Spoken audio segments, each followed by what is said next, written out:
All right. Good morning, everybody. Welcome to the Labor and Housing Committee, and happy Valentine's Day to everybody out there. If this is news to you, you probably want to go leave this hearing and go shop and buy something for whoever the special person is in your life. Otherwise, welcome to this hearing. We have a couple bills today. The purpose of this hearing is to hear testimony from the public about the bills that we are hearing. We are reminding everybody that you want to be on your best behavior. We want to make sure that everyone's comments are apropos to the bill that we're hearing, as well as making sure that everybody is civil and keeping everything above board. This will be on Zoom today, so everything that you say and hear, if your camera is on or your microphone is on, will be seen and heard. We will be calling folks into the room to testify. So if you are waiting to testify, then we will bring you in, and I will let you know in what order we're going to go. We're going to start with sponsors and legislators, as we always do. And then we're going to open it up here with some introductions of our fine committee. And then we'll talk a little bit more about timing and that sort of thing, which Representative Cuddy is going to do today for us. And that's a surprise to him. So I'll explain how Representative Cuddy will be keeping the time. But we will start out right now with the introductions. And Senator Guerin, if you would kick us off. Good morning. I am Senator Stacey Guerin, representing Southern Penobscot County. Thank you. Is Senator Hickman with us? He's not. Senator Hickman, are you here? We will get to him when he comes in. Otherwise, why don't we go to Representative Drinkwater? Okay, you're not going alphabetically, so you've really messed up my schedule. Sir. I'm keeping you on your toes.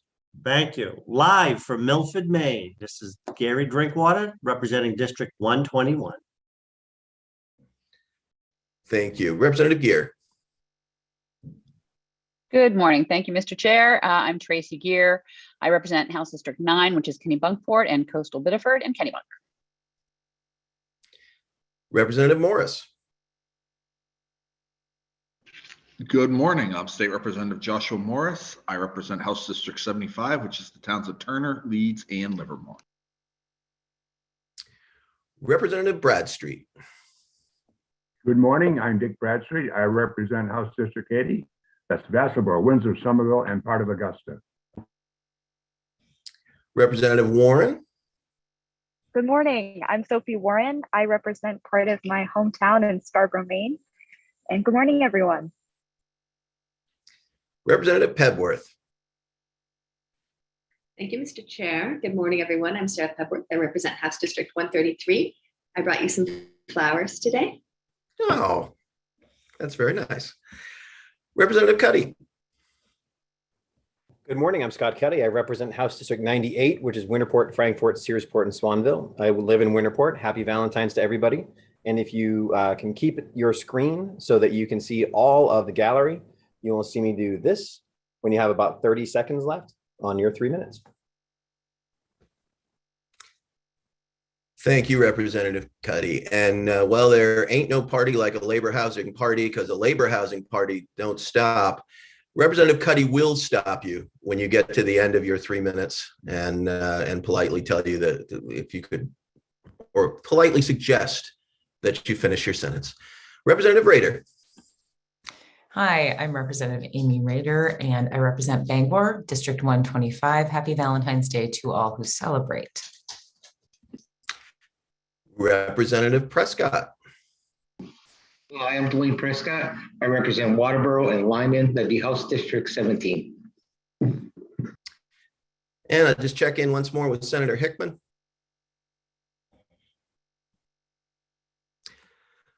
It appears that he is still not with us. Justin, we're going in order on the sheet. I don't have anything that says different. Is that correct? So LD 1673 first? That's correct. All right, perfect. Then let's get this going, I will open the hearing on LD 1673, an act to create a comprehensive permit process for the construction of affordable housing. Is Representative Talbot Ross with us?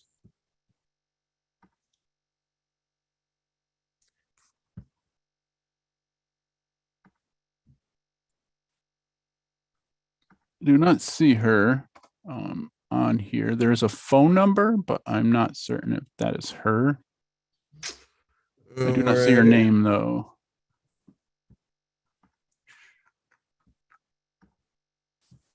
Well, hold on, folks. I'll be right with you.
All right, just checking the participants one more time.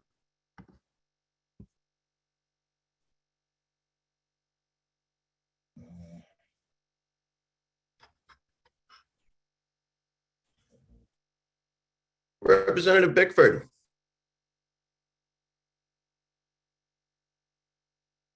Yes. Good morning, sir. Good morning.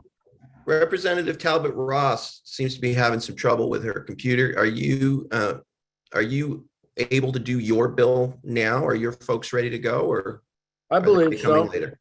Sure. Believe you're ready to go? Okay. I believe we can, yes. All right, then we're going to go ahead and switch the order since we have Representative Bickford here. And we'll forget what I said about LD 1673. And we're going to open the hearing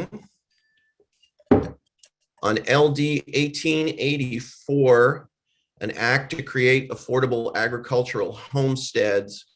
And Representative Bruce Bickford is the sponsor. The floor is yours, sir. Good morning, Representative Sylvester and members of the Labor and Housing Committee. My name is Representative Bruce Bickford. I proudly represent House District 63, which is part of Auburn. I'm here today to present LD 1884, an act to create affordable agricultural homesteads. This bill is designed to do several things. Many are outlined in the Housing Commission report that you recently received. It's designed to protect the rights of people who wish to homestead, build a home, and work their land, if they choose, to feed their family while earning a modest income outside of their homestead. We need to protect that right from being stripped away like it has in my hometown of the city of Auburn. Auburn has used this zoning in the 1960s to prevent all growth and to protect the so-called character of their more rural neighborhood. The city put in place ultra restrictive requirements, which created artificial land scarcity for new housing and led to a population that has remained unchanged since the 1960s. Coincidentally, that was the same decade in which these zoning changes were put into effect. In 1964, Auburn enacted a zoning ordinance that covered over 40% of its land mass, nearly 20,000 acres of land, larger than the size of South Portland. Some good agricultural land, but mostly it was anything and everything outside of our dense urban core. This came on the heels of a study, the Blackwell Report, that said Auburn, as a major city in Maine, was going to see a doubling of its population by 1990.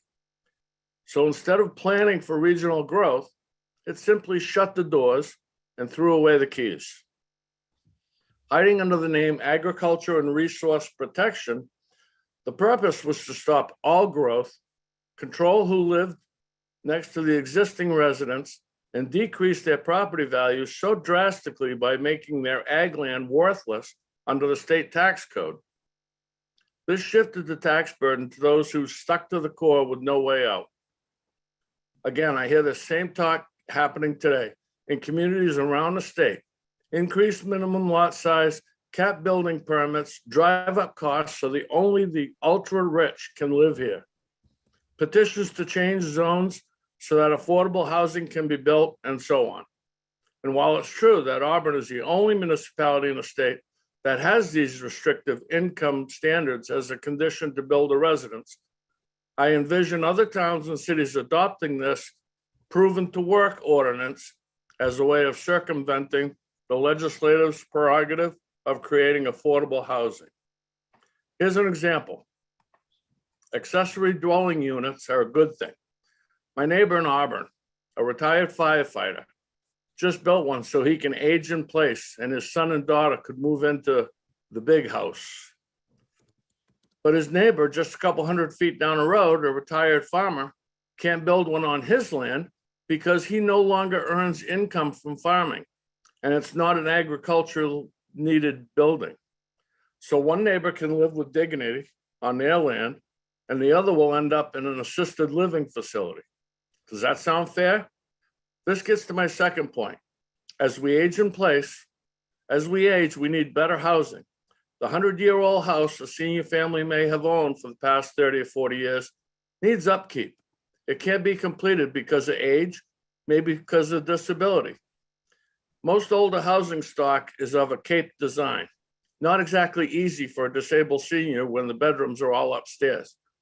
These families have two choices: build adjacent to their current dwelling if they own enough land, and make sure they earn $15,000 a year off that land, or move into senior housing. The latter takes away much needed space for the lower income seniors that may not have the financial ability to build. My third point is dealing with Maine's housing crisis. Maine's population has remained stagnant from 2007 through 2020, according to a report by Maine Economic Center for Economic Policy. Currently, because of the pandemic, Maine is seeing a spike in home values and an even greater shortage of housing stock. In the city I represent, population has decreased by 810 residents since the 1960s. Coincidentally, that's after the income requirement was introduced, not the growth as predicted in the Blackwell report. According to Educate Maine, Maine's K-12 student enrollment has decreased by 8,700 students from 2010 to 2020.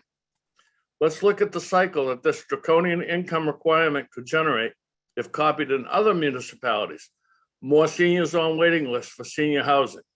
I'm going to give you an example of that. When my dad passed away in 1999, my mom could not keep up with the house anymore. She sold it to my brother, but she had to remain in that house for 2 years waiting to get on senior housing here in Auburn. Less students attending K-12 education cause an even higher student cost. Less housing stock pushes more and more people into apartment living, causing homelessness because of rising rents and a stagnating population, shrinking our workforce and resulting in a less attractive climate for large companies that provide above average wages, and as a result, encouraging existing large companies to relocate out of Maine, thus making Maine an even older, poorer state. It's the job of the legislature to ensure fairness throughout our state. That's why we pass statewide laws, such as the ones that protect our water supply from pollution, building standards, human rights legislation. I see this as a proactive way to prevent municipalities from stopping our efforts to enhance property rights, to allow the individual to work his or her own land, to profit if desired, or age in place if needed, and grow the housing stock in Maine. I will offer you an amendment to strike lines 27, 28, and 29 to remove the minimum lot size requirements. Please remember that this has absolutely nothing to do with farming. It has nothing to do with watersheds. This bill does not change any zoning plans from any municipality. Agriculture is still agriculture. Watershed and shoreland are still the same. This bill only seeks to ensure that no municipality in Maine can require an income from land in order to have a residence. How can a senior create $15,000 worth of farming on a 10-acre plot of land, especially if they're disabled or if they're extremely elderly and just don't have the strength to do it? What if they have 8 acres or 15 acres for that matter? What happens if they fail to meet the $15,000 threshold due to age or disability? I'll tell you what happens in Auburn. They're forced to move out of their house. That is in the statute. You may hear arguments that this takes away from farmland. My question is how? Are people racing to this state to stop farming? I highly doubt it. Please remember, the intent of this bill is to not change any zoning. Your last public hearing was an effort to regulate housing in communities and how they must permit. This bill ensuring that municipalities can't discriminate based on age, ability, disability to farm their land. I want to thank each of you for your time. I'll be happy to answer your questions and work with the committee at the work session to amend if necessary. Thank you. Thank you, Representative Bickford, I'm sorry. I added a letter into your name. All right, so we have a couple questions for the good representative. Representative Bradstreet. Thank you, Mr. Chair. Good morning, Representative Bickford. Good to see you here. Appreciate you bringing this bill forward. Thank you. So I'm reading your testimony and so I guess the essence of what you're saying is currently the people who own such land in Auburn, at least right now, are kind of stuck in limbo. Is that right? You can't use it effectively for farming because everybody knows how difficult farming is and how many have gone out of business, nor can they sell it for residential lots. Is that correct? That is correct. And much of this land is actually forested, but there's not enough to put it in tree growth, and there's not enough to make an income off it.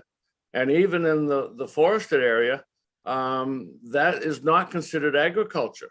So you could farm the trees, but it's not agriculture. So you can't meet that $15,000 threshold because it's based on either your income or median income of the municipality. And I'm afraid other municipalities are going to see this and think it's, wow, this is a great way to stop growth. I have a follow-up, Mr. Chair.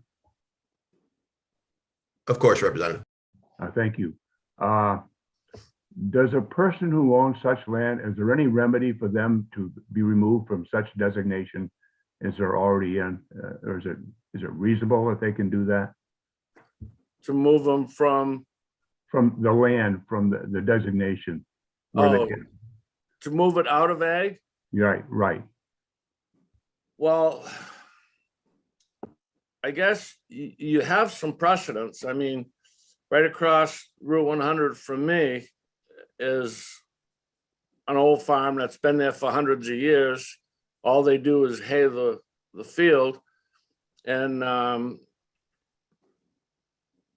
somehow they were able to cut a chunk out of it, maybe an acre and a half, 2 acres, and allow someone to build there.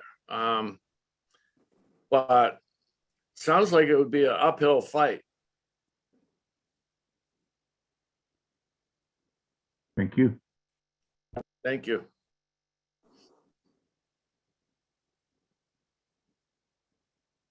Representative Prescott. Oh, thank you. This can clearly be fixed locally. Why have the people of Auburn not stepped up, changed their ordinances either by petition or by soliciting the selectmen to do so, or replacing selectmen? Well, that's a good question, Representative Prescott. And this bill is not all about Auburn. Auburn is an example. We have other municipalities in the state that may look to Auburn and say, wow, this is a great idea. If we stop this from happening in all municipalities, it doesn't hurt anybody. It does nothing. All it does is says that you don't have to have an income requirement to live on your land. And remember, if you don't meet that requirement, you have to move out of your property. That is in the statute in this municipality. That would be in the statute of the municipality and not the Yes. state. Correct. We're back to square one. This is a Correct. local issue. You have many, many bills, Representative, that are with the state telling municipalities how to, your other bill today is telling municipalities how they have to permit low-income housing. Why can't the municipalities do that on their own? I mean, we can ask that question on every single bill you get. Well, you just made my point. The idea behind the state constitution under home rule is that everybody who has Representative Prescott, yes. I'm just going to cut in because we're not actually supposed to be testifying during the. All right, wait a minute. I heard this before. Do you think? All right, thank you, sir. I'll come back to you if you want to try to rephrase it. Senator Guerin. We're good. Thanks. Thank you, Mr. Chair. And welcome, Representative Bickford. Nice to Thank see you. you, Senator. It's good to see you. From your testimony, it sounded like you were taking out everything in the bill except the amount that had to be raised through farming. Is that correct? The income threshold is the primary basis for this bill. Yes. And this bill, when you look at, we talk a lot about intent. The intent of this bill is to not change zoning. It's not to change land values, and it's not designed to affect watersheds or shoreland zoning. It has no bearing on any of those. If you read the bill, it specifically addresses the income threshold. And that is the only part of the bill you're interested in passing. That's the majority of the bill I'm looking to pass, yes. Thank you. Thank you. Before I ask if there's any more questions, I just remind the folks who are out in the gallery that the chat is to be used only for technical questions to the clerk, for the clerk to announce things, and for folks to ask such things as, we may ask, is there anybody else who hasn't had a chance to testify or to communicate with the clerk in some other way? So it's not to be used to chat about the testimony that's ongoing. It's just for that one purpose. Are there any other questions for the good representative?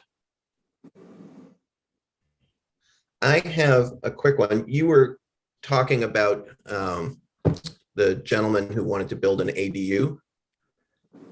And are you saying that nobody can build an ADU in on this land right now? Because we passed a law that said they could last year. So I'm just curious. You're talking about an additional dwelling unit? Yes, yeah, that was what the gentleman you said built so he could age in place. Was that? I believe so, and I'm not sure if he was in ag or not. And I'm not familiar with that ADU language.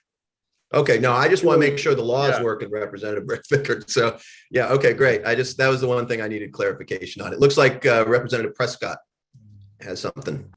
Do you think that the LD 1312, which is what Representative Sylvester, I'm assuming, was talking about, which is now in the hands of the Senate, that's as far as it got, would solve this problem? LD 1312.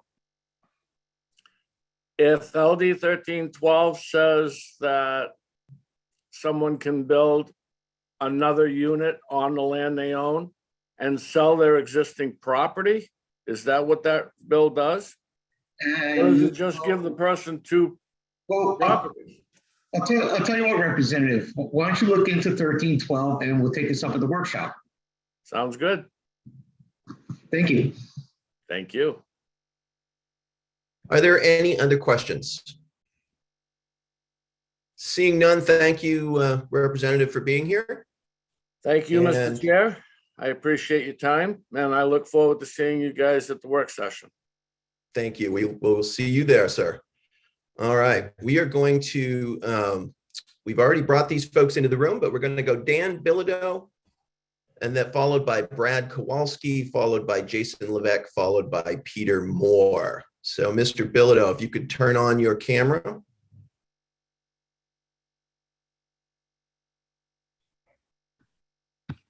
I should be unmuted and my video is coming online. I guess the host has stopped my video. There you go. Thank you, sir. My name You're is welcome. Dan Bilodeau. Good morning, everyone. I've been an Auburn resident for 55 years, just happens to be how old I am now. I'm the founder of the Lake Auburn Watershed Neighborhood Association. And since 2007, our primary mission is to help Auburn property owners achieve success with their lands for recreation, environment, and community. Two biggest hurdles here with our agricultural lands is the income standard, and I'm questioning if it's even legal to farm and grow one's residence. The second is an outdated environmental protection ordinance, which is not part of this discussion today. But having a requirement to make 30 or 50% of your income to develop your land is a requirement to be only a farmer. You can't be a landowner needing a higher paying job to support your needs and still develop your backyard. Outside the residential zone, which in some places is right at the street frontage on Auburn streets, existing streets. So no barns, no equipment garages, no housing for family or hired help unless you meet this very discriminatory income requirement. As a planning board member years ago, I learned this is what they call a de facto zoning tool. It's to create a land bank, basically for someone or somebody else besides the landowner to have say in what you should be doing with your land for generations to come. Maine people are unaware of these restrictions until they apply for a permit. For daycare facilities, for an addition to their homes, for an in-law apartment, any major improvement to their property would certainly get denied under these income requirements. This act would allow less restrictive land use policies, not just for Auburn, but would prevent any other governmental municipality from creating such an income requirement. Earlier, there was a question, why hasn't Auburn done something for this, to date? This has been going on for so long. It's been ingrained in the politicians and some of the local folks that might even be speaking today that this is just the way it needs to be. And it makes no sense whatsoever. And I see the timer. Thank you very much. I'll close up and defer my 27 seconds to the next speaker. Thank you, Mr. Bilodeau. If only we could get that time back and reuse it. It's, we try, if we could save everyone who went short, such as yourself, and add it onto our life, we would all be very happy with that. But thank you for your being right on time. And I see that Representative Bradstreet has a question for you. Thank you, Mr. Chair, and thank you, Mr. Bilodeau, for being here. As I think you said you're the president of your association. Is that correct? I'm the founding and currently the president of the neighborhood association. Yes. Okay, thank you. And it has to do with the Lake Auburn watershed, I believe. So if this bill were to pass, would there still be protections for the watershed? Would there still be ordinances and statutes that any home builder would have to abide by? Yeah. In fact, we have so many existing regulations. We have a very strict home rules septic ordinance that we're trying to update to the most modern standard. We have a phosphorus control ordinance. We're implementing something called low impact development standards. There's a whole list of recommendations that the city has gotten under a new Lake Auburn watershed study that was recently completed.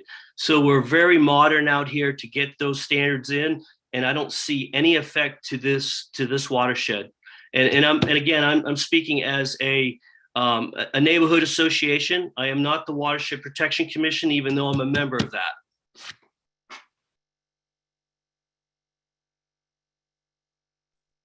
Representative Pebworth. Thank you, Mr. Chair. Thank you, Mr. Bilodeau, for being here. I just don't understand why folks who've had their permits denied haven't rallied and haven't gotten folks elected who see the issue and work to fix it. Can you say more about that, please? Well, just at a global scale, I feel that any homeowner that wants to do something to their property, they're picked out as a developer that only has their own personal agenda. It's just sad because it's like it takes a village to get something done. As a village, this city needs help outside because an individual or 3 or 4 individuals go in front of the planning board. The next thing you know it, you have 6 environmentalists that are saying, oh, you can't do this, or 6 developers, or, it's just very difficult for just the average person to get their say as to why it's important, especially through boards of appeals and all this, that they develop their property. Thank you. Are there any other questions for Mr. Bilodeau? Mr. Bilodeau, I have a quick one. As the president of your neighborhood association, this is a bill that's seeking to make a statewide change. Have you spoken to any other neighborhood associations or communities that might have a similar, be in a similar situation as Auburn, or are you aware of any? No, I do not. In fact, I've only learned of the bill a few weeks back. Okay, well, thank you very much. Thank you. We appreciate your time. And next, I'm going to bring up Brad Kowalski. If you could turn on your video, that would be great. Welcome, sir. The Zoom is yours. Okay, Dan, I think I'm here now. How are you this morning? Can you hear me? We are fantastic, thank you. You're all set to go. Okay, perfect. My name is Brad Kowalski, and our family has a home at 41 Hersey Hill Drive here in Auburn. We have 16.5 acres, and we touch 3 residential roads, one being Hersey Hill, the other one is North Auburn, and as well Holbrook Road. The current dwelling on our property was built in 1987. And it currently sits on agricultural land. We have a split division of zoning on our property as well, which has been a huge issue. We have approximately 3.5 acres of residential land, and the home, which sits on ag land, there's approximately 13 acres of ag. We bought this property in 2017 of September with the original intent of moving my parents here to finish off their lives in the retired years. My mother's 85, my father is 90, and currently having some health issues related to strokes that he's had. and they need constant care. So when we purchased this property, it was our initial intent to build another home on this property that my son and I would reside in so we could take care of my parents. We've hit one hurdle after another hurdle after another. We were hoping that the zone extension would pass. And I do get that some people don't want the property to come out of a protected situation. But there are other people like ourselves that do need these bills to change and pass to lessen the issues that it takes to get a home on your own property that you're paying taxes on.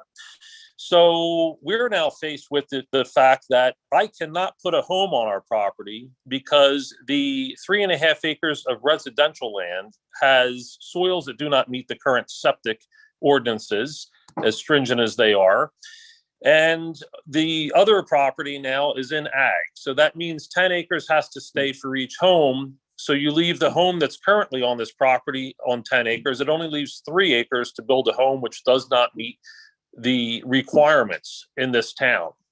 So we're really faced with one heck of a challenge here. It's too hard to move my parents at 85 and 90 now with current health issues. I'm living in a home a half an hour away in Sumner and running sometimes 3 and 4 times a day between my home and theirs when a problem arises, as simple as my father has gotten in a chair and can't get out, or has fallen down on the floor, or needs rushed to the emergency room. So we really have one heck of a problem here. And I'm hoping that everyone listens to our plea and, takes this into account to pass this bill and change these current rules that we have in this town. Thank you, Mr. Kowalski. It looks like Representative Drinkwater has a question for you. Thank you, Hello. Mr. Chair. Thank you, Mr. Kowalski. I'm trying to understand this issue, and I think I'm understanding it. Can you speak to what folks have done at the local level? Now, in my town, it would require a petition to change, some ordinances. Has anything been done at the local level to try to remedy the situation that you know of? I've spoken to several people in our town, and they have been extremely helpful. It's just a big problem of when you run into these types of barricades that have been set up to just basically stop building in this area. You can't get past them because it takes too much time and too much money to get something done. You would have to go to appeals, and it would just take an absorbent amount of time and money to even hopefully get something passed. Something like this shouldn't be this challenging when you're residing in a town. We chose Auburn because of the amenities for older folks. Everything is very conveniently located. And it's just been a huge issue for us. I am a builder. I have been a builder for over 35 years of my life. I'm now transitioning into another career, into insurance sales, and I hope to provide the residents here with my services for that. And all we want to do is get a house up. And it's been just one huge hurdle after another. Thank you. Representative Prescott. Thank you. When you were about to buy your property, did you look at the town's charter and the town's ordinances? Because from what I've heard, these have been in place for a very long time. They have been in place for a very long time. When you are purchasing a property, everything is pushed through so quickly. The realtors push you so fast, you don't have time to check into anything. And to be quite honest with you, while we were purchasing this property, we didn't even know that our land had been split between residential and ag land, or we would have never purchased this property. We had no idea until the closing, when we were signing papers, that we had a division of 2 zones on a piece of property that's only 16.5 acres, which in my mind, being a builder, is a little ridiculous. My feeling is that when you have residential land that touches a town street, that property entirely should be residential. This should be something that you should not have a division between a very small parcel like this with 2 separate zones with 2 separate rules. So no, we did not know of these things, and we were not aware of these until the day that we actually signed paperwork. Can I have a follow-up? Yes, Nick. So have you looked at the charter recently? I know a lot of charters, they have several ways you can go about getting that parcel rezoned. It's called spot zoning. And they can also do something by condition. Have you looked into that yet? And that can be done by the board. We have not looked into that. Our latest challenge is that we found that there is approximately a 3-acre piece of this land that goes down and touches Holbrook Road. It meets the town's requirements for road frontage and lot size. But the problem is, again, this split between the two zones. We have approximately an 80-foot, very small strip in a corner of residential land that I could squeeze a house into. But the septic would have to go on the ag land, which we finally have found suitable soils that will meet the current ordinances. And that's the only place on the 16.5 acres we have found those. It just still makes a very challenging build for us to be able to have to put a house in one corner of a property and abide by your setback requirements. It's just crazy. It would be so much easier to lessen these restrictions of this 10 acres and the need to make income. Obviously, my parents are making no money on our property. It is not now agricultural, nor has it been in any of our lifetimes on anyone that's speaking today on this. There's trees on this property that are probably 60 years old or more. And there's nowhere that has been farmed on this piece of land anywhere at any of our time. So this whole ag situation really does need to be addressed. It needs to come to current standards to where we are now in 2022, I think, and make it so people can actually live and enjoy their property. Thank you, Mr. Kowalski. I believe Representative Pebworth has a question for you. Thank you, Mr. Chair. Yes, I do. Thank you for being here. This may not be, you may not have this information, but here you are, so I'll ask you. The difference in taxes between residential and agricultural land in Auburn, can you speak to that? That I am unaware of. My parents are the ones that handle currently. They live in the house that they reside in on this property. So I have not really looked at their tax bill yet. I'm very fortunate that my 85-year-old mother can still handle their finances and does so. Very lucky with that. So I have not looked at the differences between that. But quite frankly, I can't imagine that it's going to be such a huge difference that it would ever drive anyone off their property. If our whole property was to go into residential, so be it, to pay an additional amount of money. Or for instance, if I build another house, our current taxes now are right around, I do know they are around $6,000 for the current house that sits on ag land. So I'm sure when I put a home up, it's going to cost me $5,000 or $6,000 to the town, which is going to bring in more income for the town. Perhaps that's a question that someone coming up later will be able to answer. Representative Bradstreet. Thank you, Mr. Chair. Thank you, Mr. Kowalski. I think you probably answered my question a little bit earlier. So you don't know how long it's been since this agricultural land has been used for agricultural purposes? It's been many years. I don't believe it's in my lifetime or your lifetime, sir. This has been a great amount of time has passed since any of this property has ever been used in agricultural land. And I could go ahead and say that most of our neighboring properties that are in agriculture are in the same situation. They are not being used for anything in agricultural use, and they have not been for many, many years. This is a residential neighborhood. All right, thank you, sir. Are there any other questions for Mr. Kowalski? Seeing none, thank you for being here, sir. Thank you very much. I appreciate your time. Have a wonderful day. Thank you. You as well. Next, we have Jason Levesque, followed by Peter Moore, and then Siri Cressy.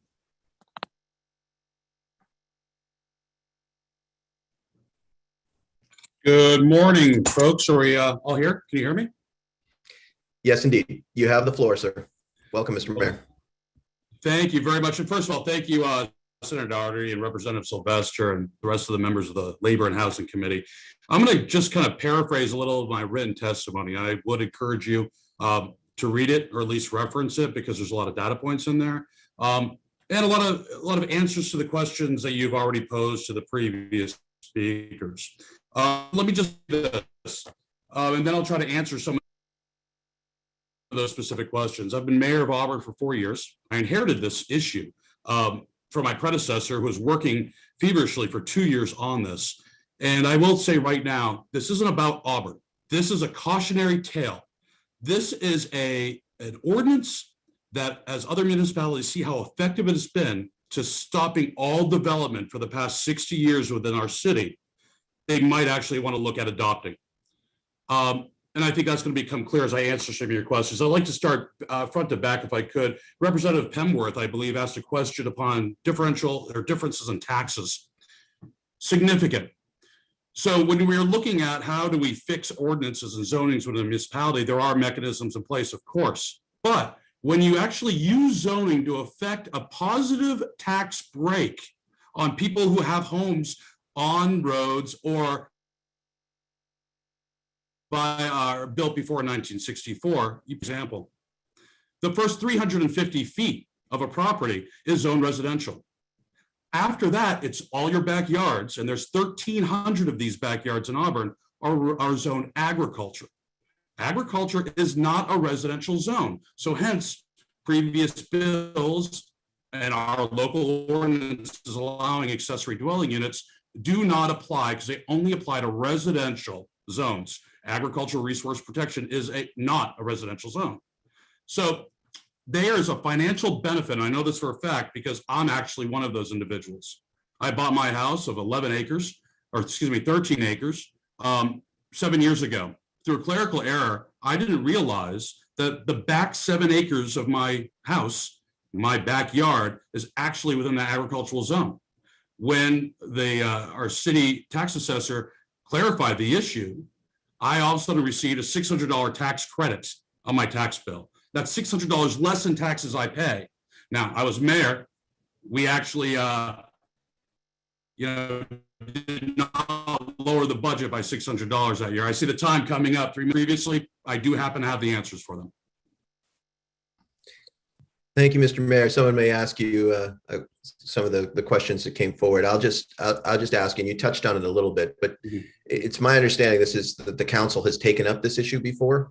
Yeah, multiple times. So it's very interesting. We've taken it up multiple times. So as a planning board, very contentious. So what you have is a large group of the population for the last 60 years have been enjoying economic benefit by this zoning, decrease in taxes, shifting those taxes to the inner core of our city. They've also come to rely on free and open access to undeveloped land as if it's their own. So hence, it's NIMBYism, pure and simple. This zone was created in 1964 to stop people of lower socioeconomic levels, whether they're immigrants, whether they were just working poor, from moving in their affluent neighborhoods. This was not about agriculture. Agriculture has decreased by 80%. Forested land has increased by 400% in this area in the last 60 years. So you have to look at what the intent of this ordinance was and why it's bad. Thank you. Representative Prescott, followed by Senator Guerin. Well, thank you. If there's already a house on agriculture property, like a farmhouse, is there anything stopping them from putting an addition on it? Yes, absolutely. The zoning will not allow it because it has to be accessory to agriculture, which means 30% of your income has to be derived from agriculture before you can build a woodshed, a garage, frankly, anything, or an accessory dwelling unit. All right, so we're back to local ordinance. Okay, thank you. This is, it's local ordinance. It's I use this analogy. Federal and state laws enacted voting right legislation, right, to ensure that the basic fundamental right of voting is protected. That way, municipalities don't implement poll taxes or reading tests, Jim Crow laws. Those are good things or proactive. The same thing's happening in Auburn with land rights and the ability to actually get full economic value out of their land. Local ordinances, in this case, are discriminatory. And that's why I think Representative Bickford, and I know because we've talked about it, wants to make sure the legislature steps in and ensures a level playing field throughout the entire state. Or else you're going to see other municipalities, I think, rezone land away from residential into some sort of resource protection zone and requiring these archaic and unachievable income standards in order to build a residence. Senator Guerin. Thank you, Mr. Chair. And thank you for being here, Mayor Levesque. I was wondering if you have any idea how many properties have applied for permits that are meeting that threshold of farm use, and those permits, the income from the farm use, and the number of those people who have been approved for permits, and any other insights that you might have as the mayor of Auburn. Sure, I will say the last 4 years, zero. Zero have been approved. About a half a dozen or so have asked, and they've all been denied because they did not meet the threshold. In the last 60 years, there's only been 12 new residences built on over 20,000 acres of land, which encompasses really the size of Portland within Auburn. And I'm not sure how many have been denied because we don't keep records of that long term. But I mean, 12 out of 20,000 acres, yeah, it's pretty low. Thank you. Representative Warren. Thank you. And thank you, Mayor, for your testimony. I hope that you'll feel open to interpret this question how you will, but I'm very curious when I realized that you were the mayor and supported this, and there's a variety of representatives and more local officials that have a variety of viewpoints. It did make me curious during your testimony where you mentioned that maybe it's a minority of folks in your community that really want this, and that there's quite a few maybe individuals in your city that are opposed to it or not as tuned in. Frankly, can you describe why you're supportive of it, even if maybe you're not 100% sure that a majority are in strong support of it? I think that's very interesting to hear from a politician discuss, especially in the context of discrimination and human rights. So could you speak to that at all? Sure.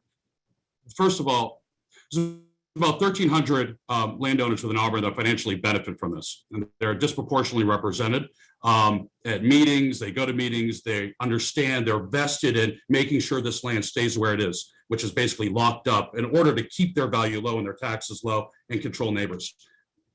I live in this zone too, and mind you, it's called the split zone. So they zone the front part of your house as residential, but the back part is ag, your backyard. This is a moral imperative for me. If this legislation gets enacted, my taxes will go up a few $100s maybe annually. And that's not a consideration. The consideration is looking at someone who wants to start farming, who wants to homestead, who wants to build a small house that's affordable, that wants to start raising food, not just for commercial sale, though that would be great, but for their own family. Who are we to say you can't do that because you have another job and you can't do it on the weekends, and 30% of your income is not from agriculture? Morally, I believe we have the right and responsibility as elected officials, regardless of where we're at, to stand up for the people who do not understand the system, who do not have a voice, who don't understand that they can speak to a city council, who might be afraid, or might be a single parent that doesn't have childcare. So yeah, this is something I'm pretty passionate about. I grew up pretty darn dirt poor, and housing was a struggle even back in the 80s here in Maine. And it's still even a more exasperated struggle now. And when you see something that is built and is an ordinance such as this, not to help farmers, but to protect to stop all development in a blanket sense, you know it's wrong. And that's kind of the short of it, Representative Warren. But, we don't require income thresholds to be met as a condition of anything else in the state, I don't believe. A home, which I believe is a fundamental right. Representative Warren, did you have a follow-up question? No. Representative Bradstreet, you're next. Thank you, Mr. Chair. Thank you, Mayor, for being here. So under existing ordinances in your town, your city, there's no appeals process for an exception that a person can make, and there's no way to change the designation of where the land on which they reside and which they'd like to develop. Is that true? True. We actually did recommend this in our 2021 comp plan, so that process is moving forward. It'll be the first time that process existed in 60 years. And there'll be some headaches. When I say this ordinance has torn the fabric of our community apart, it truly has. It's created multiple classes of people, those in power and those not. And So those in power that are benefiting from this aren't allowing the appeals process to actually be created. So it is a struggle, but to answer your question, it does not exist today. Thank you. Representative Drinkwater. Thank you, Mr. Chair. Mayor, you know, as a former selectman and a firm believer in home rule, I'm hearing you say we have to force change. And we're being asked to use the hammer of the state to force change. Isn't there another way, perhaps you can explain to us, how to institute change from within via people running to get on boards that want this changed, a petition that's circulated asking for zoning change? Talk me through how I can resolve my internal conflict. Representative Drinkwater, you just explained how you do it. It takes time, it takes effort, it takes money. As you all know, in a legislative body, once you pass a bill and make it into a law, it is almost an act of God to get that bill out of law, okay, to change it. Even if 6 years has elapsed and it's a bad bill. Our towns and cities and state and federal government are littered with these such bad, good intended maybe, but bad bills on a practical standpoint. This isn't about Auburn. This is about preventing that long, drawn-out process from happening anywhere else in the state. Once you all start enacting your well-thought-out housing and labor bills and send them to the floor for enactment or voting and then the governor to sign, you're going to see municipalities do end runs around your intent. You're going to be out of session. And they're going to look at will look at any possible way in order to circumvent what your intent is. This is the most effective way to circumvent. It happened in Woodside, California, just a couple of weeks ago, where the city of Woodside declared all undeveloped land a mountain lion habitat. Hence, no new development can happen. Woodside, California is outside of Silicon Valley. So now they found a loophole. You are closing a loophole. You are preventing other municipalities from arbitrarily, like Auburn did in 1964, arbitrarily stating that all undeveloped land is now agricultural resource protected land, even though in the vast majority of it, no farms ever existed. Thank you. Are there any more questions for the mayor? Mayor Levesque, I have a quick one, and it's because we deal with these sorts of zoning issues all the time, as you said. Normally, we have municipalities coming in asking us not to change their policies, and I guess if this is a statewide change, and so if Dover Foxcroft came in wanting us to fix a zoning piece and it changed the Auburn laws, would you be in support of that? Because this would be changing, I don't know of any other municipality that has this same zoning structure, but it's been since the 60s and they haven't been rushing to put it in. So I guess I'm wondering what your opinion would be of another municipality trying to change your zoning. Happens all the time. It happens all the time. Main building code standards. Other municipalities advocate for it. Water protection, shoreline protection. You do make laws that are broadly enacted and cover the entire state of Maine. It's your prerogative. Okay. Other municipalities are doing it through the legislation. In my opinion, the place for legislation, it's not about Auburn. This is about making sure that there's fairness, that there's no socioeconomic discrimination, that there's inclusion, that discrimination doesn't exist within the state. And to allow it to exist within one municipality out of 432 is by default acknowledging that it's an okay practice and then opening the door for others to do the same. And this is a moral imperative, like I said earlier, that you're not fixing zoning. Listen, I'm going to fix our zoning. It's taken me 4 years. I'll do this till the citizens of Auburn stop re-electing me. Okay, and they've re-elected me twice now.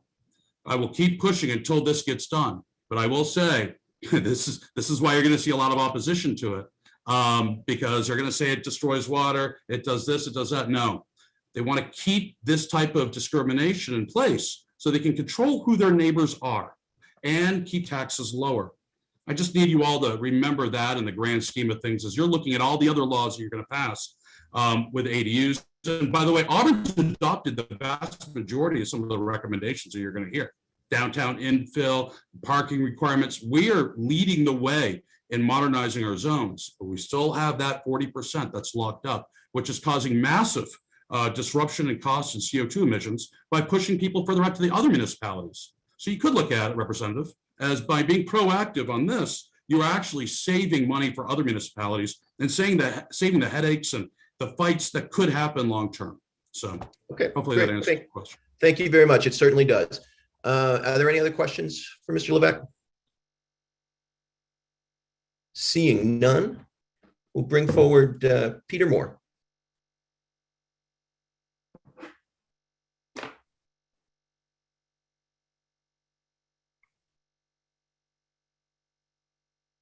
Good morning, ladies and gentlemen, and thank you, senators and representatives, for allowing me to give this testimony.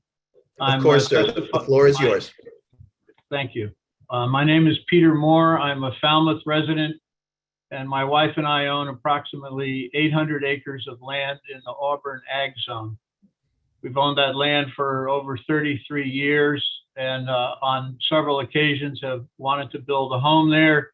But we were told repeatedly, because of the income requirements, that any application for that would be rejected if we could not demonstrate that we made, at the time, 50% of our income, 50% or more of our income from farming. That ordinance was recently changed through efforts by Jason Levesque.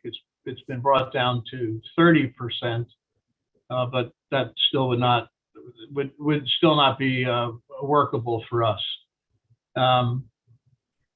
My concerns over the ordinance in general are that a number of things. Number one, this type of ordinance, effective for the city of Auburn at least, it effectively keeps 40% of the land mass of the city out of the economic equation of the city.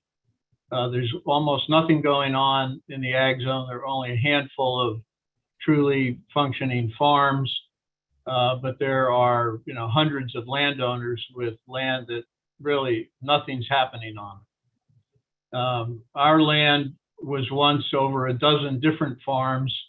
None of those exist anymore. The property is largely forested, and forest-based income does not qualify for agricultural-based income. So even if we could, harvest timber there on a regular basis, that would not satisfy the ordinance requirements. The income test restrictions effectively removes the land from agriculture participation, and it discourages any would-be farmer from considering Auburn as a place to establish themselves with both the residence and a farm, which is sad because there's a resurgence of small-scale farming, and Maine has benefited greatly from that. Moreover, the organic farming movement, which has a tremendous foothold here in the state, and Maine is really become a national leader in organic farming, but very little of that is happening in Auburn, and yet we have among the largest agriculturally zoned land in the state of any municipality. So we're not getting that participation. We're not getting young people coming into our cities, into our city. Mr. Moore, your 3 minutes are up, sir. If you could just wrap up. Thank you. Sure. Well, I'm in support of this legislation for all the reasons that Jason Levesque and others have testified, and I think it's really about righting a wrong and really treating all landowners equally, regardless of their income.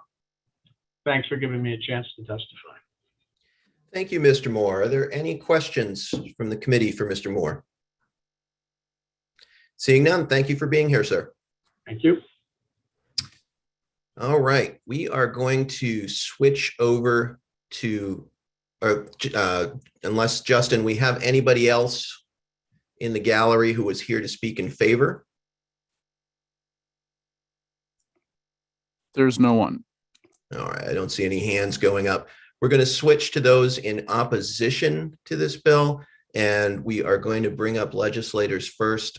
So if you could let in the legislators, the good senator, the two representatives?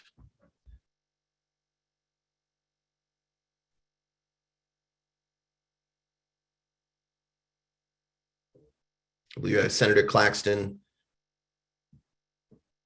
Representative Kessler, and Representative Cloutier. Thank you. Yeah, Senator Claxton had to step away, I think. But I will get the other two in for you. Okay, if he comes back, would you let me know so we can put him right in?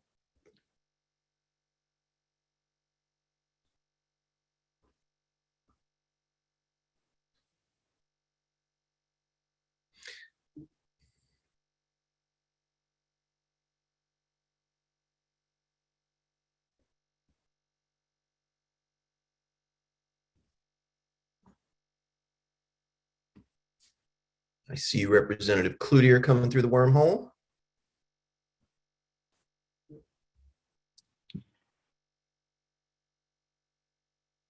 And I do not see Representative Kessler. Nope. Okay. All right.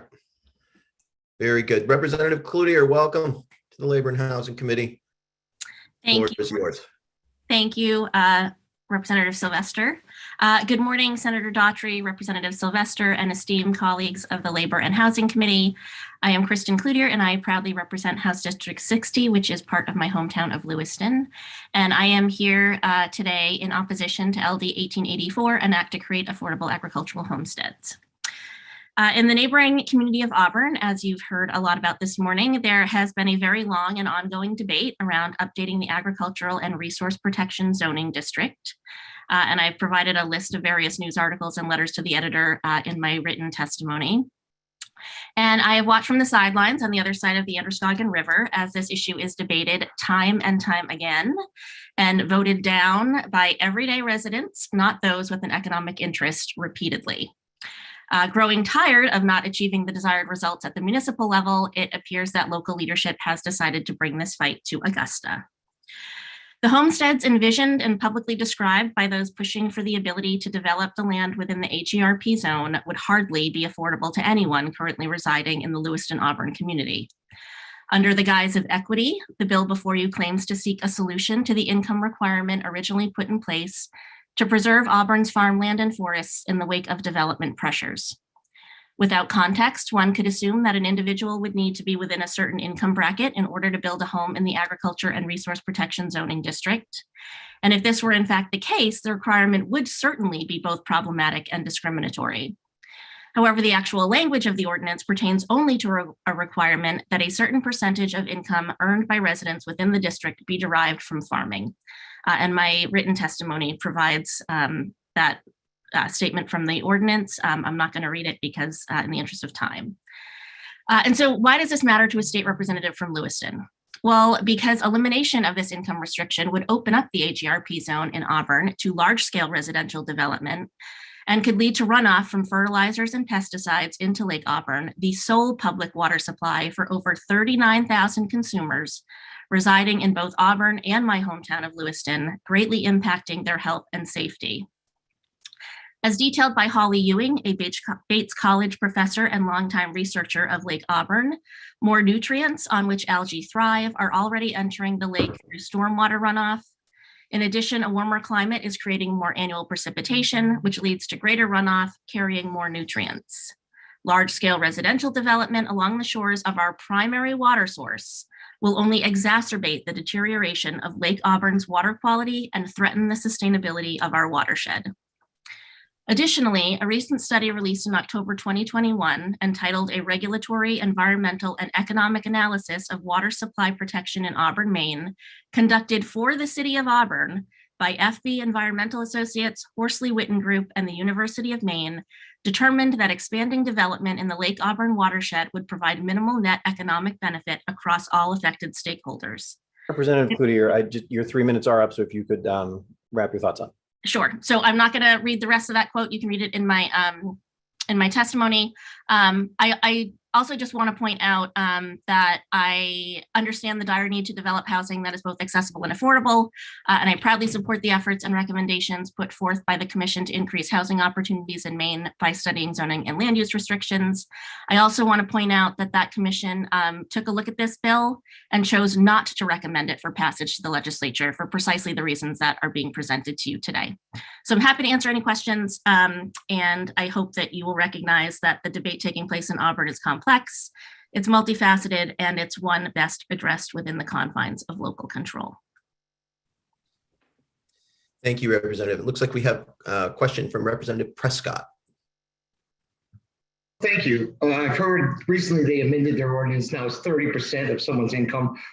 Where do they get the income level from? Is that across the board? Is that an average? What is that? So I'm not sure. I don't live in Auburn, and I'm not I don't know what their ordinances are, but I'm sure that there is someone here probably testifying after me who could answer that question for you. All right, thank you. Yeah.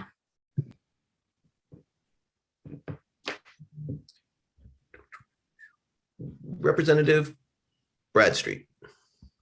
Thank you, Mr. Chair. Thank you, Representative, for being here.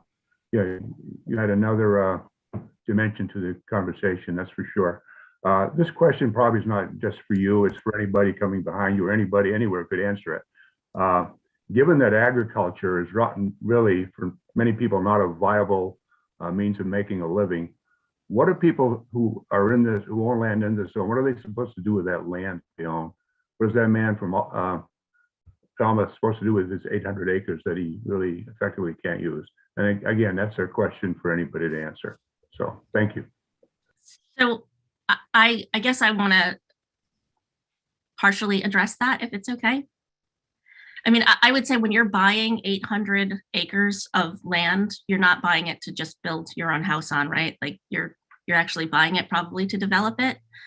So I think that in terms of talking about folks who have economic, who may have economic benefit from this bill, those are the folks I think that we're talking about.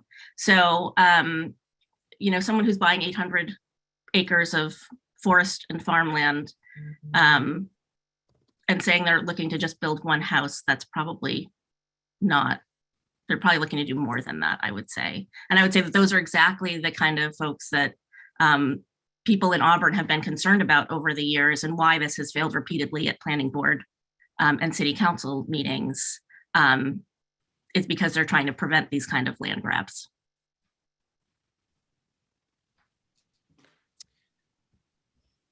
Did you have a follow-up? Oh, Representative Drinkwater. Sorry, I was thinking it was Representative Drinkwater who'd asked the question. Yes, we understand, Mr. Chair. You've been confused this morning. I'm a little slow this morning, yes. Have a second cup of coffee. Thank you. Representative Cloutier, nice to see you again, by the way. You too.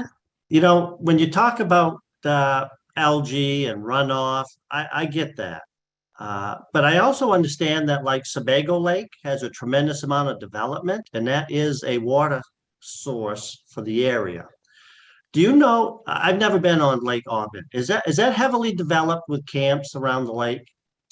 It's not, I wouldn't say it's heavily developed. I would say there are camps. Right now, the recreation on Lake Auburn is limited.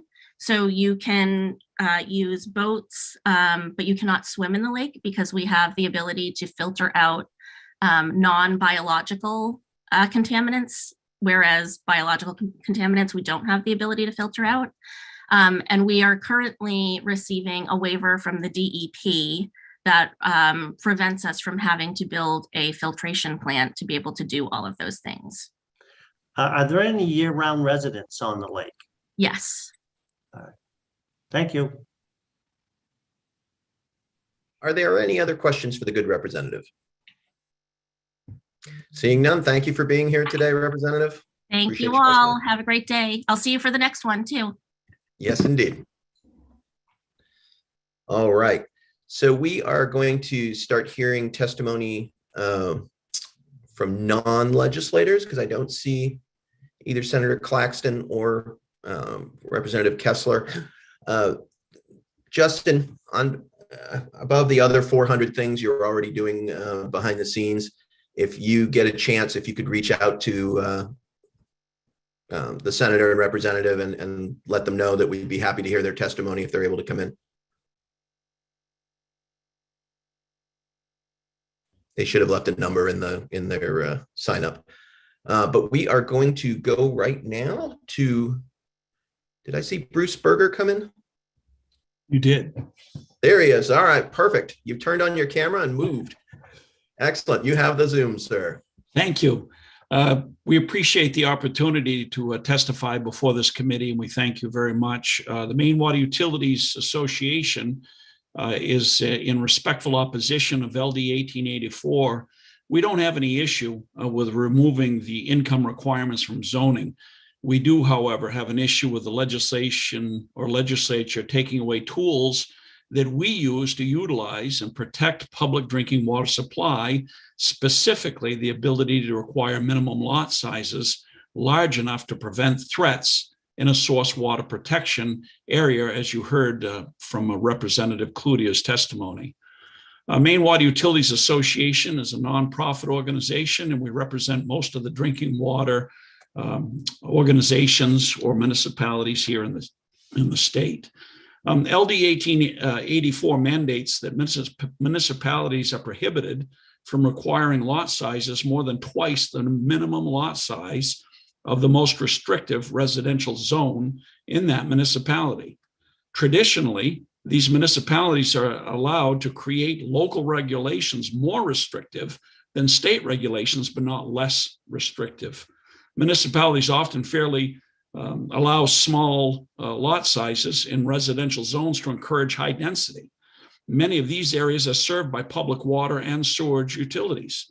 Lot sizes intended for residential zones would likely not be appropriate in more rural agricultural zones, even if you double the most restrictive residential lot size.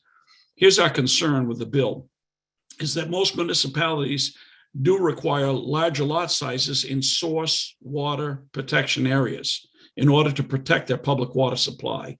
Many of these areas are rural and are zoned as agricultural.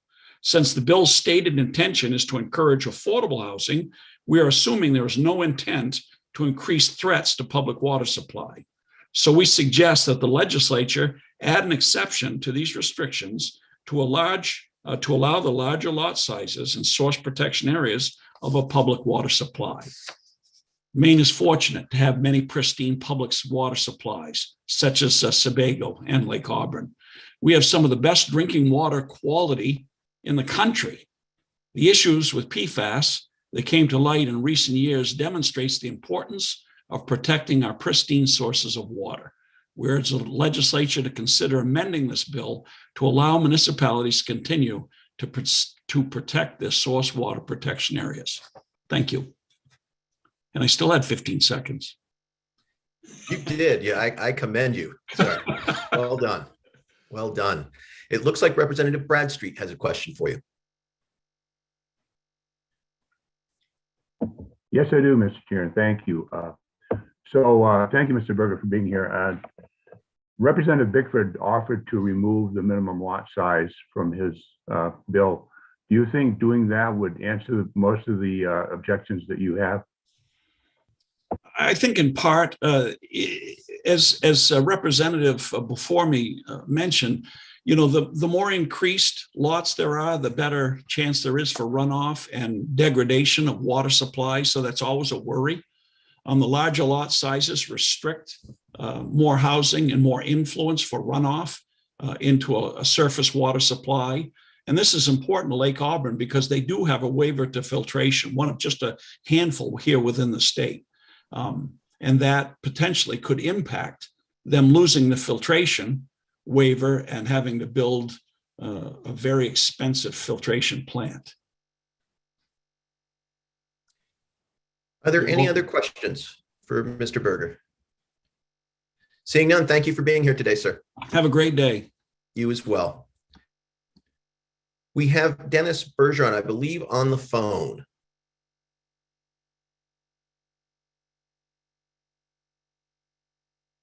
If you would, let's see here.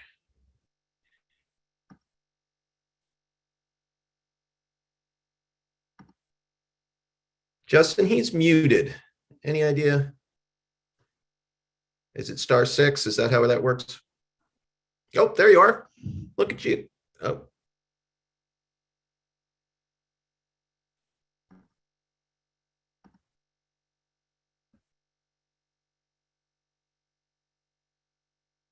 We saw him for a moment.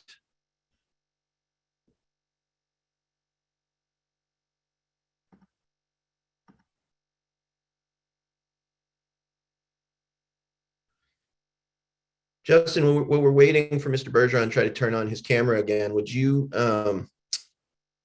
let in Chris Carson, Amy Dorval, and Francis Eames?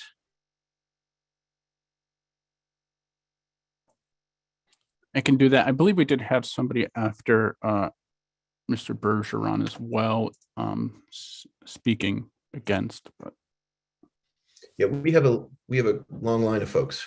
Yeah.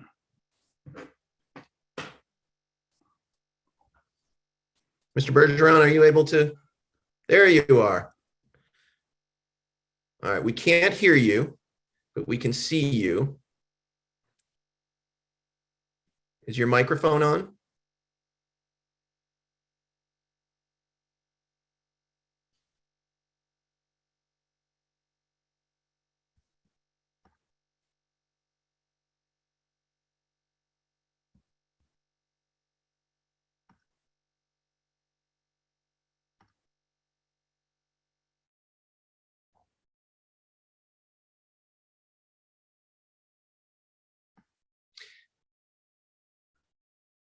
All right, Justin, if we could let in those other folks, we'll get back to Mr. Bergeron if he's able to fix his computer troubles. I'm back. Can you hear me now? Now I can hear you. Perfect. I am so sorry about that. No worries. The Zoom is yours, sir. All right. Thank you, Representative Sylvester and members of the Labor and Housing Committee. I'm here to request today that you vote this out of committee, with a not to pass recommendation to the rest of the legislature. I served on Auburn's planning board for close to a decade in the early 2000s. Visited this issue a number of times. Served on the Auburn Comprehensive Update Plan, where we revisited this issue again. The agricultural zone in Auburn with its income restriction is more than an agricultural tool. It is also a growth management tool. And if you look at a map of Auburn right now, you can see that we've been able to contain development to where city services exist. So it has been talked about multiple times in committees. We've carefully considered the zoning here and the income restriction. And every time it's a very difficult conversation. It's being made by informed people who care about Auburn. They think it through carefully, and the income restriction keeps coming back. So as was mentioned earlier, it really applies to Auburn. It's a single, Auburn is a single municipality with this restriction. It doesn't exist anyplace else. So what I'm here to do is ask you to vote this down so that this bill can't be used as a sole purpose tool to remove a valuable and time-tested tool from our community development efforts and to use a state mandate to override our local control. Thank you. Thank you, sir. Representative Drinkwater has a question, followed by Representative Pedworth, followed by Representative Prescott. So I think you might be the person we've been waiting for, sir. Okay, I'll try my best. Thank you, Mr. Chair. Mr. Bergeron, thank you for serving your community as many times as you have. I'll tell you right up front, what bothers me is the income requirement, 30%, or you can't build an accessory dwelling unit. Has that been, obviously it's been discussed. Can you tell me why that continues to stay? There really are two reasons. The first reason is to ensure that there's somebody who is moving there is legitimately interested in pursuing agriculture. And the other one that keeps coming up is essentially, we don't want to make it in all of the conversations, the planning conversations, the zoning conversations. We don't want, there are no city services in those parts of the city. There's no sewer, there's no water, there's no trash collection. We're attempting to constrain the growth to places where those things exist. So when people get together and they think about it, this tool, as unsavory as it is to everybody, seems to have been successful. And as it was mentioned, it's been there for close to 60 years now. So most of the people you hear from are people who have bought the land with those restrictions and then seek to change the zoning requirement. I think you've heard some of that today already. Thank you. Representative Petworth. Thank you, Mr. Chair. Thank you, Mr. Bergeron. We did hear that the income requirement has been reduced. Is it from 50% to 30%?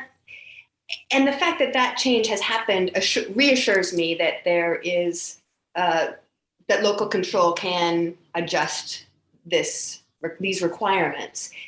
Can you tell me a little bit about that process? Were you involved in that change? I was involved in 2010 when the comprehensive plan was reviewed for the first time in quite a while. The income restriction was 50% at that period of time.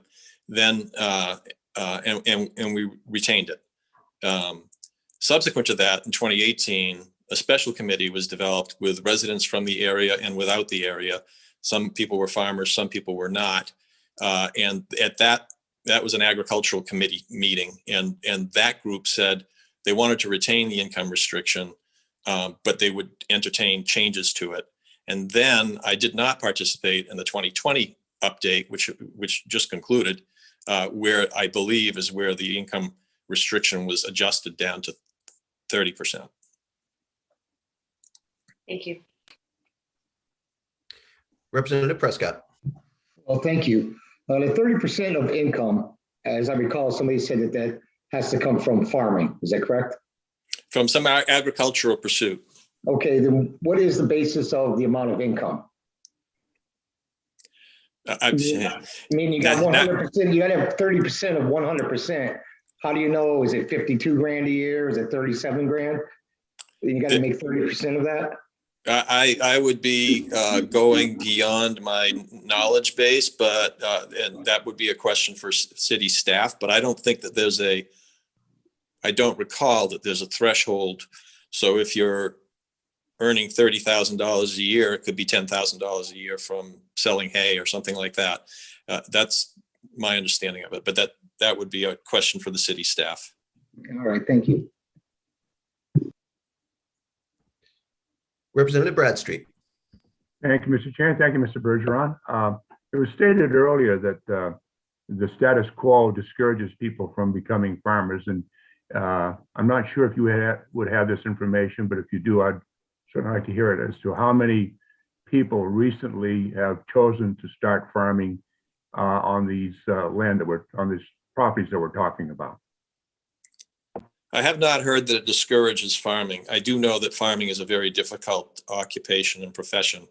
And I also know that there are other committees that are talking about encouraging small farmers, to the growth of small farming. And so I can't answer that question for you. Sorry. Fair enough. Thank you. Are there any other questions for Mr. Bergeron? Seeing none, thank you for being here, sir. Thank you all for your time, and so sorry with the fumbling around with Zoom. Oh, no worries. It is, Thank you. It is part of the process now. All right, and so we are going to go in this order. I missed a couple folks. So Sherry Blumenthal is next, followed by Marianne Brenishek, followed by Chris Carson, followed by Amy Dorval, followed by Francis Eanes. So next up, Sherry Blumenthal.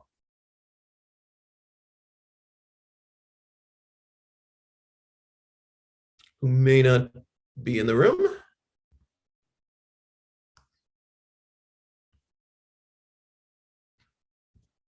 All right, then let's move to Marianne Brenishek.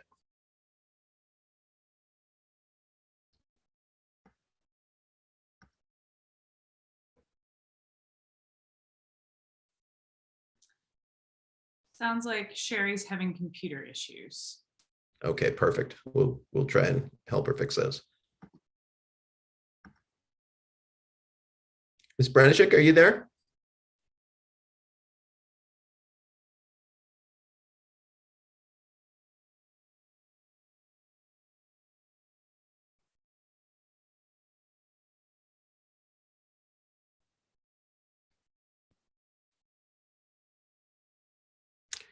It appears the Zoom gods are not in our favor today. If someone could sacrifice a small handheld device to the Zoom gods so that we can appease them, that would be great.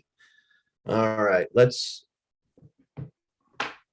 see if we can get back to Marianne and Chris Carson.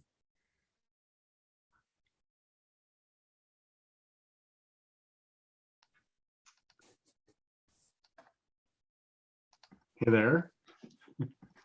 Yeah, Chris, can you turn on your video? Yes. There we go. Perfect. Excellent. Good morning. The floor is yours. Thank you for your time. I am Chris Carson. I'm a resident of Auburn. I was part of the mayor's action group, Mayor Levesque's action group on resource and agricultural protection in 2018. And I am here in opposition to LD 1884, an act to create affordable agricultural homesteads. I don't believe that LD 1884 does anything to advance the cost of affordable agricultural homesteads. Instead, it largely promotes unplanned development in areas where it may be costly for municipalities such as Auburn to provide services, and it removes local control so that the local zoning hearing board and planning commission, which several representatives have mentioned, are unable to do what they normally do, which is respond to issues like this. And I think they are responding. As you pointed out, the income standard has decreased. And again, the income standard is only to build a new building in the ag area. So the idea was to limit, in the 60s, the idea behind this entire zone was to limit sprawl, to prevent the city from having to extend services into this area. So I think that the ag zone has worked to the extent that the intenders or the initial draftees intended, and currently it is being revised. And I think that the citizens of Auburn can do that effectively through the local planning process. Thank you, sir. Representative Drinkwater. Thank you, Mr. Chair. Mr. Carson, thank you. Having served, I thank you for serving on the board. I'm assuming the city of Auburn has a staff attorney. Did the staff attorney weigh in on the income question? That's a great question. In fact, the staff attorney did. The city of Auburn paid an attorney to review this from Bernstein Scher. And there's actually a link on the city's website to Bernstein Scher's legal findings as a result of this. And the attorney did find that this income standard is a legitimate and legal zoning prohibition. It also found that the Maine Supreme Court has in several cases actually referred to the income standard in adjudicating various cases. So there are several cases in which the Maine Supreme Court actually used the income standard, Auburn's income standard specifically. Would you be so kind to send that opinion to us for our work session? We thank you for that. Sure, no problem. Are there any other questions for Mr. Carson? Seeing none, thank you, sir. And I see that Marianne Brenichik has turned on her camera. So if you could unmute yourself, you have the floor. Excellent. Thank you so much. I had to switch over to my phone. I am the Public Works Director for the City of Lewiston. Our department is responsible for the drinking water for all the residents and visitors of the City of Lewiston. And I am looking at the area specifically around Lake Auburn. That is primarily an agricultural zone. And anything that affects more households being put in that area is going to be a threat to our waiver. We have talked to the folks up at the state level at CDC to say, you know, are we being too conscientious? Is this true? And they have confirmed that this could be a threat, because anything to do with more building has to do with the human activities that involves. And that would also be from lawn care to impervious layers to septic. So the zoning affects more building is going to affect water quality for us. And I think too, is that at the very beginning, I think Representative Bickford said that he's deleting the zones or 3 lines in that. I'm not sure how that really goes, but I am really more looking at asking for a suggestion, I guess, that it excludes the areas of watershed and sensitive water bodies. There is a list that DEP keeps that is threatened and impaired water bodies. So there is a specific list if this is, you know, also to be considered statewide, but that's the area that I'm concerned about, not the other areas of agricultural zones that affect all the different communities. So just around the sensitive water bodies. Thank you. Representative Bradstreet has a question for you. Yes, thank you, Mr. Chair, and thank you for being here. I was following something on Facebook the other day about the water quality of a particular lake that in Maine that had over several years' time gone downhill and it started to turn over. And one of the answers to that was what caused it, and they said farmers. They started they opened a farm there and the runoff. And isn't it true that farmers use a lot more fertilizers, and even some of them have used sludge, which has given us the PFAS that we've been talking about, compared to what a residence would cause? Is there any study or thought gone into that?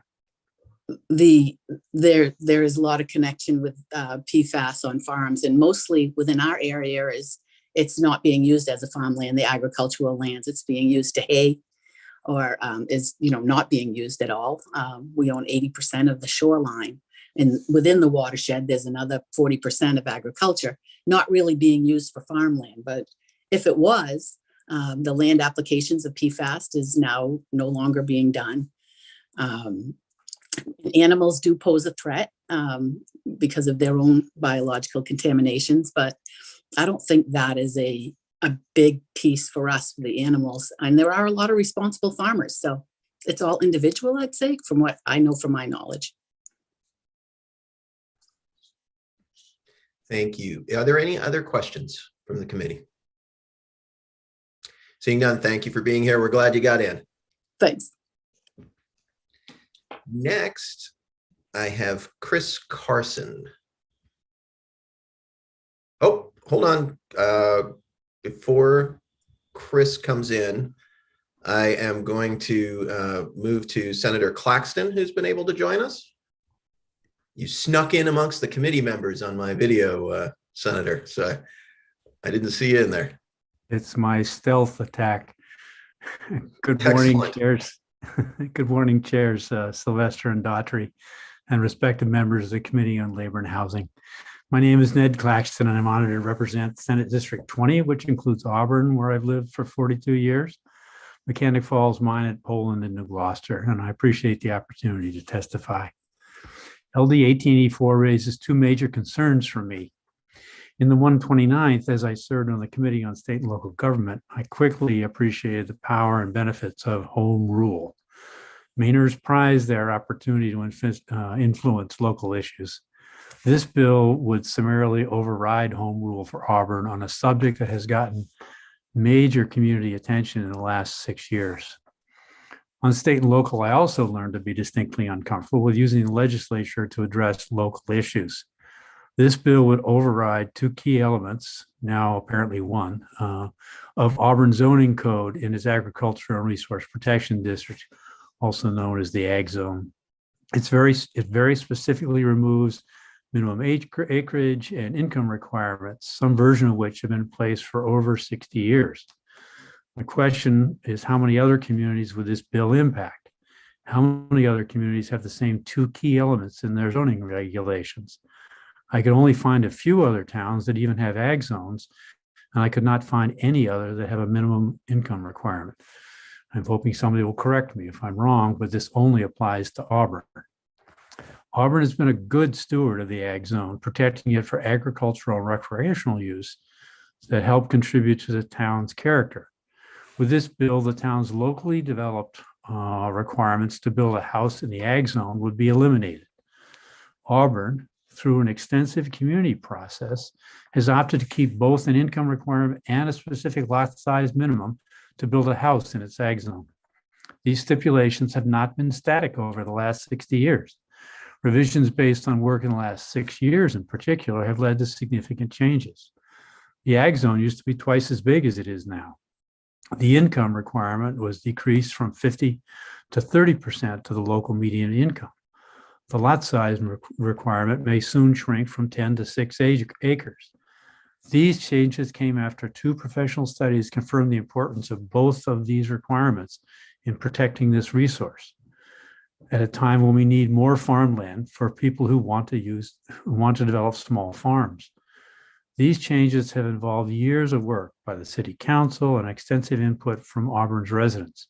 I agree that zoning rules should change to reflect current realities. In Auburn, they have, based on community participation and without legislative mandate. Removing these restrictions would promote development in infrastructure-poor areas of the town, where there is no public transportation, for instance. These changes would add to Auburn's already extensive road miles, which are now equivalent to Portland's, and put prime agricultural land in jeopardy and risk unforeseen changes in the town. Auburn should be congratulated on some impressive work to increase housing options and decrease the density in the developed portions of town, and for updating its ag zone and building ordinances. It should be allowed to continue to shape its own course locally. With efforts to promote infilling of developed acres, over 1,000 acres in the developed area of Auburn will become available for more dense and affordable housing. This will be built near the city center and with public transportation more readily available. Senator Those Claxton. admirable efforts have not yet had time to bear fruit. Senator Claxton, I just want to let you know your 3 minutes have expired, sir. If you can wrap up. I didn't know I got 3 minutes. You're a tough act. If you want to finish got up your the thoughts, Senator legislative Claxton, we'll give you some extra time there. Go ahead. No, that's okay. I really only had 2 more sentences and they're on my testimony, and I will gladly cede what isn't remaining of my time. Thank you, Senator. Is any Representative Bradstreet has a question for you. Thank you once again, Mr. Chair. Thank you, Senator, for being here. I asked a question earlier on and you weren't here, and I'm trying to remember what it was. But what if, given that agriculture is not a viable income-producing entity for most people, what are the people who are supposed to do who own this land and they can't seem to do anything with it? I was on a comprehensive plan committee years ago in the community where I live, and one of the big objections from the people who owned farms back then was that, hey, this is my retirement. You've got no right to restrict my land because you have your retirement, you have your CDs and your IRAs. I've got my land. What do you say? What can we say to people like that? And I know it's a complicated issue. Mm-hmm. I guess I'm just offering another perspective on it as well. Thank you. I'm assuming there was a question in there, and the question I would answer would be that the simpler solution would be to take some of the non-agriculturally valuable land that's currently in the ag zone, take it out of the zone and leave it as residential if you'd like to develop it. I do have some experience with a number of small farmers who are actually making reasonable incomes on 10 acres, quite reasonable incomes depending on the crop they grow and how densely they manage it, how respectfully they manage it. But I think the local solution to this is to take areas that are not valuable agriculturally out of the ag zone and let people do with them as they wish. Thank you, Senator. Representative Prescott, followed by Senator Guerin. Well, thank you. You said it was 30% of the average median income. Does that mean you take the income of everybody that lives in the city, cut it right in the middle, and the farm has to produce 30% of that, and they can put up another structure like a house? That's what gets them the allowance to be considered agricultural and to continue to farm the land. And it's not every year, it's in 3 out of 5 or 1 out of 2 years. So if you have a bad year and your crops go south on your agricultural land, you've got another year to catch up. All right, thank you. Senator Garin. Thank you, Mr. Chair, and welcome, Senator Claxton. My question is related to this 30%. I was understanding that it was that farm had to do 30% of their income from farming. And I had wondered if, say, a woman had inherited her family farm, her husband was a doctor and had a high income, would that make it impossible for her to be within that 30% because her income would be too high? Senator Garin, you're into a portion of the ordinance that is beyond my knowledge. So I can't accurately answer that, but I'll be glad to go to the folks at the town hall and see if I can't get an answer for that question for the work session. Okay, thank you, Senator. And thank you, Senator. Are there any other questions for the good senator? Seeing none, thank you for coming back in here, and good luck in your committee today. And Steve, for the work session, can we get some clarity on that 30%? I believe it's median, is what I've heard, median income of the city, but you know, just make sure we're clear on that. That'd be great. Thank you. All right, Amy Dorville is next, followed by Francis Eames, followed by Ellen Griswold, followed by Charles Hauser, followed by Holly Lasagna. And I know everybody. I got that last one wrong, but thank you. Thank you all for your time today. I'm Amy Dorval, Executive Director at Androscoggin Land Trust. And Androscoggin Land Trust opposes the pending legislation LD 1884 in concert with multiple organizations working within the spheres of food access, land conservation, and water quality throughout Androscoggin County.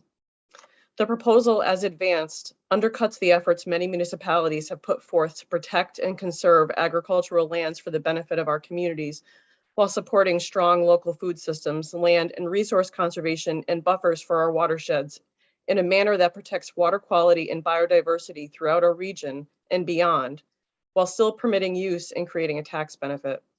The thousands of hours of planning, expert analysis, and advice procured, community feedback and sentiment, and education should not be reduced to a single up or down vote that threatens to turn all agricultural lands within the state into development projects for the highest bidder. As an organization, we are not convinced that this emergency proposal will produce any affordable housing around the state, instead allowing for the wholesale development of our agricultural and woodlot lands to the detriment of our communities and environment, while potentially displacing actual farmers in these zones.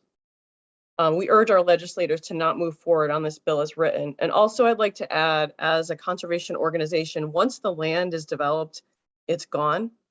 And this land is not ours. I've seen individuals testifying for their own personal issue.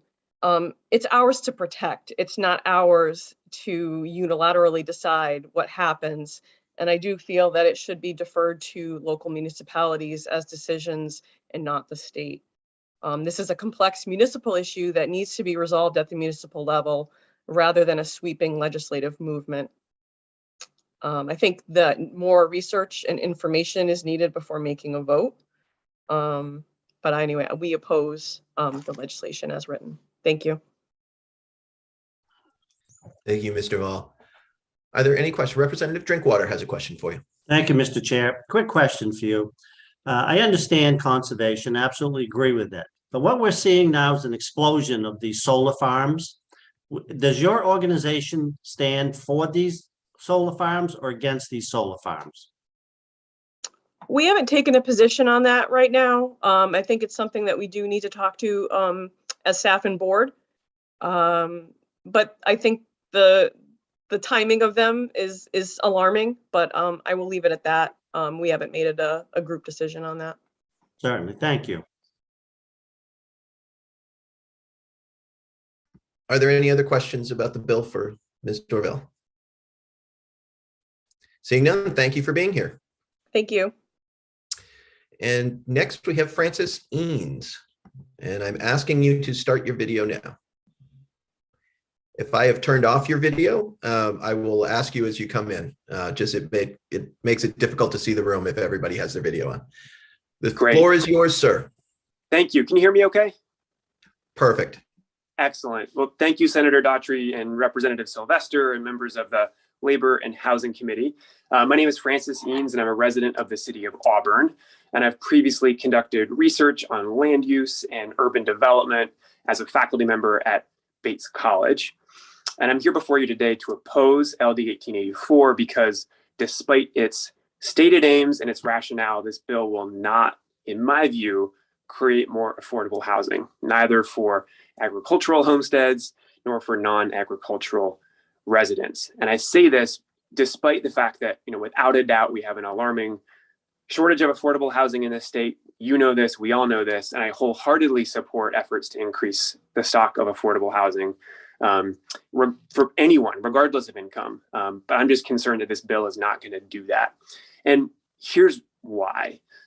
Detached single-family residential housing, which is mostly what we have in outer-lying rural areas, both here in Auburn and in other municipalities like it. This is the single most expensive kind of housing to build. All else being equal, it's simply more expensive per unit housing to build a single detached home as opposed to multifamily housing or other things like it. And I'm concerned that opening up large parts of Auburn and other areas to this kind of housing will simply grow the supply of higher priced housing, which is great if that's your goal. But if you are really concerned about affordable housing, I'm not sure this will do this. I'm concerned especially that the rush of real estate speculation that we know tends to follow upzoning of this kind is going to push agricultural homesteads in particular out of reach from the very folks this bill is aimed to help. And maybe come at this from a different direction. And that's thinking about zoning that limits the growth of residential developments in agricultural and forestry areas. It just isn't really the main cause of what makes housing unaffordable. And if you look at Portland's downtown peninsula, which I'm sure many of you think about, might be really familiar with, it has none of the restrictions that this bill aims to roll back. And yet it's still seen far and away the most explosive growth of real estate prices in the last 10 or 15 years in this whole state. And despite the fact that housing supply on the peninsula has grown quite dramatically, the housing market, left to its own devices, isn't actually providing the kinds of affordability that you would hope to have in a city like Portland. And simply increasing the stock of luxury condos and high-end single-family units, as happened on the peninsula, it's not helping teachers, firefighters, other essential workers. It certainly isn't helping agricultural, like new and beginning farmers, even if they weren't trying to build on the peninsula. But you get my point. And so I'm urging you all on this committee to look beyond what feels like a false choice, that either we have to preserve. I just want to let you know your 3 minutes are up, sir. If you could wrap up your thoughts. Thank you. Great. Let's think beyond the false choice of protecting ag land or building affordable housing. We can do both, and we have to do both. Thank you. Thank you, sir. Representative Bradstreet has a question for you. Yes, thank you, Mr. Chair, and thank you for being here. I understand your statement about not increasing affordable housing, but in your opinion, would it increase housing, the passing of this proposal? Quite likely, yes. But that housing will probably get bought and built by folks either from out of state or who are upper income earners. I'm not sure it helps affordability in any meaningful sense of the word. Representative Rader has a question. Thank you, Mr. Chair. Mr. Eames, as someone who has studied affordable housing, I have a question about your opinion on the ideal placement for affordable housing to meet the needs of our communities and whether or not these referenced ag zones meet the criteria. In my head, I'm seeing ag zones as being far away from the city center, which would make it inaccessible for people who need public transportation, who don't have cars, who might need to utilize childcare, et cetera. So could you describe a little bit about the viability of these ag zones to meet the demand? That's exactly right. And I think Auburn's a great case study of where there's actually huge opportunity within the built up urban core to add significantly more housing. We have old mill stock that can and could be rehabilitated. There's examples of it in Lewiston, far more opportunity in Auburn than has been tapped. State funding can help with that. There still are plenty of vacant areas of that either used to or never did have any kind of construction on them. Those can be built up. There's huge opportunities for infill that, as you say, take advantage of existing infrastructure, take advantage of the density of services that anyone, especially low-income people, but anyone really benefits from. And it's the costs of sprawl as you get farther out from urban cores are greater for municipal budgets, and they're greater for the individuals themselves in terms of expenses, in terms of time spent on the road. Mr. Chair, may I ask a quick follow-up? You may indeed. So you touched a little bit on the expense to the municipality. Do you have sort of an overall view of how expensive developments further away from the city core are to a municipality? It depends. It can be anywhere from like 10 to 30% more expensive for services. I think it's highly dependent on the geography. It's highly dependent on the density of existing development. If you're having to run an extra school bus to pick up kids, if you're having to repave roads twice as often because of increased traffic, all these things are variable, but we know that as distance increases from the urban core and as density decreases, we tend to see per unit costs go up, regardless of whether you're in Texas, North Carolina, or Maine. Thank you so much. Are there any other questions for Mr. Eanes? Seeing none, thank you for being here today, sir. Thank you. Next, we have Ellen Griswold. Great. Good afternoon, Senator Daughtry, Representative Sylvester, and members of the committee. My name is Ellen Griswold, and I am testifying today on behalf of Maine Farmland Trust in opposition to LD 1884. For those of you who are not familiar with Maine Farmland Trust, we are a member-powered statewide organization that works to protect farmland, support farmers, and advance the future of farming. Protecting farmland in Maine is a principal part of our mission because we believe it is vital for ensuring that agriculture remains a key component of Maine's way of life, with farms feeding our economy, stewarding our natural resources, and nourishing our communities. Farms and farmland provide many critical state and community benefits. Agriculture in Maine contributes over $3.6 billion in economic impact and supports over 27,000 jobs statewide. Governor Mills' 10-year economic development strategy identifies the food sector in Maine and sectors that support it, like farming, as one of the 4 areas most ripe for economic development. The state's new climate action plan recognizes farmland conservation as a key natural climate solution by ensuring there's the land needed to create food security for our state and by preserving the climate benefits that can result from climate-friendly agricultural practices. Farms also provide many important benefits to the communities and regions in which they're located, including the availability of local food and farm products, pastoral beauty, recreational access and enjoyment, as well as other environmental and educational benefits. Unfortunately, Maine's farmland is a precious and limited resource. According to the last USDA Census of Agriculture report, between 2012 and 2017, Maine lost 10% of its farmland. That is over 145,000 acres of pasture land, cropland, and woodland. Development pressure is increasing in some parts of the state, which has only been exacerbated by the coronavirus pandemic. And farmers face challenges in affording and accessing the land they need for thriving businesses. We should not add to this growing list of farmland access challenges by removing the ability of municipalities in Maine to protect farmland and make it more affordable for farmers through agricultural zoning. LD 1884 would prohibit the types of income and minimum lot size requirements that municipalities can set for zones primarily used for agriculture. But towns like Auburn have found these zoning requirements, as you've heard today, to be important for preserving farmland and for making land less expensive for farmers to purchase. Although MFT is very sensitive to the need for more housing in many areas of the state, we do not believe the way to address that challenge is to open up large tracts of farmland to development, particularly in communities that have identified farmland protection and support for farms as priorities in their comprehensive plans.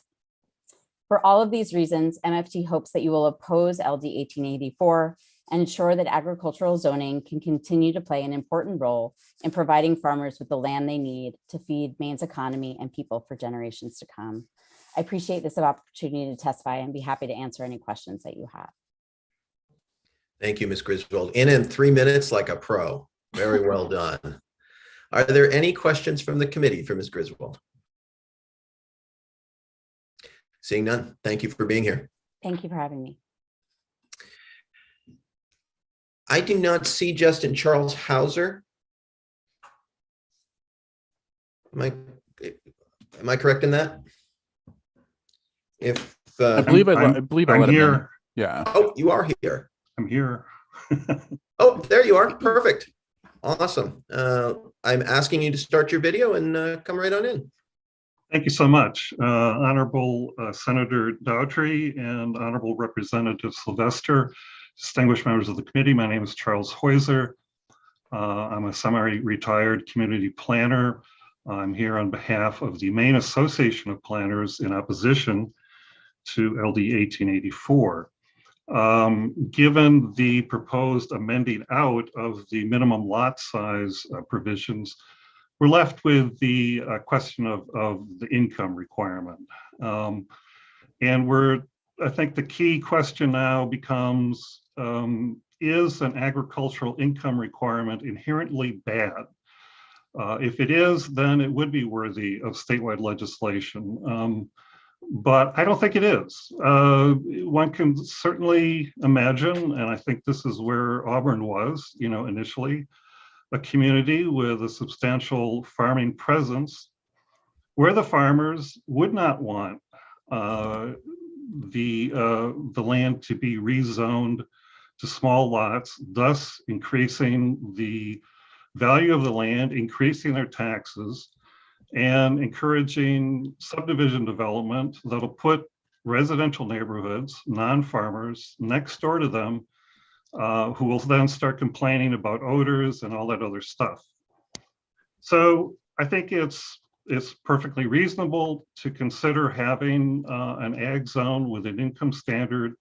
Apparently it's been not overturned in law, at least.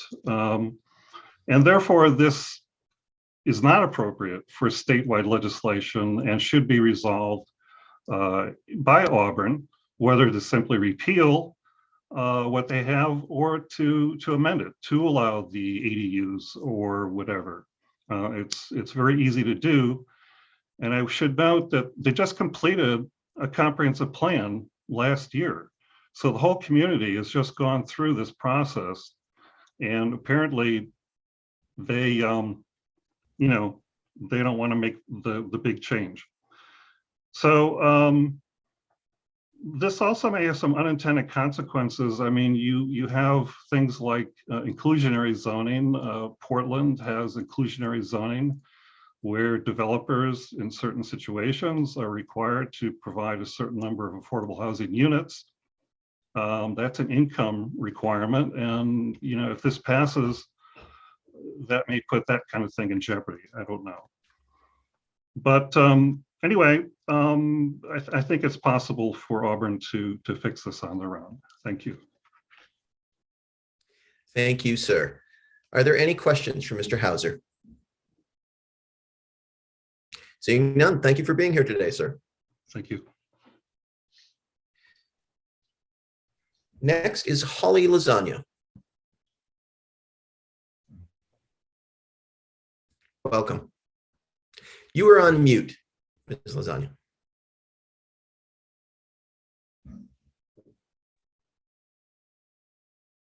Thank you, Representative Sylvester. And it is Holly Lasagna. Perfect. I appreciate that. And also, I had several people call. I had several people text to let me know, and it gave me honestly quite great joy. And Senator Dotry and members of the committee, I appreciate the thought and care that you're putting into this and the questions that you ask. I was an Auburn City Councilor for 4 years, just ending my tenure in January of this year. And much of my work focused on engaging those I represent in being part of discussions, active parts of discussions about smart growth in our communities. Everyone understands the need for more diverse housing options, and much is already being done. During the most recent 5 years in Auburn, between 2017 and 2019, 150 low-income housing units were built. Between 2019 and now, 52 single-family units, single-family homes, 142 market rate units have been built. And since December, permits for 6 units, 4 duplexes, 48 units are under consideration, and basically 133 units are now being permitted. Also, in the discussion and the planning phases are between 300 and 500 units. So including new housing in Auburn is not the issue that has been pressed in terms of needing to take up space in the ag zone. I'll also say I represented Ward 1, which was includes a lot of ag zone property and also is around Lake Auburn. There's also been a push to expand housing into these areas that are fragile due to impinging on the drinking water supply and destroying one of Maine's most precious and unique resources, that is open space. We have alluded to open space in the discussions, but I think it's important to know that this open land is not just for agriculture, but also access for recreation, timber, and wildlife. This access and natural beauty is Maine's brand, something that brings in countless tourist dollars, but also affords each of us access to open space and nature and makes our communities people want to come live. One of the things I want to mention and was referred to, I think, by Mr. Hauser is that comp plan, a new comp plan was just completed. And as part of that comp plan, we included encouraging farms and a local food system to be created. This is something more than just farming, but we need local farms to be able to have a really robust food system. Another precious resource I think that we've spoken about is the desire for local control. This is a local issue. If it were a statewide issue, other people would be coming to the table in support of this.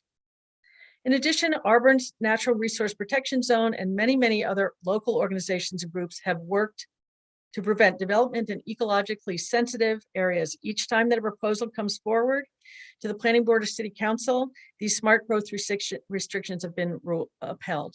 I'll also mention that in my 4 years as a counselor, never did I see standing room only crowds come to city council meetings except on these issues around land use in Auburn. I will stop there. Thank you. Thank you so much, Ms. Lasagna. Representative Bradstreet and then Representative Drinkwater both have questions for you. And then Representative Prater. Oh, yes, thank you. Just a quick question. I think I heard this referred to before. Are the recreational areas and some of the land that we're talking about now? What I was referring to, Representative Bradstreet, is access to private land that has been, we've had a really good relationships between private landowners in Auburn. Auburn has one of the most active sort of trail systems that are in existence, and it depends on these maintaining this open land, as well as snowmobiling. There's a very active snowmobile club in Auburn, unlike the rest of the state, because people have allowed access to the open land that has been maintained. Okay, and some of this may be the land we were talking about. Yes. Okay, thank you. Correct. Representative Drinkwater. Thank you, Mr. Chair. My question has to do with the income threshold. We've heard that it was 50%. It's now been reduced to 30%. Obviously, there was discussion when you were going through this change. Why is this bothers me that there's an income? Can you explain to me why? I think the income threshold makes sure that we maintain land for agriculture.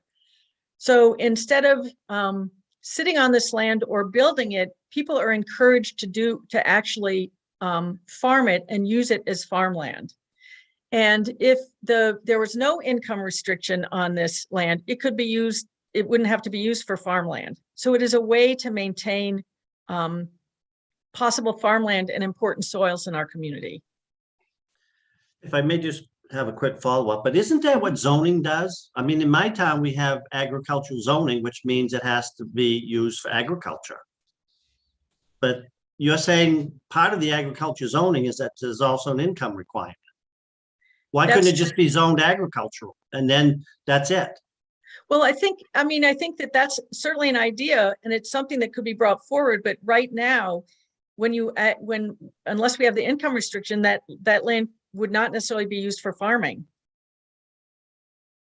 Thank you. Representative Rader. Thank you so much, Mr. Chair. Ms. Lasagna, in your time on council, did you hear from ag zone landowners who were interested in developing affordable housing on their land? And if so, did they or the municipality have a plan to control related municipal costs for those developments?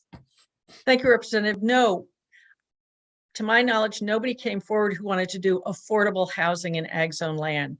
You heard some of those in opposition to this talk about their individual land and what they wanted to do with that. Those are the people who came before the council or before the planning board. There was not an organized push to be able to do low income housing. And I think part of it, Professor Eanes mentioned the idea that to provide these services to people who might want to have access, not have to have a car, would be very difficult if we did develop this for low income housing in the ag zone. There's nothing preventing it in developable land right now.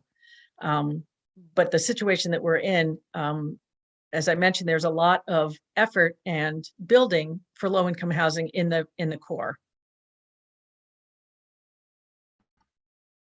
Representative Warren. Thank you very much and for your testimony.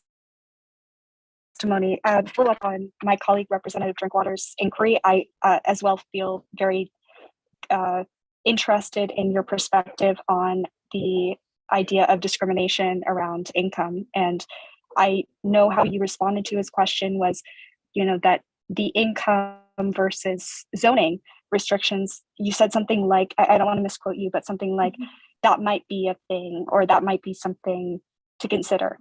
So could you speak any further to, it sounds like you don't want this to not be agricultural land, but it does sound from what I was hearing that you do appreciate that this could be zoning required to be agricultural, but the income requirement itself potentially is something that you reasonable or? I do think the income requirement is reasonable in terms of this land. Removing the income requirement with the current zoning would allow for development that once you go that way, you cannot go back. And I do not think there has been discussion about low income housing. I think that's sort of a red herring in terms of low income housing. We are building low income housing. We know it's important. We're doing it in the core. I'm not sure if that answers your question. I'm so sorry. I think I may have misphrased it. Is it possible for me to rephrase the question, Chair? Of course. Thank you. So the way that the regulation works now is that this both has to be agricultural land and you have to be making a certain level of income off the land. My question is, it seems to me from how you're discussing this that the use of it as quote unquote agricultural land is the argument that you're making around. I'm not sure, could you speak to whether you understand the concerns that people have about it being discriminatory based on that level of income?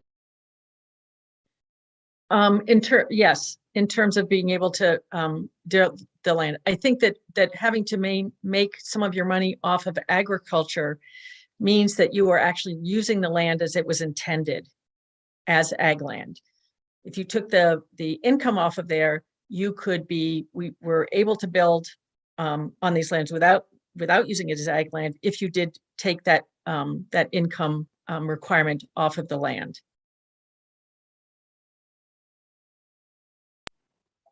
Okay, maybe that's a confusion that I'm having. Okay, but I appreciate your understanding of current regulation. Thank you. Are there any other questions for the good counselor? Seeing none, thank you for being here, Ms. Lozani. We appreciate it. Thank and, you. Representative Warren, for the work session, I've asked that we really get to the bottom of the whole income requirement thing, so that Steve will give us a fabulous answer on that, I'm certain. And and I look forward to hearing that as well. Next, have we been able to bring in Sherry Blumenthal, Justin? Yes, I just got to start up her video. Okay, great.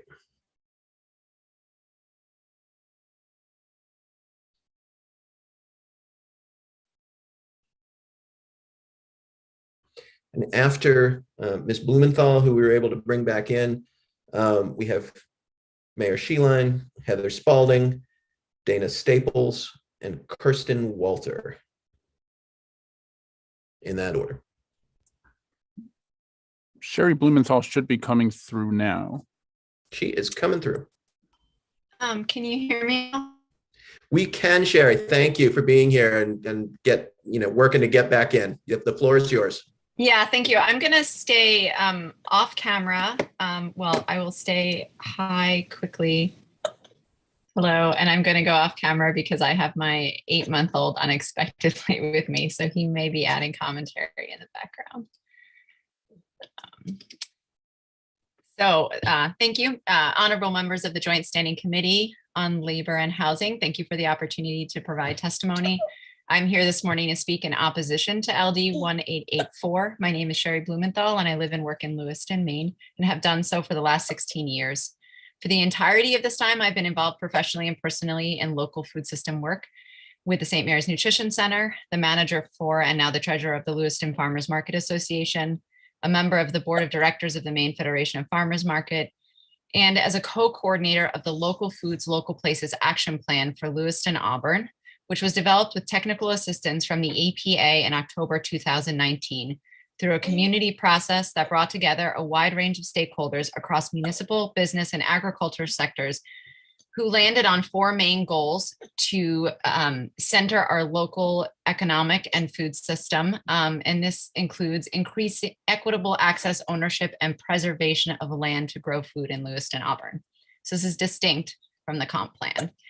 My experience through this work and what first drew me to Maine is in large part Maine's strong agricultural community and unique and robust local food system, a system that provides healthy, life-sustaining food, meaningful livelihoods for people, and serves as a keystone for resilient, caring communities.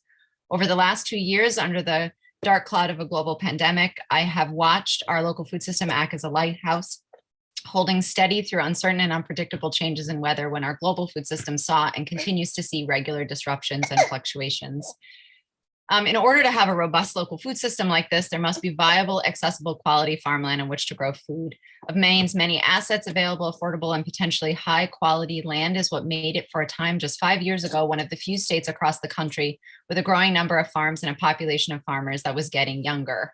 The potential of Maine's agricultural land was highlighted as a site of production for much of the region's local food in the New England Food Vision, a comprehensive and bold vision for our regional food system compiled by Food Solutions New England. However, more recently, Maine's agricultural future has not felt as optimistic as we watch some of the best quality farmland be lost to solar farm development and alarmingly to potentially impossible irreversible PFAS contamination, of which the widespread nature of is only just beginning to be understood. At a time of ever-increasing uncertainty and instability, the decisions we make in regards to critical life-giving resources such as potentially viable farmland must be made thoughtfully, deliberately, and with future generations in mind. Certainly, they must be weighed against legitimate pathways that lead to solution destinations. Unfortunately, LD 1884, as it stands, does not actually provide a solution for the housing crisis in Maine, as it implies it does, which many people spoke to earlier, so I won't go into the details. LD's 1884's very language is not one of positive creative problem solving, but one of limitation, stripping municipalities and its people of the power to make thoughtful, specifically tailored decisions regarding land use, soil protection, and the future health of their community. Thank you. I was just letting you know your time was at a wrap. Yeah, and I would say it is for this and other reasons outlined above that I encourage members of the Joint Standing Committee on Labor and Housing to vote against LD 1884. Perfect. I see that Representative Warren has a question. Thank you for your testimony. In your position and your expertise in the area, could you speak to your understanding of how effective this zoning or ordinance and different income restrictions has been to, I guess, attracting farmers to that land or using it in I guess its stated intended way? We've heard a variety of testimony back and forth, so I appreciate what you're saying. Hope you could speak to how effective it's been. Yeah. I will speak as much as I am permitted to at the moment. I did want to address something, I know that you all will delve into the income requirements specifically, but I wanted to distinguish what is different between just naming something an agricultural, in my mind, naming something as an agricultural zone versus having this income piece. And it's that the income shows it is a representation of a dialogue of what's going on with the farmer and the community at large. Income is a flow of resources, right? It says that this person is engaging with the community at large. They are getting their product out to people, which shows that the land is actually a community benefit. And that is different than something simply, in my mind, something simply being designated for agricultural use, where somebody could do subsistence farming or homestead only for themselves. And I think that's part of some of the original intention of this tool. And I do think it's a tool, not just for ag protection and land protection and the integrity of a region, but it's to say, we recognize this, as someone said earlier, this is not any one individual's resource. This is the future. This is our future and our present. And we want it to be there for sort of community use. And so that to me is a little bit of what the income speaks to. In terms of the farming, I've seen in my time, I've seen at least one new farm up here in Auburn specifically that has interfaced with me. That doesn't mean there's not more. I'm sorry, there's two, one of which is interfaced with me. And I think I think it was Rep Bradstreet that has spoken a number of times to the difficulty of agricultural as a livelihood. And I do think that it is certainly not, it is not impossible. And there are a lot of people pursuing it. Otherwise, young people wouldn't be flocking here to do it, or, and I think if we feel like it's impossible, then we need to be asking ourselves, what do we do to make the climate more receptive and fertile for farmers to make a living? And that's exactly where Lewis and Auburn have been situating themselves with the local foods, local places, planning, and the inclusion in the comp plan for local ag is speaking to the fact that the region and the community at large wants to see agriculture become more viable and not less so. I don't know if I spoke to your question. Thank you. Representative Bradstreet. Thank you, Mr. Chair. Thank you for being here and for your testimony. I grew up on a farm, and I still live out in the country with farmland near me. I appreciate farmland. And I guess the question I have, and I think we all do, and we need to preserve it. But the question I have is, who's bearing the burden right now of preserving this farmland so that everybody can enjoy it and get the fruits of it? And if it is just the farmer, what can be done to share that burden? I really appreciate that question, and I don't have an answer at the moment. I am not as well versed specifically as some of the others who have spoke today on exactly who the people are most impacted, although I appreciated some of the earlier testimony from people who are putting forth this bill and sympathetic to their challenges. But I think similar to what, I don't know if it was Holly Lasagna said, or perhaps Alan Griswold, is that it doesn't have to be either or. I think there can be a path where we are creating housing and we are preserving land, and we are also not putting in unnecessary regulation where people can't meet the needs of their families or their growing families or their families that need care.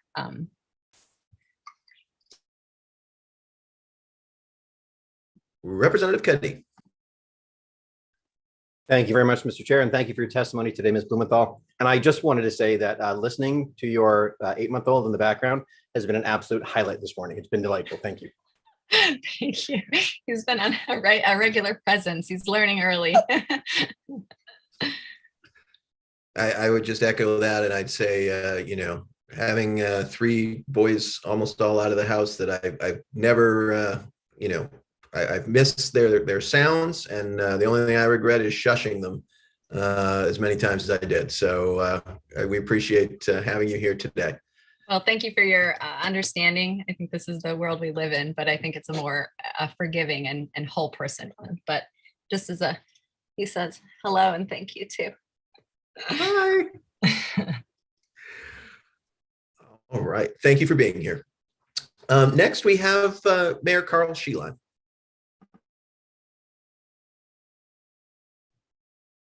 Hello. Thank you, committee. Yes, my name is Carl Sheelan, and yeah, here's my testimony. It was submitted to you by Clerk Purvis, and I'll read a portion of it.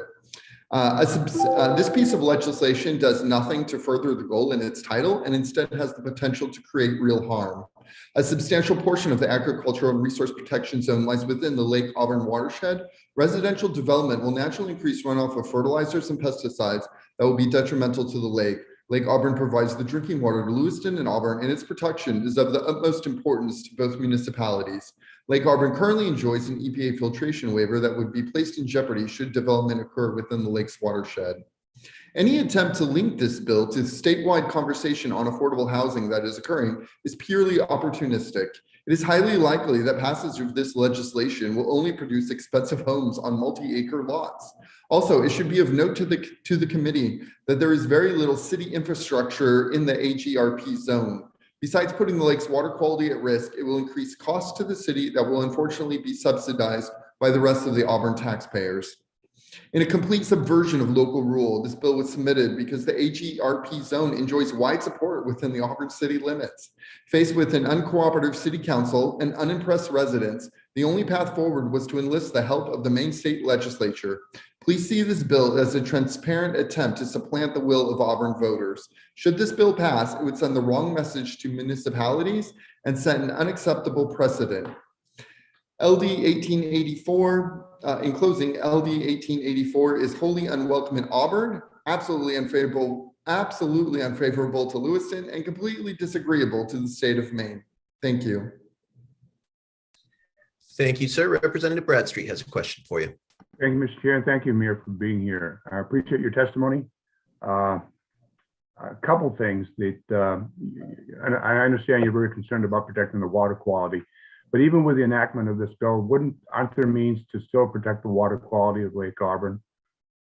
I'm concerned that removing the income requirement will increase development, and that will put the lake at risk. Right now, we're only one of, I think, 10 water bodies in the state that enjoy an EPA waiver, and the construction of a filtration plant, along with the ongoing cost to run it, would just be an unnecessary burden for both cities at this time. Okay. Thank you. I'm afraid my internet's a little unstable. I didn't catch all that, but I did get the gist of it, so I appreciate that. In a nutshell, it's a bad idea. Okay. Secondly, you must be really concerned about housing opportunities in Auburn and indeed the entire state.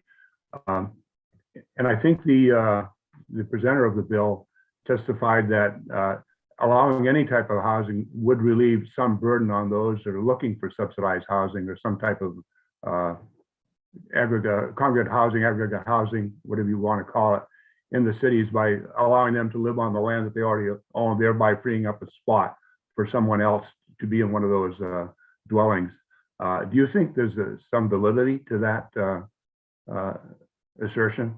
Absolutely not. I think that because of the lack of city infrastructure in that part of town, it will just simply divert resources that could be better spent elsewhere and increase taxes for the entire city.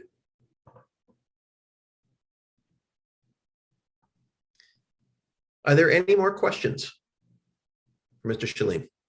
Representative Warren. Thank you very much for your testimony. I think you may have heard previous testimony that was concerned about this concept of NIMBYism, the idea of like, this is all great, but not in our backyard. And I guess I wanted you to speak a little bit to that, because it does seem like you have a very clear understanding on the ground of different parties and how they feel about things. But I guess, could you speak at all to maybe those that are advocating for this bill and the concerns around things like discrimination, that we're maybe all acknowledging that many of these lots are not used for their agricultural purpose. And I guess I understand there's risk to growth, but I'm wondering if you could speak to that at all. Yes, I think what's the critical difference here is that in this particular backyard is Lake Auburn, the sole water source for both cities. And I think the protection of the lake and the watershed surrounding the lake, of which represents a substantial portion of the AGRP zone, is of critical importance. All residents will need to drink the water of the lake. Could I ask a follow-up question? Of course you can. Thank you. So it sounds to me like this area, if used for its zoning intended purpose, agricultural, there could be other risks of pesticides and this sort of thing. I guess I'm wondering if you could speak at all to, it seems like this is a very vulnerable region, which you understand far better than me. But I guess it seems like there's this unspoken understanding that this land is to be preserved wholly for a variety of reasons. But it doesn't seem to have been used in the last 60 years very much for its intended agricultural purpose. So I guess I'm a bit confused. If it's as vulnerable as you're stating, then maybe it should be bought out by a land trust or something like this versus just the status quo. I guess I can't really speak to why it hasn't been used for agricultural purposes, but I am concerned that residential development will significantly increase the potential for harm to the watershed and thereby the lake. Are there any other questions? Seeing none, thank you, Mr. Shalin. Thank you for everyone's time. Have a wonderful day. Thank you, Mayor. Next, we have Heather Spalding, followed by Dana Stables, followed by Kirsten Walter, and then we will switch to neither for nor against. The floor is yours, Ms. Spalding. Good afternoon, Representative Sylvester, Senator Daughtry, and members of the Joint Standing Committee on Labor and Housing. My name is Heather Spalding, and I'm Deputy Director of the Maine Organic Farmers and Gardeners Association, MOFGA. Through education, training, and advocacy, MOFGA is helping farmers thrive, making more local organic food available, and building sustainable communities. While MOFGA is committed to creating sufficient, healthy, affordable housing for Maine's farmers and farm workers, we are opposed to LD 1884. We believe that the bill would undermine creative approaches, including that of Auburn's Agricultural and Resource Protection District, which is designed to encourage local farm businesses to take hold and flourish. I was honored to serve on the Housing Commission that looked at zoning, and my role was to represent the interests of the agricultural community. And in that process, I underscored the critical need for farm worker housing and improvements to our aging farmstead infrastructure. while ensuring that our farmland isn't swallowed up by residential and commercial developments. A favorite comment of late in Maine's agricultural community is the last crop that any farmland grows is housing.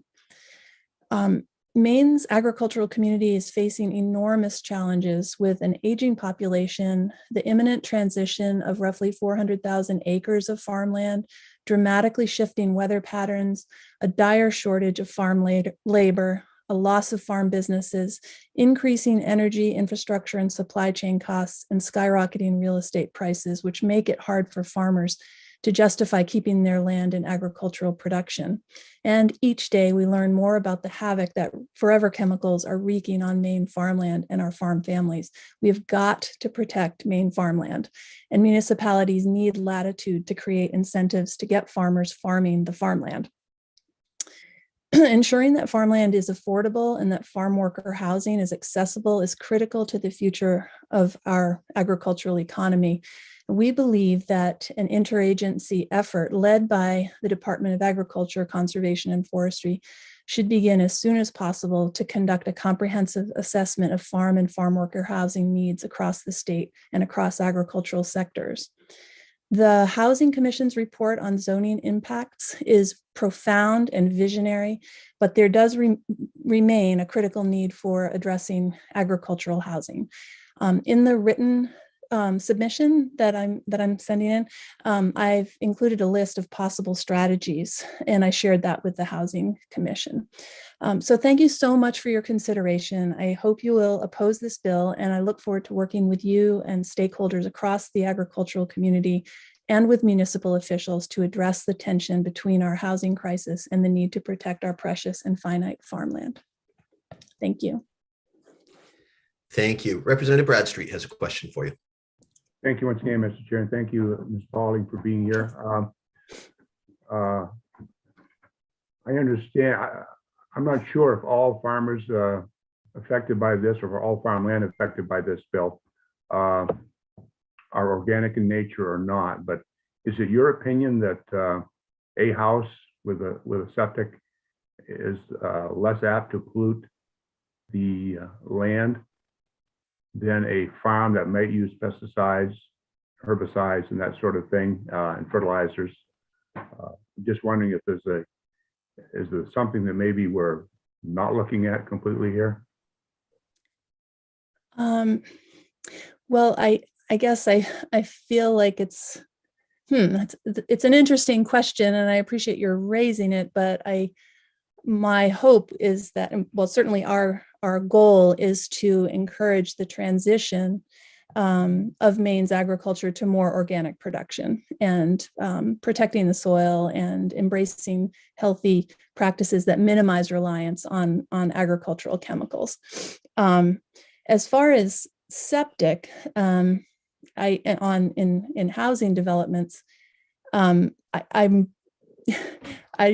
feel like there has to be very carefully planned housing development in general. Yeah, I mean, you could have really serious pollution of soil and water and other natural resources by poorly planned housing developments. But I guess, our overall goal is to encourage the transformation of agricultural management practices toward organic practices that minimize their reliance on agrochemicals and soil management that results in erosion.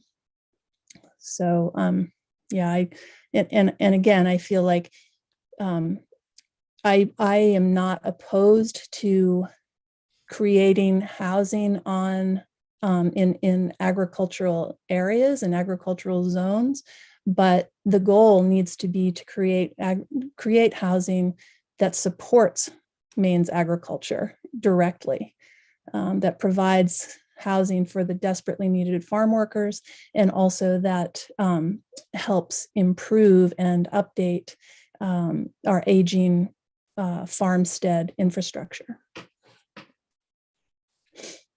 Representative Warren.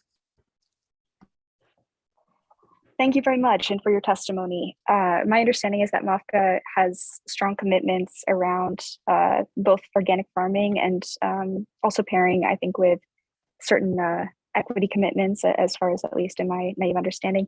And so I'm wondering how you would, I guess, how you'd respond or what you think about a thought, I guess, that I'm having in listening to testimony today, that this land is maybe intended to be used for agriculture or as far as zoning, but I'm not sure if you could speak at all to if this zoning as written is really promoting that, is really creating a situation where farming is realistically happening or will happen in the future. And then if you have any thoughts as well about this income element and relating farming and any issues of equity that you think are relevant, or maybe you just don't think they are at all. Thank you so much, Representative Warren. I think I got all the pieces that you're inquiring about, and I'll try to answer them. I too want to have a better understanding, as everybody here this morning, I think, does, of exactly what the formula is in Auburn. My comments, I think, are much more geared toward giving municipalities latitude to come up with creative solutions for and incentives to protect farmland and to get people farming that farmland and to increase our local food economy. So I feel that the problem with this particular bill with LD 1884 is that it preempts any kind of creative solution, including Auburn's solution. And as far as the equity goes, I mean, we MAFCA is very much committed to ensuring that people who have been traditionally or historically underserved or marginalized in some way and have not had access to land, that they do have access to land, and that state programs and that federal programs are in place to provide technical assistance, training, low interest loans, grants, and access to land. Farmland access is almost always the top concern from among new farmers and beginning farmers in Maine that we work with and that we regularly survey. And so we know that we have to make farmland accessible and available to those who have an interest, whether they come from means or whether they have been in a community that has been basically kept out historically. So yes, we very strongly support that. We feel we're very happy that within the Agriculture, Conservation, and Forestry Committee last year, there was legislation passed that would specifically look at how agricultural policies are adversely impacting BIPOC communities from accessing agricultural resources and programs. And we're very, very strongly in support of all of those efforts. Thank you. Could I ask a follow-up question? Yes, please. In your experience, are there any local municipal level zoning or otherwise income type regulations that have successfully encouraged more farming or more equitable farming ownership? Just a variation on this that has worked, whether or not it should be modeled here, or whether it would be negatively impacted if we did advance this legislation. I don't have an example of another formula that is in play in a municipality that would be along the lines of what Auburn has. But I think that again, getting back to my original point, that the municipalities need the latitude to come up with creative incentives, because farmland is under such great threat from so many different angles. It's a precious and finite resource. I think that, you know, one of the confusing pieces about this is that you know, the idea that income should play into access to farmland. I think the initial notion that people have when they think about that is that it's a tool, or it's a strategy for keeping poor folks out, or keeping people who don't look like you out, or just like, you know, kind of preserving the local culture or something like that. And that cannot be. That's something that I think the Housing Commission made clear that needs to be addressed from many vantage points. But this, you know, the approach that Auburn has taken is not to exclude people who don't have means, or maybe underserved communities, or to prevent diversity or equity and inclusion. It is specifically geared to create opportunities for people with less resources to get access to the land and to steward that land, and to be, you know, contributing to the local food economy. Thank you. Are there any other questions from Ms. Spalding? Ms. Spalding, you may not have the answer to my question right off the top of your head, but I'm trying to get a sense of what this 30% looks like. And I know we'll get a total. If we could have some sort of a median income for farmers, so we know, and I know how difficult that is. I think we're talking about individual farmers rather than, say, potato harvesters, you know, bigger corporations. Those, but amongst your members, who would be smaller, you know, would you maybe be able to get something for the work session? That'd be great. If not, we'll move on without it. But it's something I've been pondering the whole time. I appreciate that, and I will see what I can come up with and get back to you. And I did want to just say that I think there was a comment earlier in the hearing about you know, recognizing that organic agriculture has been thriving, and that it is it is sort of a bright spot on the future of Maine's agricultural economy. And I appreciated hearing that. And I think that there was also a comment that MOFGA is not engaged in the Auburn area. And we have been, and we do partner both with certified organic operations in the Androscoggin County, in Auburn proper, and then with a lot of people who are transitioning to organic production. We've been just so impressed with the work that the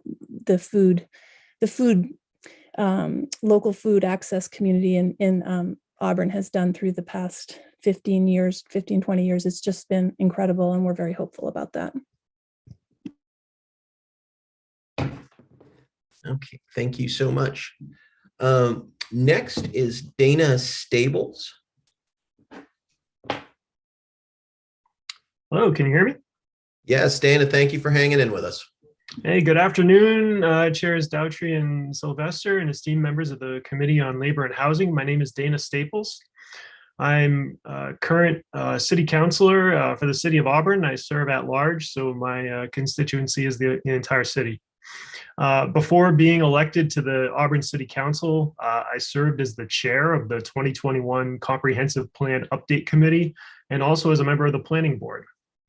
I've been listening along to the testimony given by other people and some of the questions that have been asked. I did want to mention that the income restriction on the current agriculture and resource protection zone is 30% of the median household income for the city of Auburn, which of course changes, you know, from year to year, but is roughly about $15,000 currently. You want to check that stat. I don't have that in front of me for sure, but I think that's about what it is. As well as the zone that we're talking about is the agriculture and resource protection zone. So it's not just agriculture. There's the resource protection component of the zone that sometimes will create some complications, because it's, we're not just looking at people farming here. So I did want to bring up, I don't want to repeat everything that everybody else has already said. There's been a lot of good points. But the last few years, Auburn's been dealing with this zoning issue for, with quite a few different methods. We've had a few different committees, as I think Chris Carson was on here. He was on one of the committees, or even more than one, actually. We also have had at least two different times when the city council has taken up the issue. And I fully expect it to come back on my term on the city council.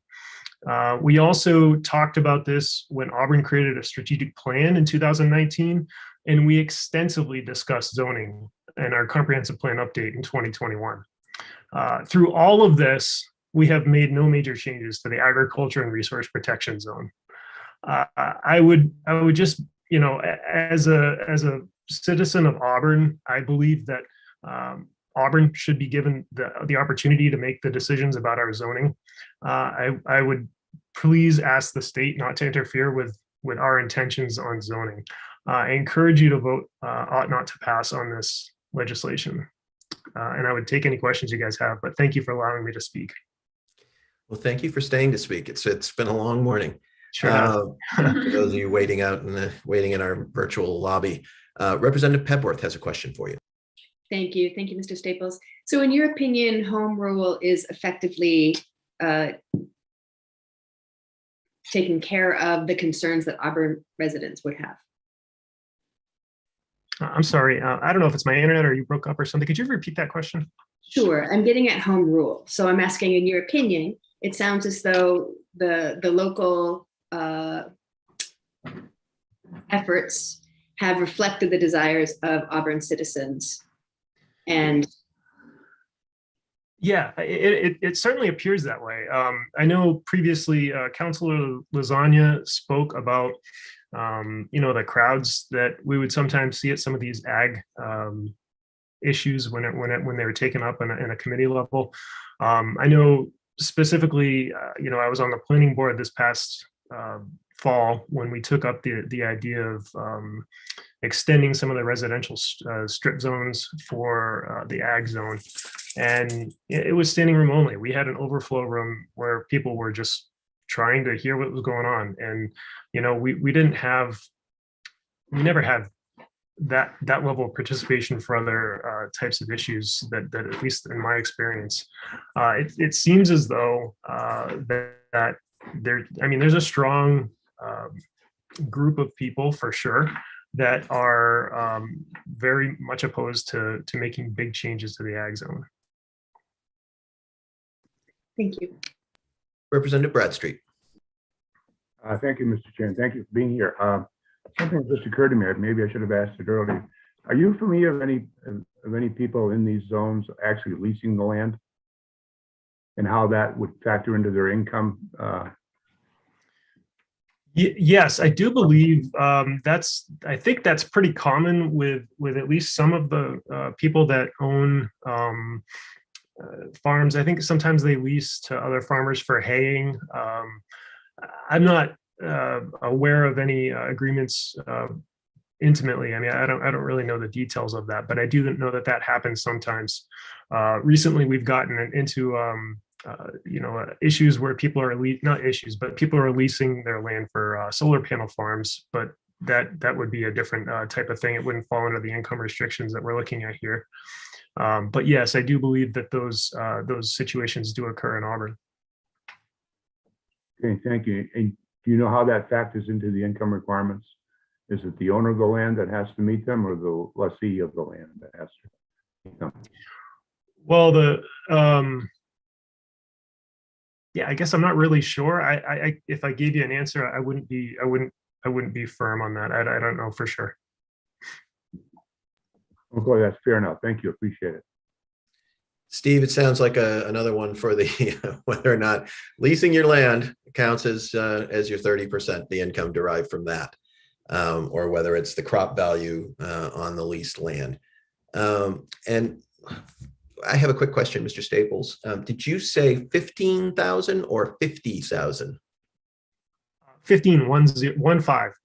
15. Yeah, so Median. it's median income for the city of Auburn, and I don't know exactly what I think it might be just a little below that right now, but I mean the numbers are always changing. You know that it's in that range. Okay, great. I just wanted to make sure I heard the right number. Yes. Thank you. Thank you. And next is Kirsten Walter.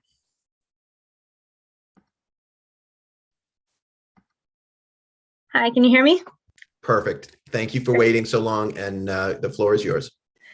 Oh, it just gave me enough time to get butterflies in my stomach, which I do whenever I speak, but thank you for the opportunity to provide testimony. My name is Kirsten Walter, and I'm the director of the St. Mary's Nutrition Center. I'm here to speak in opposition to LD 1884. For over 22 years, the Nutrition Center has supported healthy people and resilient communities in Lewiston and Auburn with a focus on equitable food access.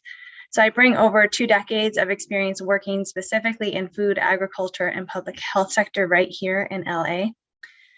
The Nutrition Center has been involved in this robust ongoing public dialogue about the agricultural zone, and we've always advocated for an informed, transparent, and thoughtful public process. It's included several public dialogues. I shared links in my written testimony because I think you'll find them really helpful. But these included partnering with the City of Auburn to support a comprehensive study of Auburn's economy, agriculture, and housing in 2018. It was done by the nationally respected Crossroads Resource Center. We then co-facilitated the community process, Local Foods, Local Places, which was referenced in earlier testimony. And this process did include city staff and city councilors from Auburn in 2019. And then we partnered with several organizations to host the LA Region Farmland Access and Food Economy Conference in 2019. That was attended by over 100 stakeholders from diverse backgrounds, and there was immense energy to support equitable farmland access, including supporting historically marginalized populations in accessing affordable farmland. And I'm sharing this history to provide more context about the nature of the local discussions, as well as to raise up to the committee that equitable access to farmland is a clear priority for the larger community in Auburn and Lewiston.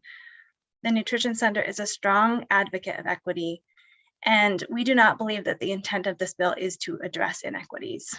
There are a multitude of strategies, many of which are included in the reports named above or shared by other testimony, that can be utilized by the city to support new farmers and to support farmers facing barriers in starting agricultural businesses. This ordinance is not perfect, and it's a contentious local issue that needs to continue to be improved in response to a changing economy and landscape, as was recently changed with the income requirement.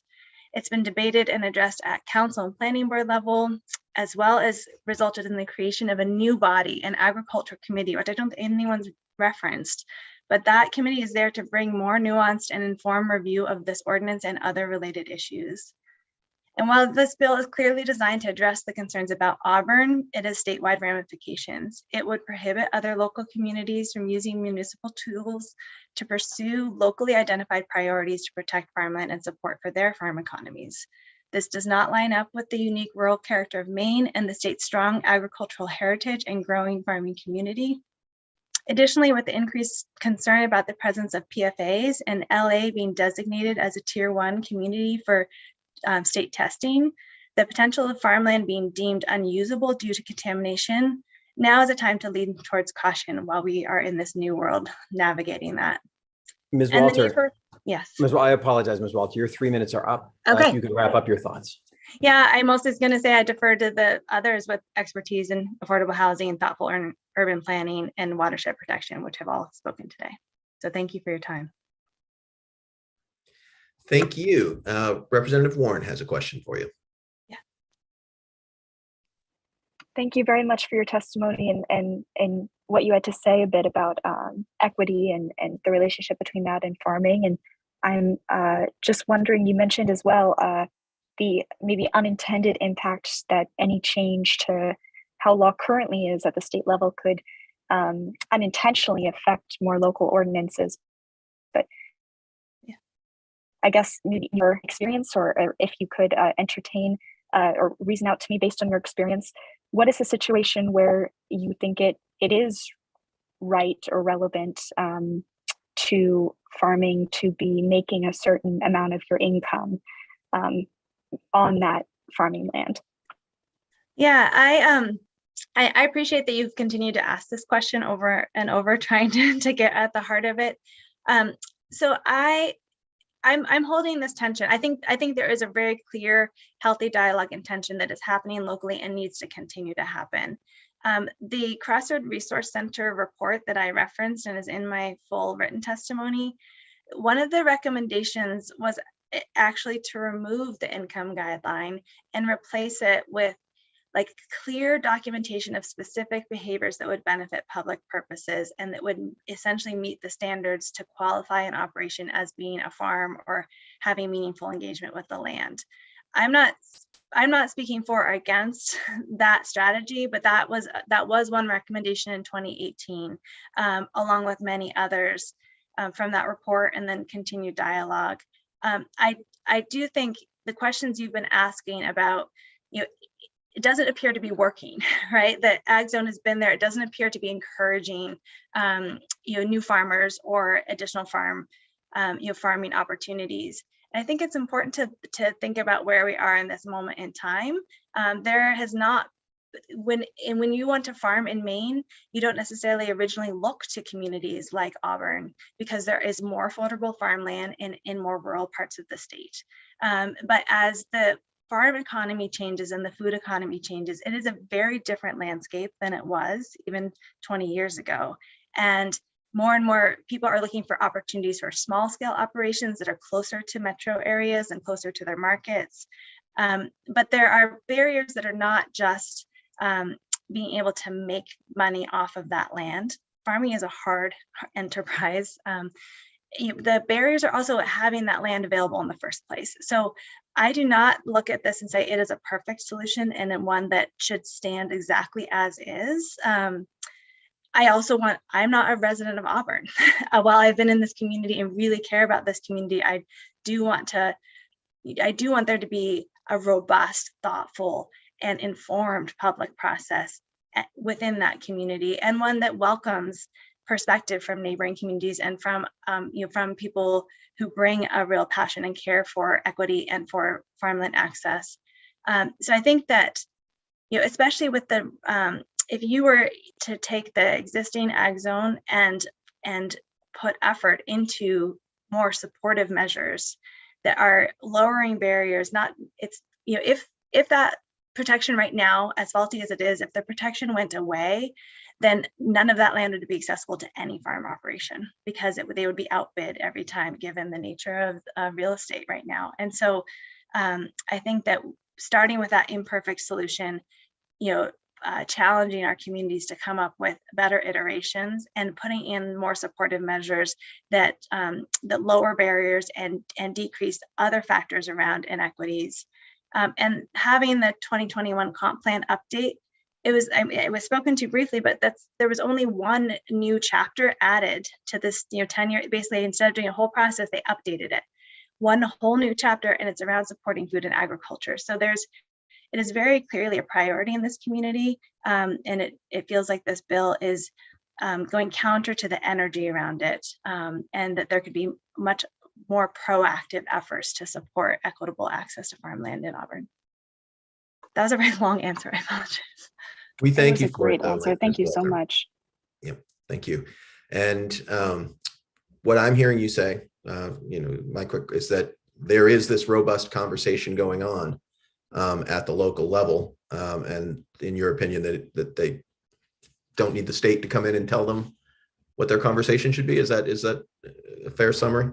I mean, I hate to simplify, even though you want simple answers. Because absolutely. That's my job as the chair, is to kind of get to the nut of it.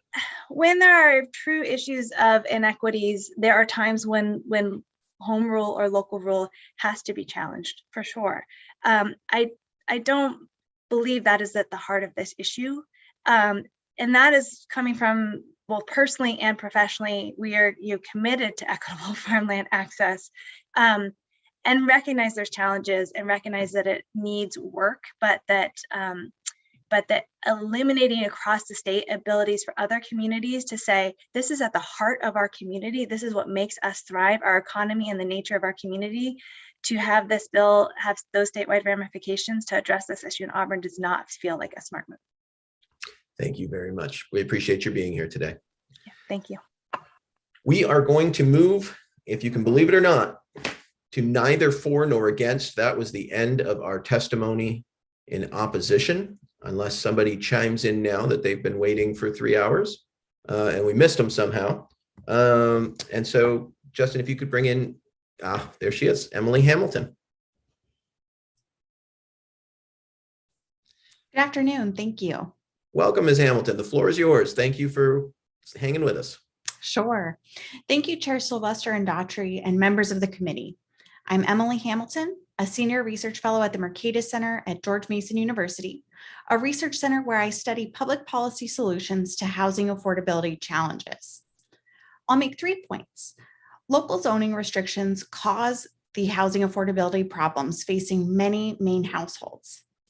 Second, state policymakers have a role to play in setting limits on local zoning.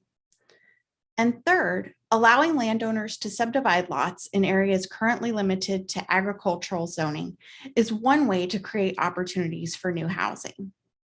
To my first point on zoning and housing affordability, in 2 decades, the median price of a home in Maine has increased by nearly half after adjusting for inflation. Across New England and across the country, local zoning restrictions are causing housing affordability problems. In particular, large lot zones ban residents who can't afford a large tract of land. In some cases, large lot zoning doesn't even support farming. Some farm businesses can remain viable by subdividing their land and using the profit to support the agriculture. To my second point, state policymakers have a role to play in protecting the right to build housing. The costs of housing development are often felt by people who live right next to it. The biggest beneficiaries of new housing are the people who live in it. When new housing is proposed, generally we don't know who they are, and they may not even live in the jurisdiction where the housing would be built. Therefore, local policy tends to reflect an outsized view of the costs of housing construction relative to the benefits. And to my third point, permitting subdivision in agricultural zones supports housing affordability. We see that large lot zoning harms housing affordability across the country. A study on the effects of minimum lot sizes in Massachusetts identifies that a 1/4 acre increase in minimum lot size requirements led to 10% less housing construction between 1980 and 2002. In some of the most expensive regions of the country, like the Bay Area, agricultural zoning is a key policy standing in the way of housing construction. Income restrictions limit who can access a locality's housing and make new construction less feasible. They mean that a change in a homeowner's circumstances can make them ineligible to live in their own house. By stepping in to limit large lot zoning and income restrictions, state legislators can ease the burden of local rules that are causing statewide problems. Thank you, and I'm happy to answer any questions. Thank you. Are there any questions from the committee? Representative Prescott. Well, thank you. Every house that's built, is it income or expense to a community? Well, it's both because the new house will require some services, but it will also contribute to the property tax base of that locality. All right. And on average, every house has 2 children. How much will that cost that community to support those 2 children in the school system? I don't have the figures for Auburn in front of me. It varies quite significantly across the country, the per pupil expense. And the average is about 10 grand. You could use that for a round number. So if you get 3 grand, would you say if you get $3,000 in property tax, but it's costing the people in the community 20 grand to put the kids through the school system, would you say it's fair to that it would be minus $17,000 that the rest of the community would have to make up for? Following your numbers, certainly, but there are other other factors to consider, such as the specific infrastructure needs and whatnot, to get a full picture of the effect of new housing development. Would you say that allowing housing developments is going to cause property tax increases for the people that are already there? I would not. No, it really depends on the structure of the locality's property tax system and the specific service needs that the new housing will require. Who do you think would pay for transportation to and from the school system, to and from doctor's appointments, and to and from the grocery stores? As we know that these farmlands they're talking about are on the outskirts of town. They're not anywhere near 7-Eleven. Who's going to pay for that? It would be a mix of public and private costs. So it will be a tax increase. Representative, I'm gonna just check and see if anybody else has a question, and then we can circle back to you if you have another question. Thanks, Representative. Are there any other questions from the committee for Ms. Hamilton? Senator Guerin. Thank you, Mr. Chair. And thank you for being here. It's nice to have some expert testimony with some research to back it up today. I wondered if you have any information on how zoning affects auxiliary housing, and if you see, as zoning is decreased, a large percentage of auxiliary housing coming in on private dwellings. Thank you, Senator. By auxiliary housing, would that be the same as an accessory dwelling unit? Yes, like somebody building a mother-in-law apartment. Yes, thank you. That's been a very prominent area of reform in recent years at the state and the local level. It's been a very, I think, politically feasible way to make it feasible to build a little bit more housing at relatively low costs. My understanding is that they are not feasible to build in the agricultural zone of Auburn, which is where we've been focused today. But happy to answer any other questions more generally about what makes accessory dwelling units feasible or not possible to build. As we discuss market forces, I will let the committee know that we will be breaking when we finish this until 1:45.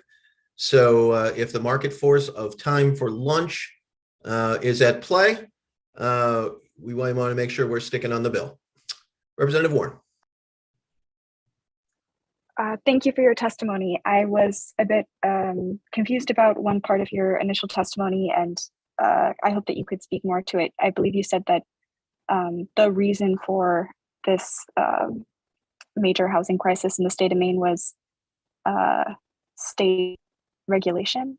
I think I was confused, and I don't mean to misquote you, but could you speak more to how you're there's a big difference between correlation and causation, but you seem to be implying a cause. So I'm just hoping you could speak more to that. Certainly. Thank you, Representative. I believe what I said was that local regulations are a primary cause of housing affordability challenges. And there is a wide body of excellent research on the role of local zoning restrictions causing housing affordability by limiting the amount of housing that can be built in localities across the country and driving up the cost of housing that is permitted to be built.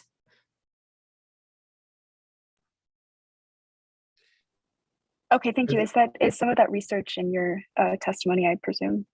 It is, yes. The amount of that research. Happy to share additional research if I can be of help at a later date. Are there any other questions from the committee? Seeing none, thank you, Ms. Hamilton, for being here today. Thank you for having me. Justin, I believe that's the end of testimony. That is correct, unless there's anybody in the gallery. Representative Bradstreet. Did I miss? No, Mr. Chair, you did not miss me. The sponsor would like to know if he can come back in and talk about a possible amendment. Would that be permissible? I think that's probably for the work session. If he wants to send that to Steve, he can get that out to us all to have to discuss at the work session. And we'd be happy to hear from him personally if he wanted to reach out to members of the committee. Okay, so he'll be able to take part in the work session too then. Okay. So yes, we will definitely take time to look at any amendment that the sponsor wanted to bring forward, but we need to have our clerk, as the labor committee, give our clerk a chance to have lunch. So very good. Thank you. And we still have at least one more bill and a work session ahead of us. So no rest for the weary. All right, seeing no other person putting their little vigil paw up in the air, I close the hearing on LD 1884. We are going to take a hard stop break until 1:45 because we still have this work to do, at which time my distinguished co-chair, Senator Daughtry, will take over the gavel and hopefully keep everything straighter than I did. So we'll see you all at 1:45.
Hey, everyone. Senator Daughtry got called away to do leadership stuff, so she will be with us momentarily. She just needed an extra couple seconds to slurp her soup.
Representatives, if you're in the sound of my voice, if you could turn on your screens. The good senator is preparing to start. I think we've got everyone here, or just a majority. So I'm going to ask Justin, can you please reappoint me as a co-host so I can let the good Representative Talbot Ross in?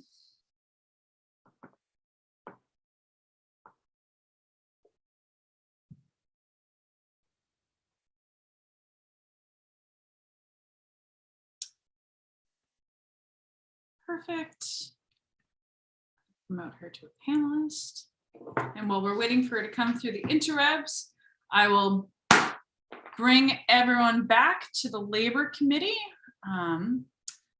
Just make sure I have everything in front of us. Before we jump into the next hearing, any questions from the committee? Seeing none, looks like we're moving right ahead. I will then open up the public hearing on LD 1673, an act to create a comprehensive permit process for the construction of affordable housing. And we have the bill sponsor, Assistant Majority Leader Rachel Talbot Ross with us. Floor is yours. Thank you, Senator. It's good to see everyone this afternoon. Senator Daughtry, Representative Sylvester, and esteemed members of Labor and Housing Committee, my name is Rachel Talbot Ross, and I represent House District 40, which is part of Portland. I want to thank you for the opportunity to present LD 1673, an act to create a comprehensive permit process for the construction of affordable housing. The Maine Immigrant Housing Coalition is a nonprofit organization consisting of new Mainers who are new to the policymaking space. This bill came out as a result of challenges many new Mainers experience trying to locate and rent an apartment. The coalition worked with Housing Justice Maine, Greater Portland Community Land Trust, and others to develop LD 1673 as a long-term solution to our housing crisis in Maine. No one bill is going to fully address the big challenge such as affordable housing, but this is one tool that will help in the development of affordable housing. This bill establishes the Maine comprehensive permit process, which would streamline the building construction permitting system and promote the creation of additional affordable housing, to be administered by the Maine State Housing Authority and the Municipal Boards of Appeals. Housing development involves multi-stage processes complicated by federal, state, and local permitting and funding requirements. Affordable housing development means jumping through lots of these hoops. This all takes an inordinate amount of time, which in turn causes great delays when this critical affordable housing will house people. We are at a time when Maine simply can't afford to wait. I know you deal with this issue all the time, and so it is not missed on you that there are people who are suffering, literally dying without housing, and that is unacceptable to all of us. Maine hasn't had a sufficient supply of affordable housing for decades. Wait lists for this important, scarce resource have climbed to more than 30,000 households as of 2019, pre-pandemic. Since then, they have likely grown much larger and longer, the waits. More than 35,000 households are severely rent burdened, paying more than half of their income towards their rent. And again, this data is pre-pandemic. With the financial hardships faced by many over the past 2 years, this has likely become far worse. Maine has suffered from not having sufficient financial resources to develop enough affordable housing to even come close to meeting the need. Thankfully, due to this administration and the legislature, additional housing funding has been allocated to the creation of more affordable housing, and the pace has the potential to double. We don't want bureaucratic processes to stall production. So the creation of the Maine comprehensive permit process would remove cumbersome barriers to creating affordable housing. It would streamline and simplify the pre-development process, and it would open the door to affordable housing development in areas where the need is greatest in a fair and equitable way. It would increase access to affordable housing in neighborhoods where it's currently lacking, especially more affluent areas which have historically boxed out housing for low and moderate income populations. This bill also sets fair housing goals for the Maine comprehensive permit process to ensure that housing development includes a specific affordability percentage tied to the percentage of households within municipalities in need of low income or moderate income housing. And it ensures that housing built through this permitting process affirmatively furthers fair housing, preserving this vital fair housing practice in Maine. As you all well know, the 1968 Fair Housing Act was a monumental bipartisan milestone civil rights bill. It changed the landscape of equal access to housing for all Americans. Now, more than a decade ago, it was apparent that there's room to further the effort to make sure that the Fair Housing Act truly reached everyone. After seeking and incorporating input from the public, a carefully thought out rule was implemented to help remedy shortcomings and inequities so that people had fair and equal access to housing everywhere. That is the 2015 bill, federal law that President Obama put through. And then 5 years later, it was through the Trump administration in 2020, to the dismay of many. That administration forced through policy changes to purposely undermine the Fair Housing Act and promoted this effort to potential voters in suburban cities as heroic, announcing that the president was looking out for people in the suburbs. I was going to stick to the bill instead of our political opinions. Representative, the sponsor can testify to whatever the sponsor would like to testify to, and I'd appreciate allowing folks to finish their testimony. Thank you. Additionally, Representative, next time if you could just raise your hand so I can recognize you. Sorry, stickler.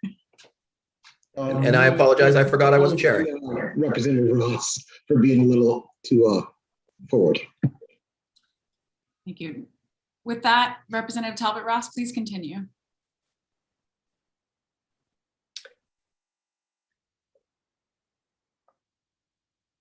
This bit of history showed us the vulnerability of the Fair Housing Act. It showed us the fragility of this nation's commitment to having equal access to housing for all people. It showed us that people in Maine are vulnerable to the whims of any federal administration, and it showed us that there is room and indeed a need for Maine to fortify its commitment to all forms of equity. LD 1673, importantly, ensures that the housing developed through this streamlined process provides consistent, equal access to housing. This is critical because the populations who are most in need of the housing are the populations who have historically been the least likely to have access to it. I urge you to pass this bill. It would be a Maine game changer for affordable housing development in Maine for all Mainers, and would simultaneously ensure that we have consistently followed fair and equal access to housing. I would, of course, be happy to answer any of your questions you have, but I also will note that there are a number of members of the coalition that are here to testify today. I think they're still here to testify today. They may have had to move on. They are truly the experts, and they are truly the ones on the ground trying to move this work forward. And I want to thank you for your patience and for your thoughtful considerations today. Thank you, Representative. We do have some questions from the committee. Up first, Representative Drinkwater, followed by Representative Warren. See, that it pays to get in early, doesn't it? Good afternoon, Representative Ross. It's nice to see you again, by the way. I don't get to see you that often. I read the legislation, and I'm still trying to wrap my mind around, is this going to usurp local authority and streamline the process? Because what I'm reading, it would appear that the state is going to end up as part of the permitting process.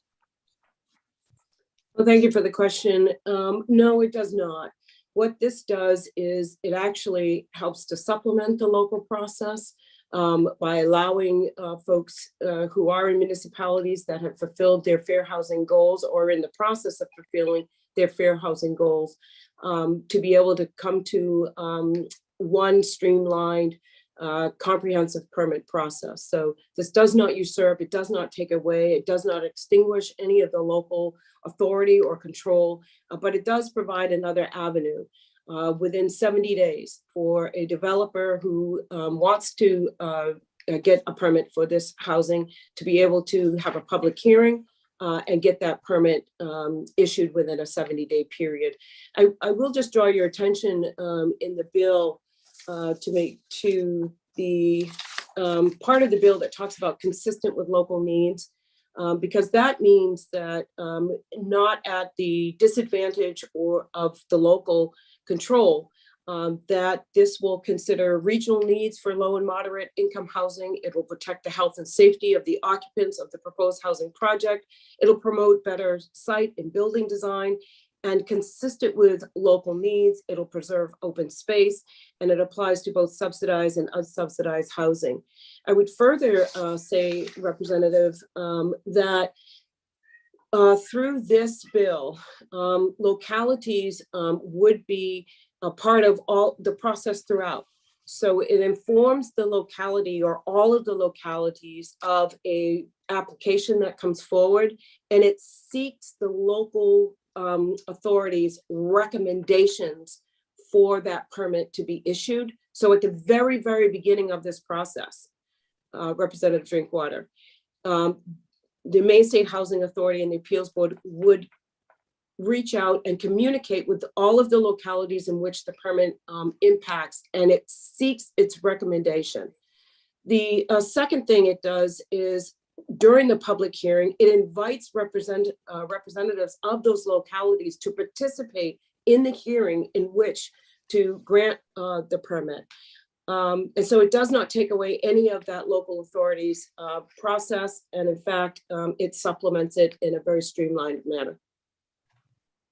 So if I just may quickly summarize what you're saying is, if I'm a developer, I go to my local planning board, present my plans.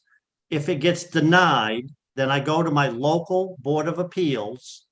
If that gets denied, then I have another avenue. I can go to this state committee.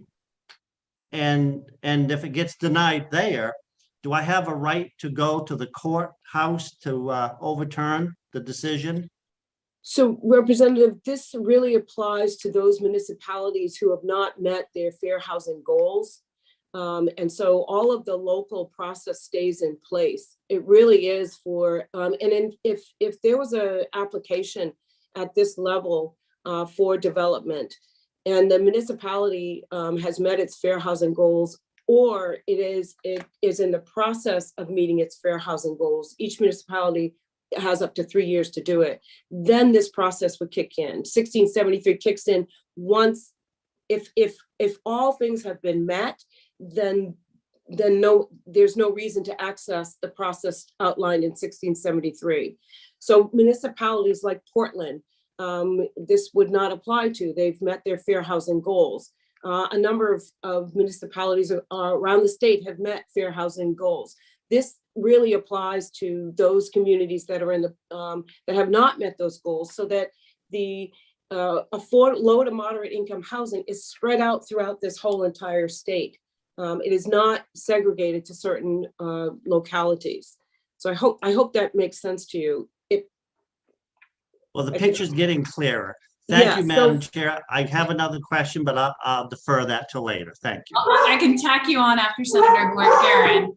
And I do want to add, if the hound dog will let me speak over her, a request to Steve that we have a review of our fair housing policies for the work session on this bill.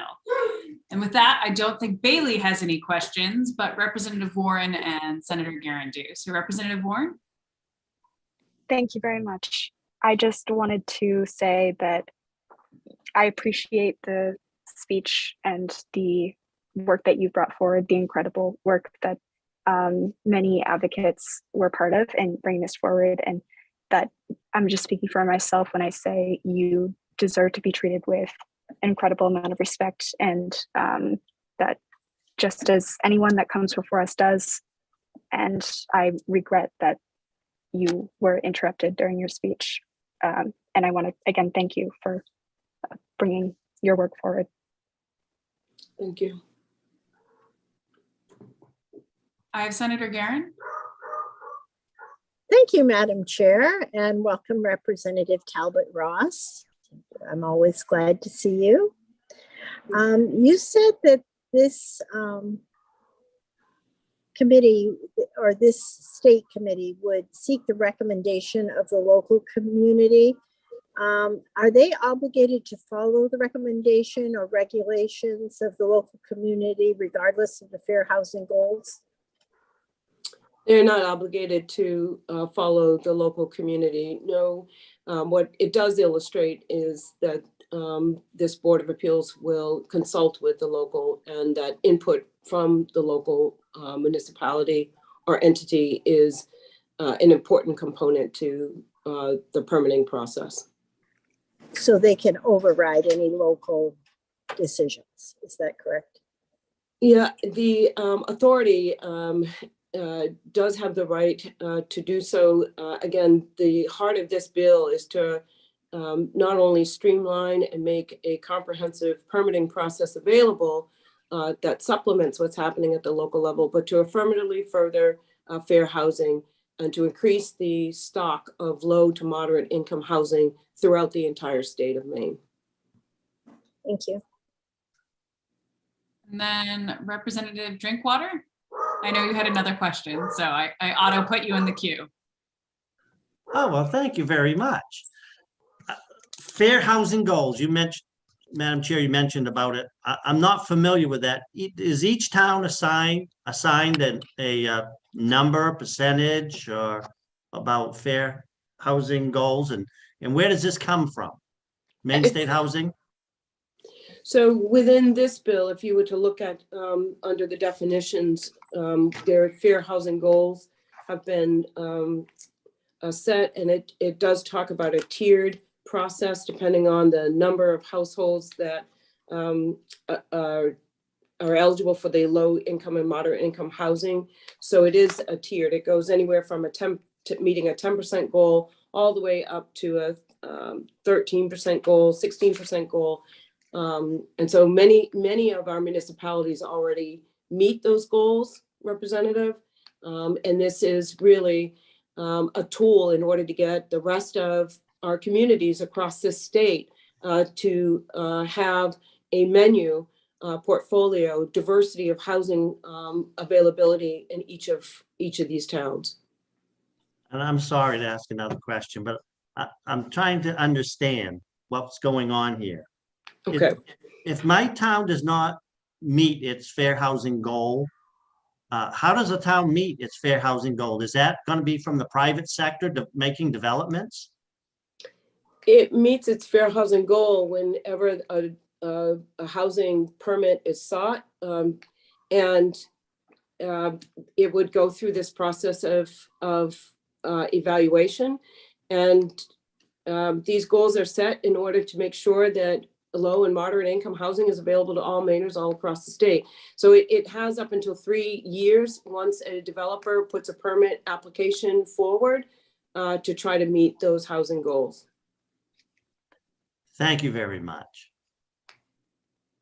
Thank you, Representative. Do you have any other questions from the committee? Seeing none, thank you, Representative Talbot Ross, for bringing this before us and for being here with us. And I'm sure we'll have plenty more questions to loop back for the work session. So thank you for your testimony. With that, we do have another representative with us. I'd like to welcome Representative Cloutier. The floor is yours. Thank you, Senator Daughtry, and hello again, Senator Daughtry, Representative Sylvester, and esteemed colleagues of the Labor and Housing Committee. I am Kristen Cloutier, and I represent House District 60, part of my hometown of Lewiston, and I am here in support of LD 1673. It is no secret that Maine is facing an affordable housing crisis, and it is directly and deeply affecting many of our communities, including my hometown of Lewiston. This past fall, the Sun Journal reported that the Lewiston Housing Authority is seeing a record number of people struggling to find housing in the area. The authority had 157 Section 8 vouchers issued to individuals in September, and this is by far the most they have ever issued at once, according to Chris Kilmurray, the executive director of LHA. Maine Housing's Rental Affordability Index found that Franklin County was the only county in Maine considered affordable in 2020. The same index states that the median cost of a 2-bedroom in Androscoggin County as of 2020 was $1,038. And based upon the renter household median income at the time, the rent for a 2-bedroom unit would have to be $825 to be considered affordable. Since this report, our housing market has become increasingly competitive, which has only caused these numbers to rise. LD 1673 would help to change the affordable housing landscape across the state. This bill would establish a minimum standard for affordable housing in communities, help increase affordable housing stock in Maine, and give residents more choices to live where they desire. It would motivate developers to build with an eye toward existing infrastructure and would supplement current zoning laws, encouraging community development of affordable housing and limiting unwanted developments, core issues in the debate over how to best expand housing options. I thank the committee for their time and attention, and I am happy to answer any questions that you may have. Thank you so much, Representative. I have a question from Representative Bradstreet. Thank you, Madam Chair. I've been stopping my video because I've had very inconsistent reception here from my internet, so I have not had a chance to hear everything clearly. But I'm looking at page 3 of the bill under item number 2, waivers, page lines 13 and following. It talks about waivers, and it said a Board of Appeals has authority to waive local laws or regulations in whole or in part, including but not limited to local density limitations, if that waiver results in comprehensive permit application decision that is consistent with local needs. In your mind, does this do, I think maybe Representative Drinkwater asked a similar question, does it undermine home rule or local control, this portion of the bill? So I can answer that, although I think there are probably folks who are better versed on it than I am. I think that what Representative Talbot Ross said is accurate in that I think that this bill only kicks in after the individual municipalities or localities have had the chance to meet their housing goals. So it actually gives the municipality first run at doing that, and then the law, this would kick in. Is that correct, Representative Talbot Ross? Do I have any other questions from the committee or a follow-up, Representative Bradstreet?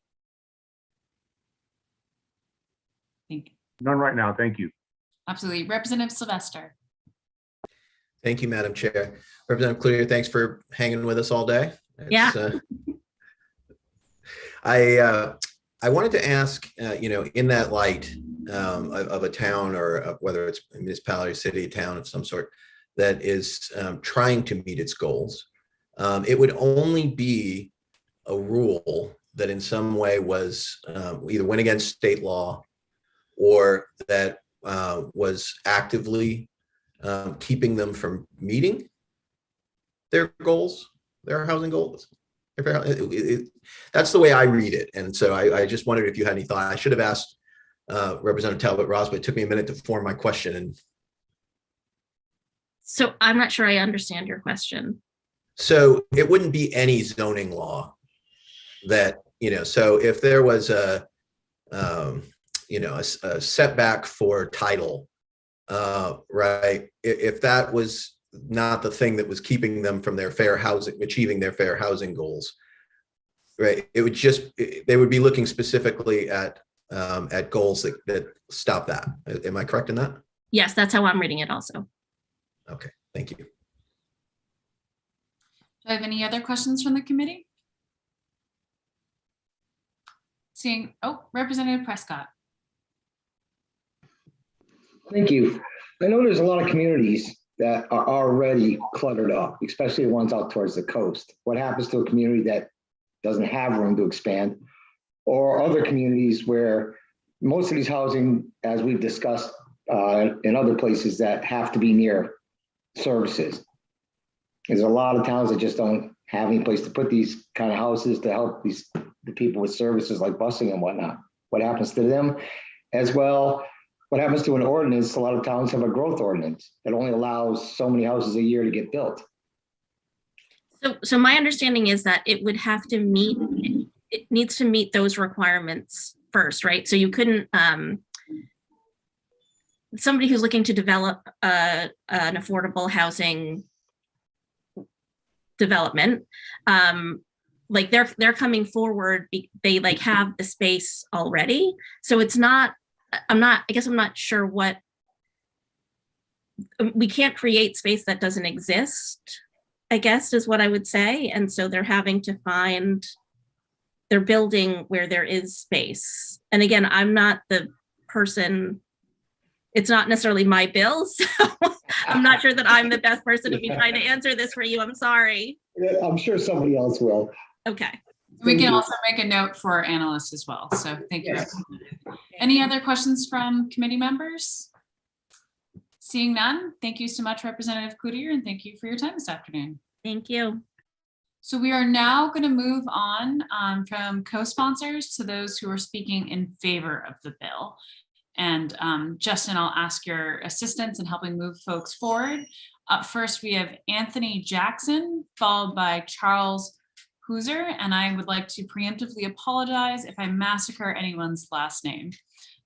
So with that, let's promote, if Anthony is with us, promote him over. Chair Daughtry, are we going to be going alphabetically or? We can go either. The list. It's up to you. I just want to check. Yeah. No worries. The list I have is not alphabetical. Okay. So we can go alphabetical after Mr. Jackson speaks. And okay. All right. I'll put some people through as we go. Sure. Thank you. Welcome, Anthony. The floor is yours. Thank you. Thank you. Thank you all for having me. Appreciate this opportunity to come here and speak on this crisis that we're talking about. I am Anthony. I use he, him pronouns. I was a part of the committee to increase affordable housing through studying zoning and land use restrictions. And I'm also part of Housing Justice Maine, as well as Great Bangor Housing Coalition and a couple other grassroots organizations. And I'm here today as an individual. I'm certainly not a politician. And through my experience on the Housing Commission, it was made very clear how important it is that we are creating housing, and that housing is not being created right now. I believe from the housing,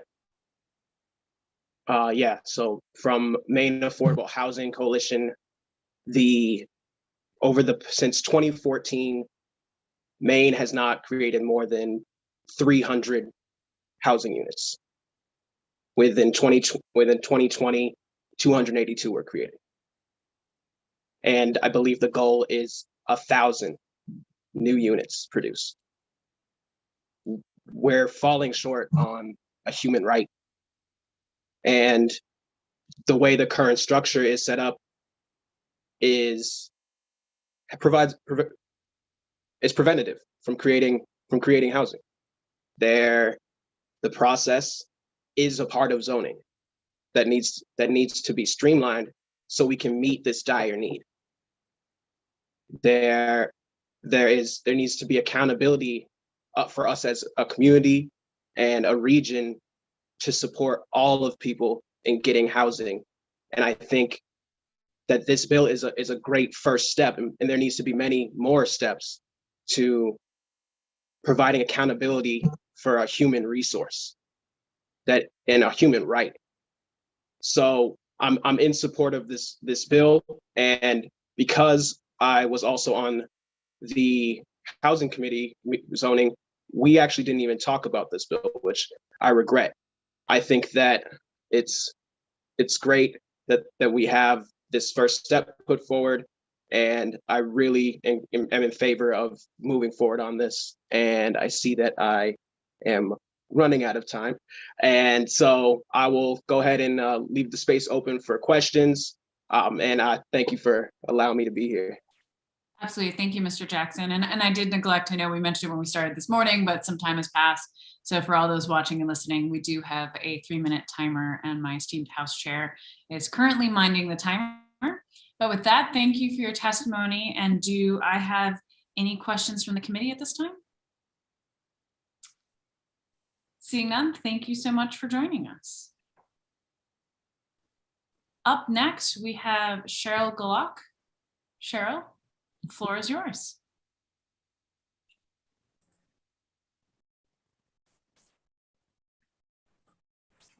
Good day, Senator Doughty and Representative Sylvester and honorable members of the Joint Standing Committee on Labor and Housing. My name is Cheryl Golick, and I'm a resident of Harpswell. I was on the commission to increase housing opportunities in Maine by studying zoning and land use restrictions. And I am here today to testify in favor of LD 1673. The cost of rental housing has risen rapidly in our state. In 2019, rents rose 23.9% in just 1 year, and housing costs have continued to grow since then. More than 1 in 5 renters in our state currently pays more than half of their income towards rental costs. 26,000 people are now on housing wait lists in our state. Lack of affordable housing creates physical harm to people. Children's Health Watch found that unstable housing among families with children will cost the U.S. $111 billion in avoidable health and education expenditures over the next 10 years. When someone says the state does not have the money to solve our housing affordability crisis, it seems to me we do. We are just spending it on adverse effects instead of quality affordable housing. There are harmful links between high housing costs and employee recruitment, productivity, and retention. The lack of affordable housing hurts businesses and our economy. As an employer and part of the state that is increasingly unaffordable, I have lost good employees over the years because of local housing affordability. It seems that instead of addressing housing affordability head on, We've just pushed people to have to live further and farther away from good jobs, opportunities, and services. People have to be able to afford to live in the areas that they work. Creating affordable housing helps us all. It helps those who need housing. It significantly improves people's overall health. It supports local businesses. It helps the local government. It gives people better options for employment and education and much more. Maine must have a greater supply of affordable housing for the 26,000 plus Mainers waiting for assistance to attract the number of workers we need in the state. Maine people need and deserve safe, affordable housing, and our economy needs safe and affordable housing. I am asking you today to support LD 1673 and take a needed step towards fixing our affordable housing shortage crisis. Thank you all for your time. Thank you so much. I have a question from Representative Prescott. Well, thank you. I agree with what you said about the state and its belligerent spending. Has there been a financial impact study on the current houses in that area directly to their property taxes, as more houses impacts more people into the schools? Therefore, the schools are going to charge locally more money, which has nothing to do with the state. Has there been a study done on financial impact to houses like mine? I'm not somebody that can answer that question for you for that. That's fine. Somebody down the road will. Thank you. Do I have any other questions from the committee? Seeing none, thank you so much, Cheryl, for joining us, and lovely to see you virtually. Up next, we have Charles Hauser, who will hopefully inform me how to say their name correctly. Thank you, Senator. It's Heuser, actually. Nothing at all like how it looks. Senator and Representative Sylvester, distinguished members of the committee, good to see you again. Name is Charles Heuser. I'm a retired or semi-retired community planner. I worked for many years as the Director of Planning for the City of South Portland. And I'm representing the Maine Association of Planners in favor of LD 1673. The Maine Association of Planners is an organization of over 100 members, leading or including professional public, private, and nonprofit planners, citizen volunteers serving on local boards, and Mainers from other professions like attorneys, landscape architects, professors, and developers. In my time as planning director for City of South Portland, we did have a number of affordable housing projects come through, and in almost every case, it did require a trip to the city council for some kind of zone change, whether a zoning amendment to increase density or for a new contract zone or something like that. And that is a difficult, expensive, and drawn out process, which is tough on the nonprofits or like our South Portland Housing Development Corporation, who, while they're in the process of doing this, are at the same time trying to get a grant from, say, Maine State Housing. And there's a time limit on that.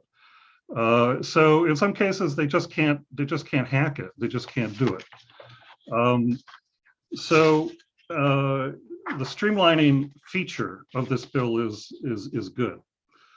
But the other part of it is that it, as I understand it, very similar to what they have in Massachusetts called the 40B law, which is just like what this is. I think this was modeled, I would think, after that law.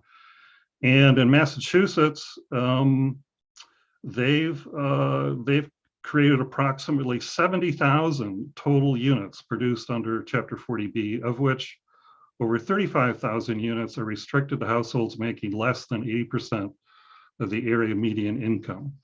So it's been very successful down there. Our point is, if it's worked well someplace, why should it not be part of our toolkit here? So we would encourage you to pass this. I do think that the rulemaking process for this bill will be important. For example, I think it would need to be more clearly spelled out the number or percent of affordable housing units a developer would need to be providing in order to be eligible for the comprehensive permitting process. And I would be happier if I could see more explicit language about the affordable housing projects needing to meet local standards for, say, architectural design. Mr. Hauser, I apologize, sir. Your 3 minutes are up. If you could wrap up your thoughts there. I was surprised you were letting me keep going there. But anyway, we are very much in favor of this as part of a package, hopefully, of bills coming out of the commission. Thank you. Thank you so much. Do I have any questions from the committee? I have Representative Warren, followed by Representative Gear. Thank you very much for your testimony. I just wanted to invite if you could finish your commentary on recommendations or suggestions for the work session. Yes, I think it's clear from this bill that that a community that had not met its affordable housing benchmarks would not be able to prevent an affordable housing project under the comprehensive permit rule based on, say, density. But as I understand, the intent of the bill is, however, would be to require that the affordable housing project meet other basic, say, site plan standards like architectural, design standards and things like that. You know, in so many cases, it's not the number of units in a building. It's just basic site design. What does it look like? How many cars are there? That sort of stuff. And these things can all be controlled locally. Thank you. Thank you. Do you have a follow-up, Representative Warren? Or okay. No, thank you. Gear.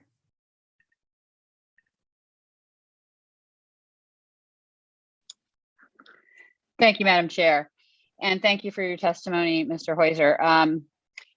One of the things that I've heard in our area and talking with different types of organizations that are trying to build affordable type housing is that the process currently can require extensive investment of time and effort on their part, only to get fairly far down the line and have the project opposed or canceled for some reason, and it continues to increase their cost of doing business.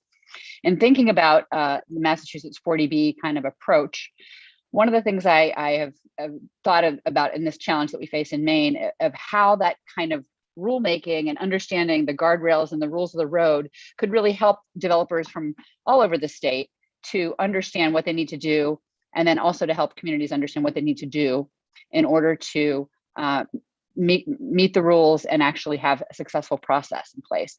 Do you feel that 1673 would get us there?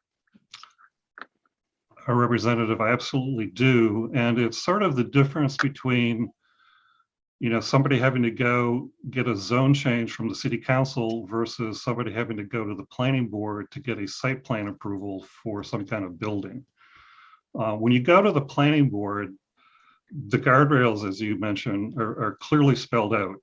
And the developer knows that if they meet that, if they do a good job on the site plan, yes, there may be one or two extra meetings if they have to gather more research because the planning board members want to know a little bit more, but they can be confident that at the end, their project is going to get approved, again, possibly with conditions to improve it, but they can be confident it'll get approved. That's not the case when it goes to the council, and it's not the case now with these affordable housing projects that in so many cases do have to go to the council for these zoning amendments.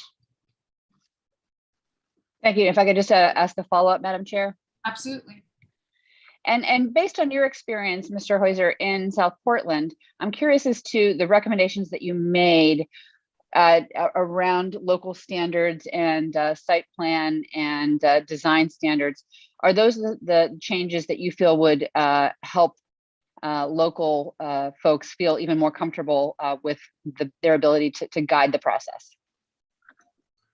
Yes, I mean, you know, you can get some density without having to go to, 80 feet or anything like that.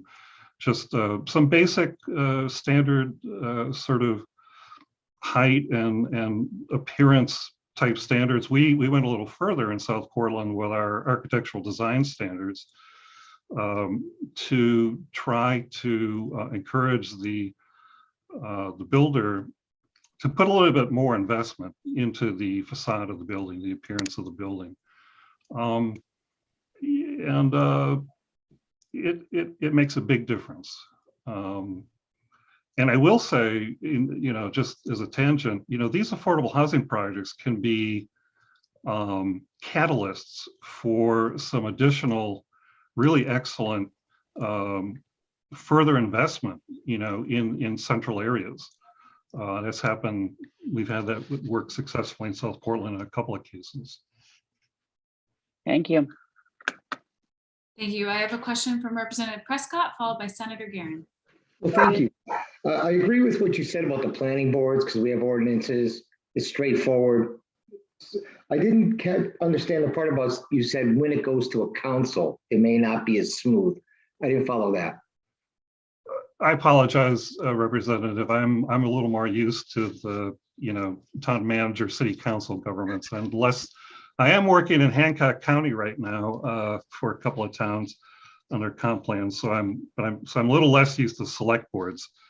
But so the equivalent would be having instead to go to the select board, whenever they meet during the year. That's even tougher because they don't meet regularly. I mean, you better get it passed in one shot, or forget trying to get your grant for Main State Housing or anything. Okay, yeah, that's where you lost me. In my town, it's the planning board only. It passes as it goes. So yeah, that's okay. Thank you. Okay. I have a question from Senator Guerin. Thank you, Madam Chair. I do have a question. It was just mentioned that there was a move towards forcing the builders to put in extra attention to the facade of the building. Wouldn't this add more costs and make housing less affordable? Senator, yes, that's a tricky business, and that's exactly what the engineers and the architects would respond to us with. They'd say, okay, but I mean, we've got to meet a price per square foot, or otherwise we're not going to be competitive for the Main State Housing Grant. So you can't ask a lot of them, and but you can ask some, and that's really the balancing act that we try to play. Do you have a follow-up? Madam Chair, follow up? Absolutely. Don't you find that to be contrary to the concept of affordable housing, adding unnecessary cost? Again, Senator, we see a planner is thinking in a variety of different objectives. And so we're trying to meet the affordable housing objectives, but we're also in a case of, we've had in the last 5 years, we've had a couple of like 30 to 40 unit, 3-story projects, one by South Portland Housing, one by Avesta. And in each case, the Avesta one became sort of the village center for Westbrook Street in the sort of Red Bank. You probably don't know what it is. It's kind of out towards the Jetport. But there's a lot of apartment housing out there, very few stores to provide any of this needs for anybody. Now, there's going to be more development. So yes, we can't, we want the affordable housing, but we also want it to look good and to help other development, other investment in the area. And we've proven that you can do that. So why not? I have a question from Representative Prescott. Well, thank you. So you're saying that what you'd like to see implemented would be done by rulemaking because it's not in the bill. So is that what I understand correctly? Like this thing about design standards and whatnot? The bill is an important bill, and it's got a lot in it. It's certainly not. We've certainly seen other bills that are much thinner than this one. This one's got, it's got some. It's got the standards for what affordable housing means, what the fair housing goal is. Those kinds of things. It's got some good definitions. I would just saying that I would like to see in the rulemaking just a little more explicitness about a couple of things. All right, thank you. Can I have a follow-up, please? Go ahead. I noticed under the section of waivers, which has been brought up already, where they can supersede local ordinances. In my town, we have a height restriction. And if it gets voted down because they want to build a 4-story apartment, which we don't have in this town, how do you feel about that, where they can just say, sorry about your luck, it's going up? I would say that I would think that the basic height standards of the community would need to be respected.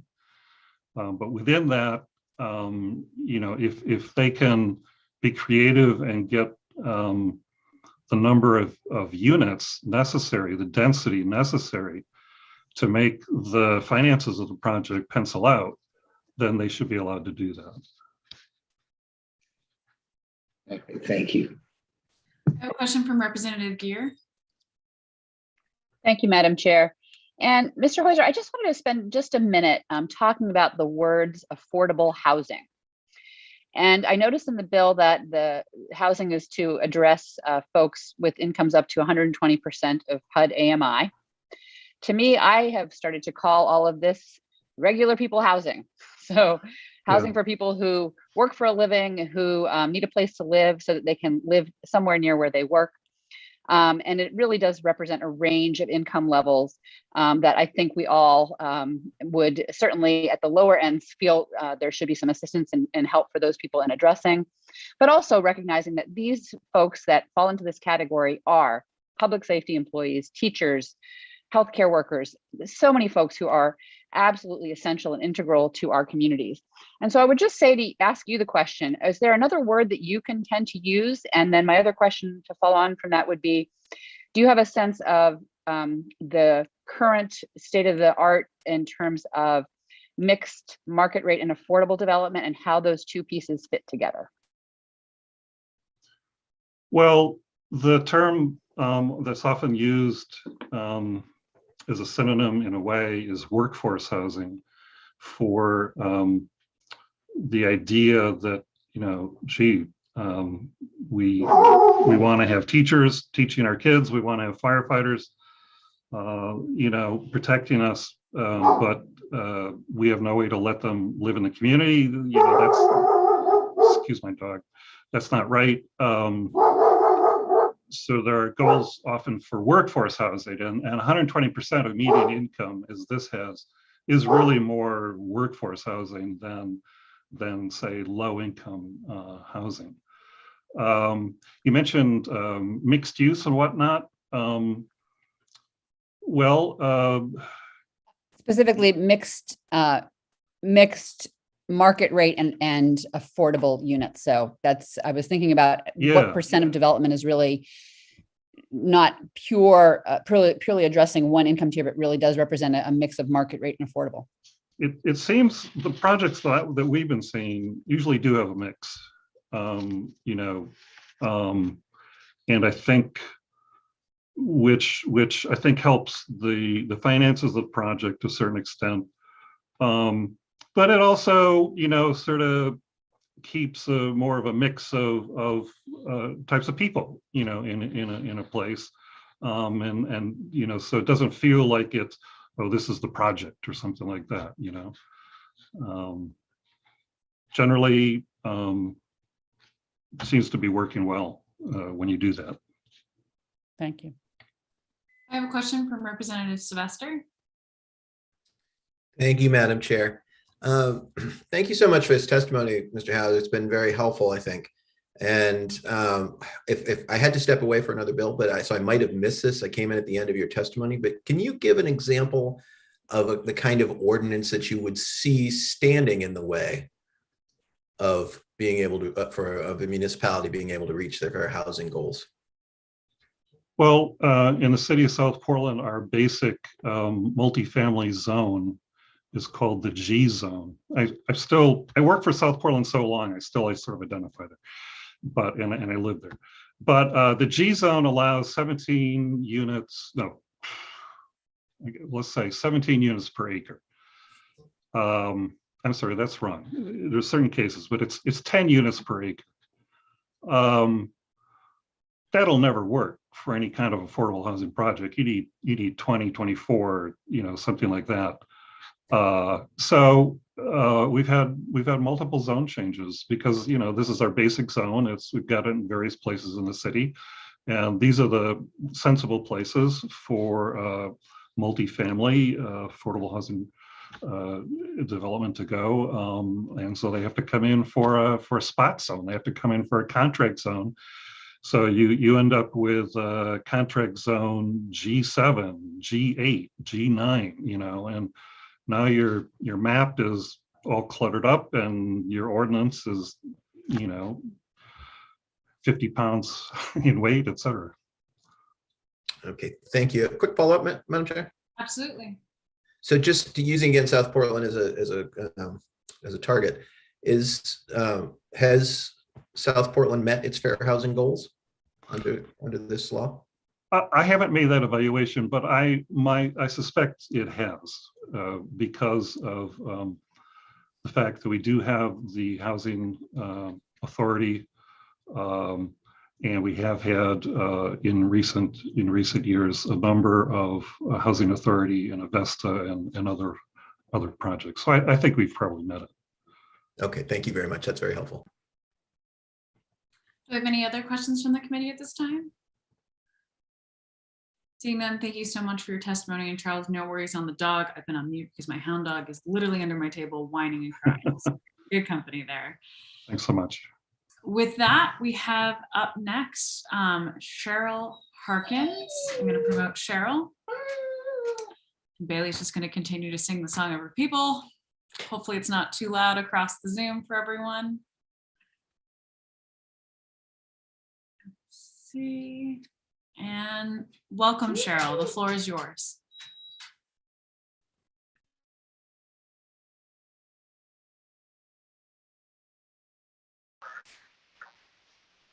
Okay. Good afternoon, Senator Daughtry, Representative Sylvester, and esteemed members of the Joint Standing Committee on Labor and Housing.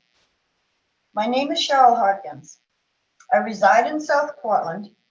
I'm an advocate with both Homeless Voices for Justice and Homeless Advocacy for All.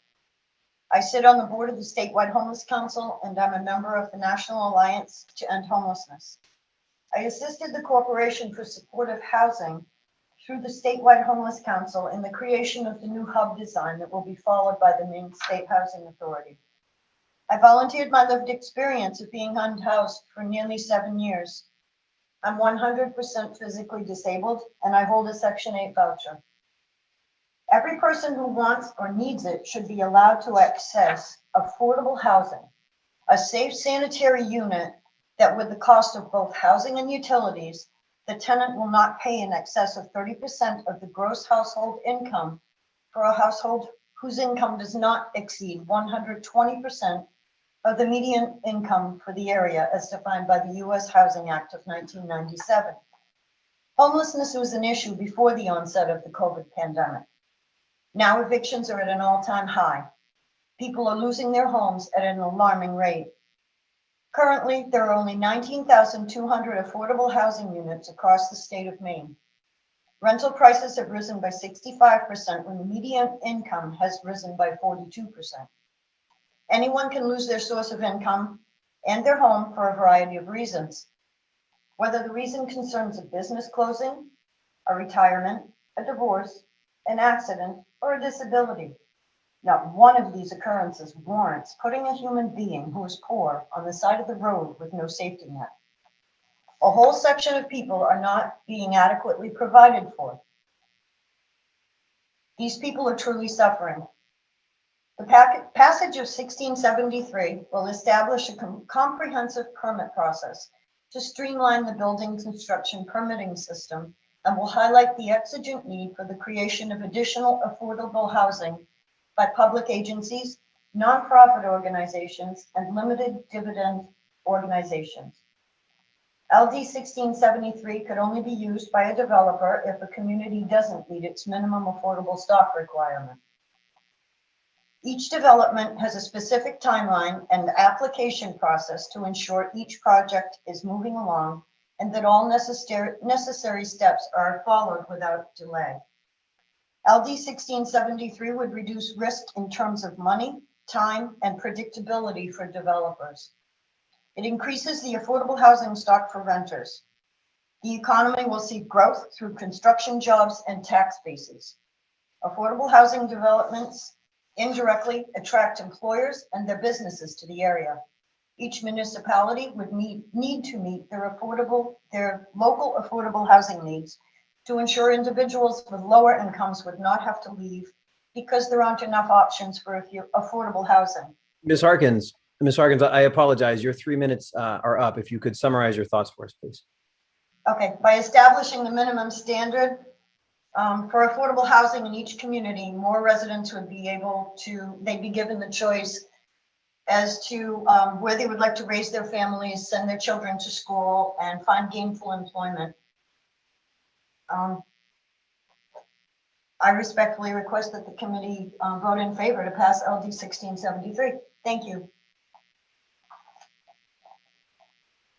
And I was on mute. Thank you so much, Ms. Harkins. Do I have any questions from the committee at this time? Seeing none, thank you so much for being here and for your testimony. Thank you for your time.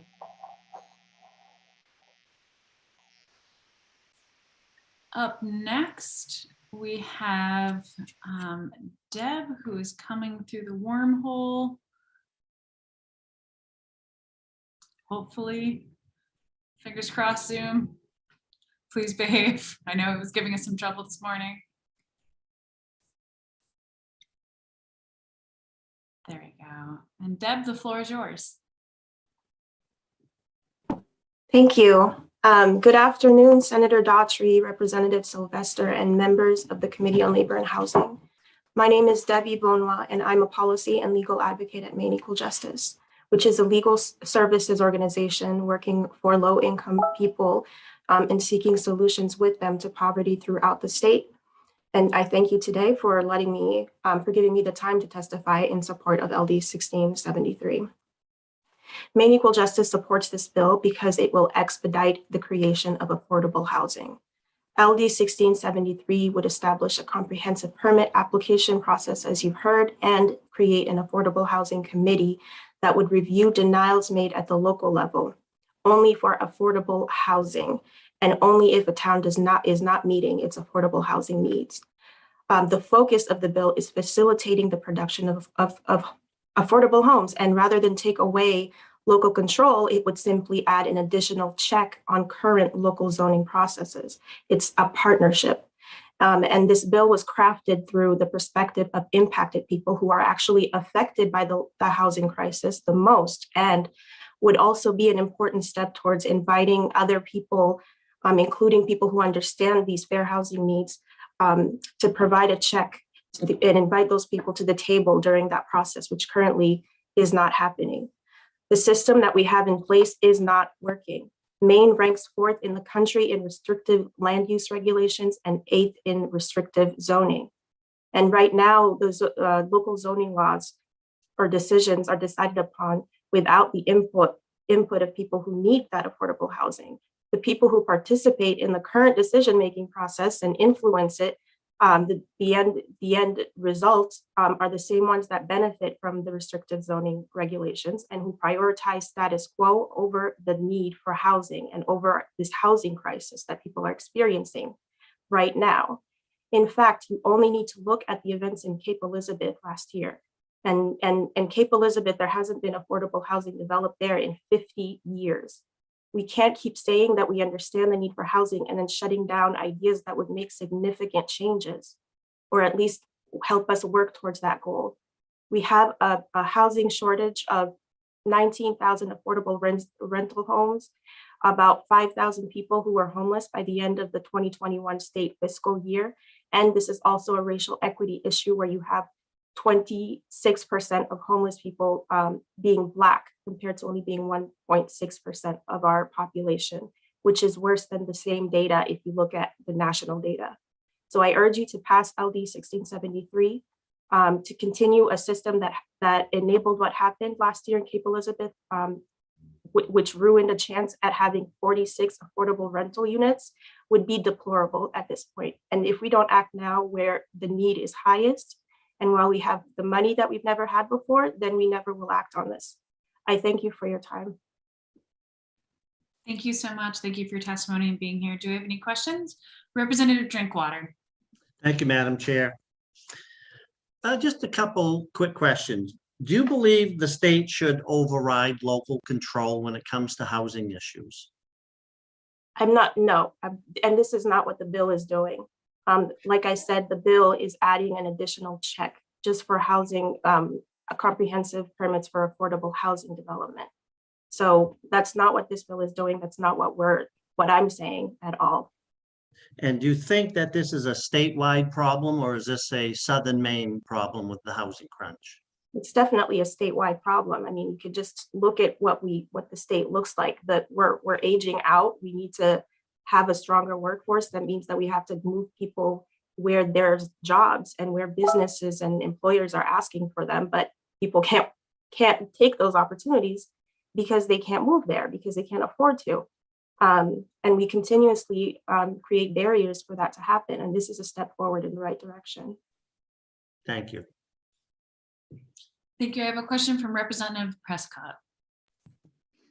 Well, hi. I like what you said about the state not being able to overturn what happens locally. But the bill does say that in the section under waivers. It says that they can, if somebody appeals a decision or like an ordinance in a town, they can wipe it out.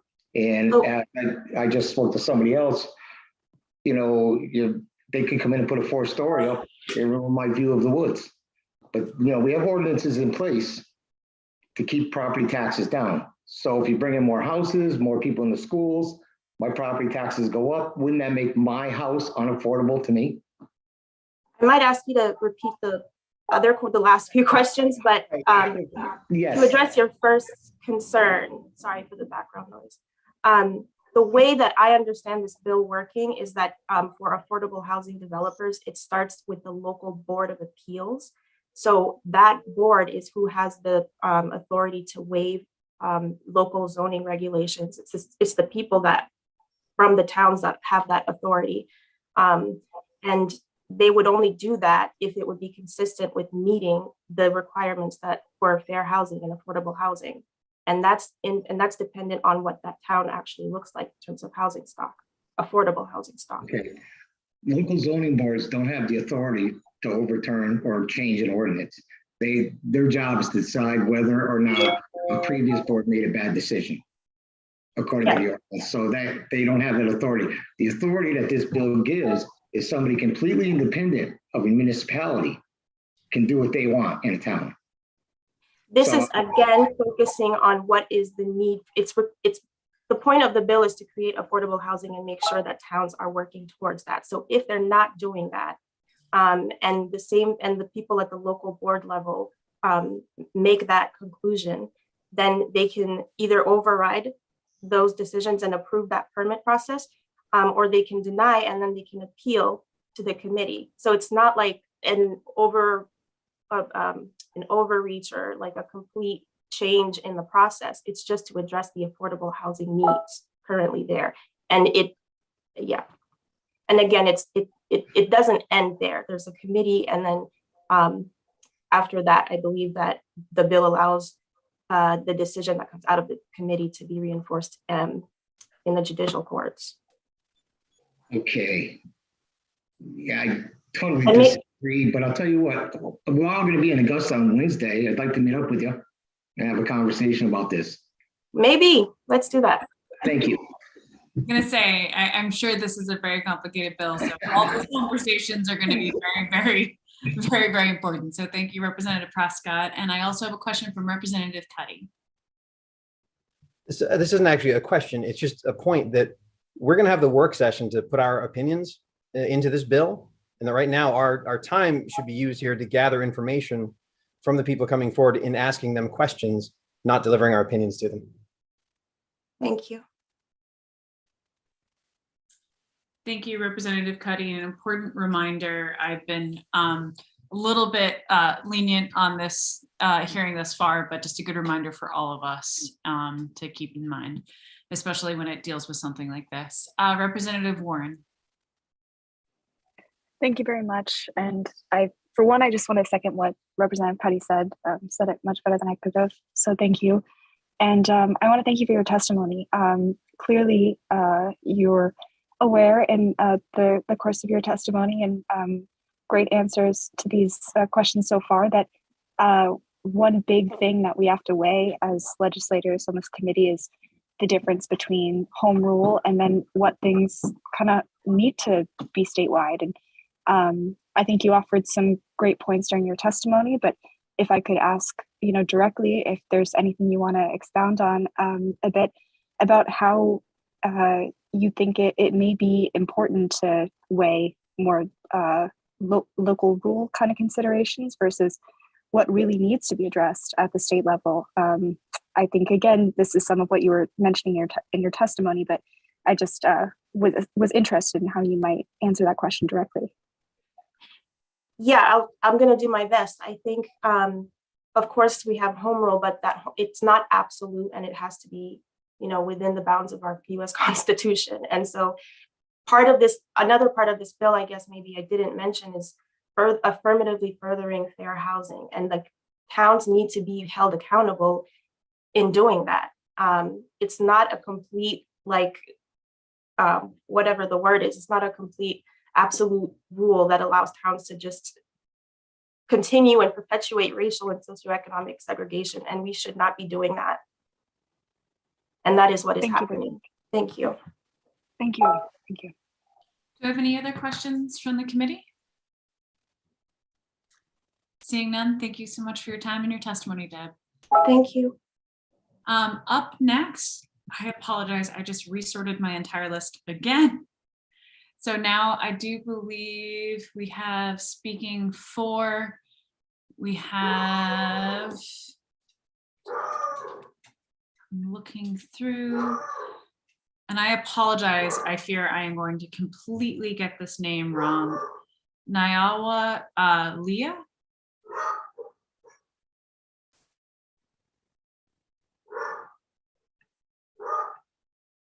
Just promoted them through. And let's see if they can join us. Welcome, and if you could please let us know how to properly pronounce your name. Oh, you're on mute. We can't hear you for some. Oh no, it says you're not on mute, but we can't hear you. I think the Zoom gods are very angry at us today. We had a lot of trouble this morning.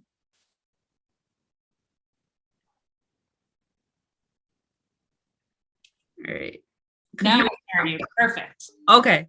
Sorry about that. My name is Noelle Leah, and I work for Immigrant Housing Coalition, and I'm here in support of LD 1673. So I'm a first generation South Sudanese immigrant who moved here to Portland, Maine in the early 2000s. And as soon as we got here, I had to basically observe my parents, my refugee parents, navigating the housing system in Portland.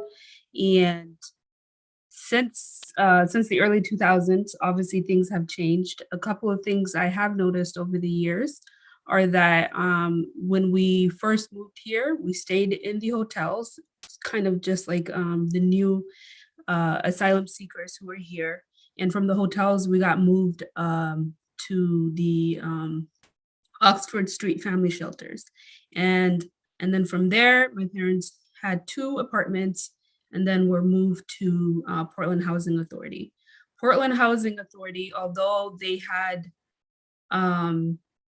some challenges from my perspective as immigrants and as new people to this country, not understanding tenant laws and just not understanding the country was a much better living situation for reasons such as language translation, or that certain things were included in the rent. And so fast forward, I'm an adult now. I am renting myself, and now I'm working for Immigrant Housing Coalition, hoping to provide better communication between landlords, municipalities, and the new immigrants that are existing, that we are receiving. A lot of the issues that I'm finding are like most of you. There is a housing crisis all over Maine, and the biggest issue in each municipality is where do we house people? We have homelessness, we have immigrants, and then we have obviously a whole pandemic. And so I'm in support of this bill because to me, affordable housing is a human rights situation. And from my perspective, individuals who are homeless, immigrants, or just economically dealing with issues at this time deserve housing. There isn't any individual who in my opinion would not have enough reasoning. And so I will send my time over to anybody who has questions, or thank you all for being here, and I appreciate you all being present. Thank you so much, and thank you for sharing your personal experience and your testimony. With that, we do have questions from the committee. I have Representative Gear. Thank you, Madam Chair, and thanks for testifying today, Ms. Leah. Leah, did I say it right? Yeah. And I'm just curious, when you talked about having that point at which your family got into housing with the Portland Housing Authority, can you talk a little bit about the other things that changed for you all at that point? Were there other changes that happened in your life as a result? So in my written testimony, it would be a lot more clear than me rushing.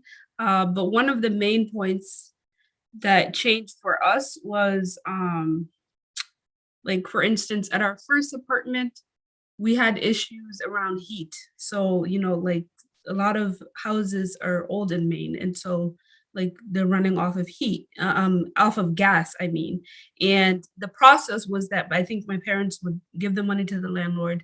And because of miscommunication or whatever reason, I remember my family having to basically, have nights where things are cold. And my job today is to like inform tenants and landlords that these things are, there needs to be communication. And so like when we did move over to Portland Housing, I just felt like they had a lot more resources, and for like an immigrant family like ours at that time, my mom had 6 kids and we were all young, and so like to not have heat is very crucial in a state like Maine. And so that's just one example. And yeah. Thank you. Thank you so much. Do I have any other questions from the committee? Seeing none, thank you so much for your time and your testimony. Thank you. Up next, we have Lotto Lautsky with us. And let me promote him.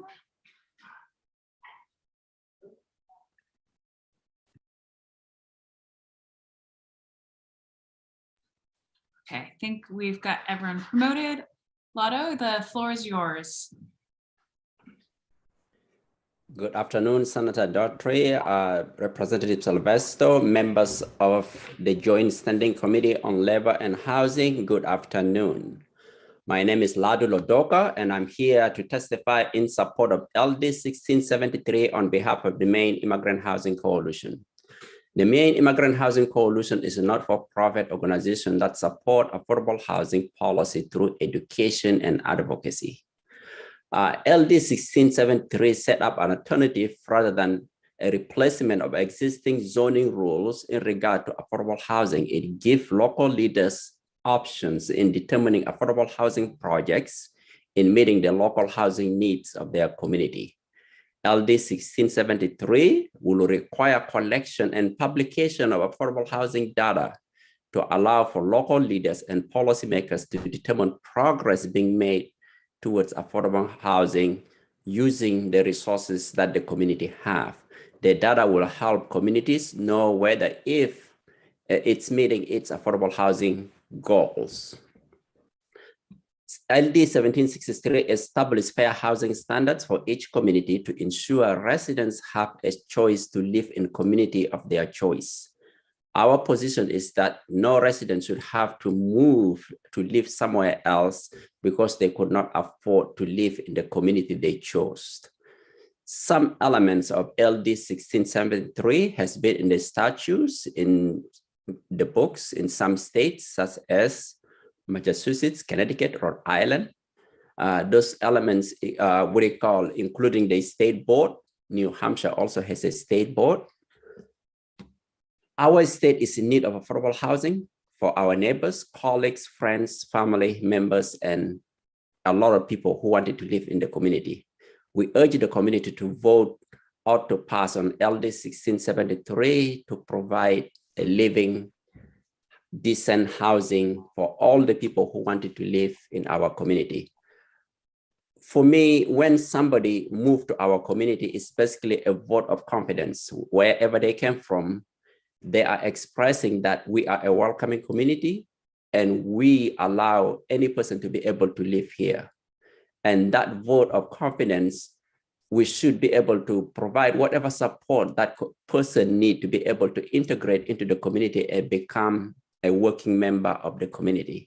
So by providing more affordable housing, we're ensuring that the people who wanted to come and be our neighbors, being our friends, have a place to call home, have a place to raise a family, start a business, and make our economy grow further. I will stop here and I will entertain any questions the community have. Thank you so much, and thank you for your testimony. Do I have any questions from the committee at this time? Seeing none, thank you so much for being here, and it's been a long afternoon, so thanks for everyone who's still listening and in the attendee portion. Thanks for your patience as we're running behind. Thank you. With that, we'll be welcoming Craig Saddlemeyer. Craig, the floor is yours. Hi, everyone. Thank you very much. Honorable members of the Joint Standing Committee on Labor and Housing, my name is Craig Saddlemeyer. I am a resident of Lewiston and the development organizer for the Raise Up Housing Cooperative. I'm here today to testify in favor of LD 1673. I've submitted written testimony that's lengthier than what I'll say right now, but there's a lot more there, so I encourage folks to read it. I'll share highlights in the interest of time. LD 1673 helps to address our housing crisis by recognizing that we cannot build the housing needed in Maine on any sufficient scale or time frame within the bounds of land currently zoned for multi-unit development. Our current policy confines new affordable housing development to a small collection of urban centers where land acquisition can be expensive, and furthermore allows for privileged suburban communities to use zoning to purposefully exclude development that serves people who are non-affluent, working class, low income, living with disability, or are Black, Indigenous, or people of color. The result has an obvious and extreme disparate impact on these communities, many of whom are protected classes under federal fair housing law, as well as the Maine Human Rights Act, and whose systematic exclusion from these residential areas results in deep and injurious forms of discrimination. So put simply, it is the responsibility of every community in Maine to offer a range of housing options to the general public, and no one should be displaced from their home community is what I meant to say, simply due to lack of housing options. And no community should be able to block out certain classes of people as a means of collective discrimination in order to hoard resources or control what their population looks like racially or otherwise. The way in which existing zoning confines multi-unit housing to very small urban centers also results in inflating the cost of land and the cost of development. Acquisition of land can be expensive. Projects may often require demolition to make room for the new housing. And then this can result in displacement of existing residents, Sometimes, those folks are in need of affordable housing themselves, and this can make our affordable housing situation much worse. More land that permits multi-unit development is needed to reduce project costs, reduce the need for demolition, and reduce the need for displacing residents. It is not a good use of land nor consistent with smart growth principles to reserve so much residential land for low density single family homes. And when you think about it, public investment in roads and water sewer lines that are serving single family homes, and then to the exclusion of multi-unit development, is a form of subsidy for those single family homes that is not available to the multi-unit housing. So I see that my time is up. So in conclusion, I urge support for the bill. And again, I had a lot more to say in my written testimony. I hope folks take time to read it carefully. I'll take any questions. Thank you, Mr. Saddlemeyer. Do you have any questions from the committee at this time? Seeing none, thank you for being here and thank you for your testimony. Thank you. Up next, we have Scott Vonnegut, who shall hopefully be magically appearing through the powers of the interwebs in said Zoom screen. And unfortunately, it would appear that my magic wand did not work. So let's try that one more time. And there we go. Scott Vonnegut, the floor is yours.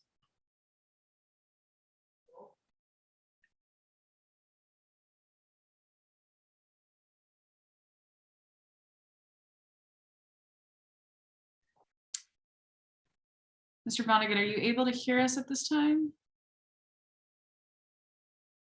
We go. There you go. And if you Okay. can turn on video, we can't see you. You can't see me? No. Here we go. There we go. Now we can see. All right. Thank you. Senator Daughtry and Representative Sylvester and committee members. My name is Scott Vonnegut. I am from Portland and am here on behalf of Housing Justice Maine to speak in support of LD 1673, sponsored by Representative Rachel Talbot Ross. Housing Justice Maine is a coalition of 8 organizations comprising hundreds of people working on solutions to Maine's affordable housing crisis. Housing Justice Maine supports this bill because it will expedite the creation of affordable housing using a fair and equitable process, respecting each town's home rule, while recognizing that each municipality has a responsibility to play a part in creating housing that its low and moderate income residents can afford. The bill's fair housing goals establishes metrics to ensure that the amount of affordable housing stock in a city or town can meet the housing needs of its residents.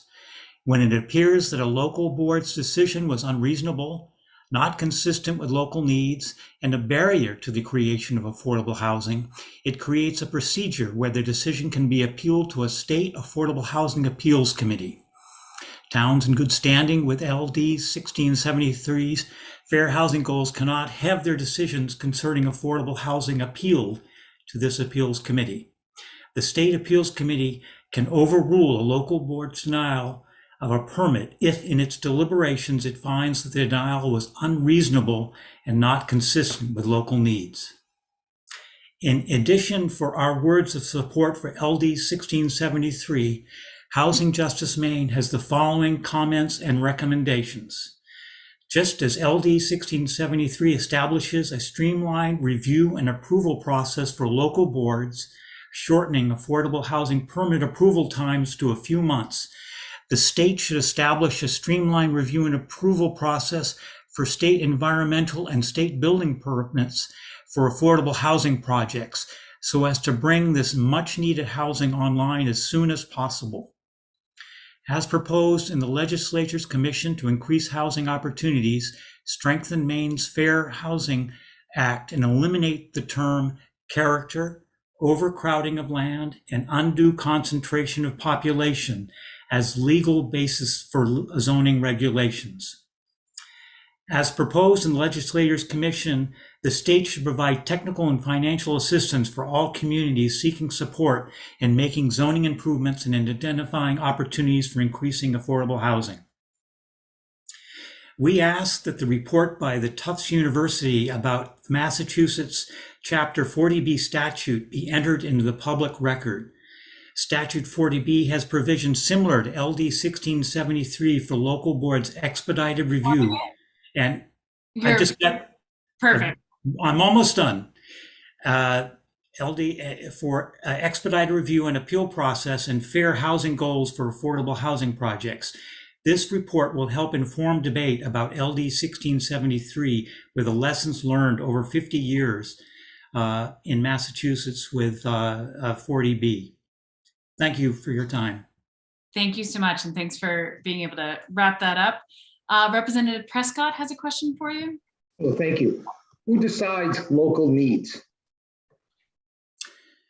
The appeals board. The appeals board, you know, what this does is it sets up an appeals board that creates a process. It's all within the town, and the appeals board is basically coordinates and expedites the review by a town by reaching out to all the different departments and coordinating the review.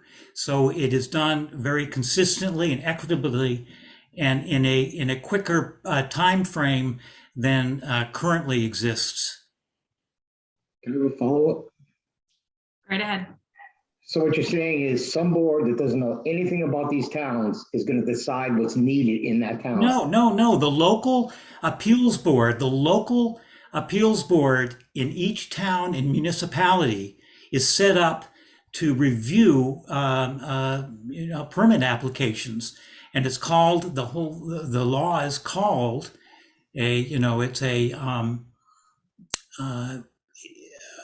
it basically is a way of sort of an ombudsman in essence within the town to look at a permit application and to try to expedite the review of an affordable housing project.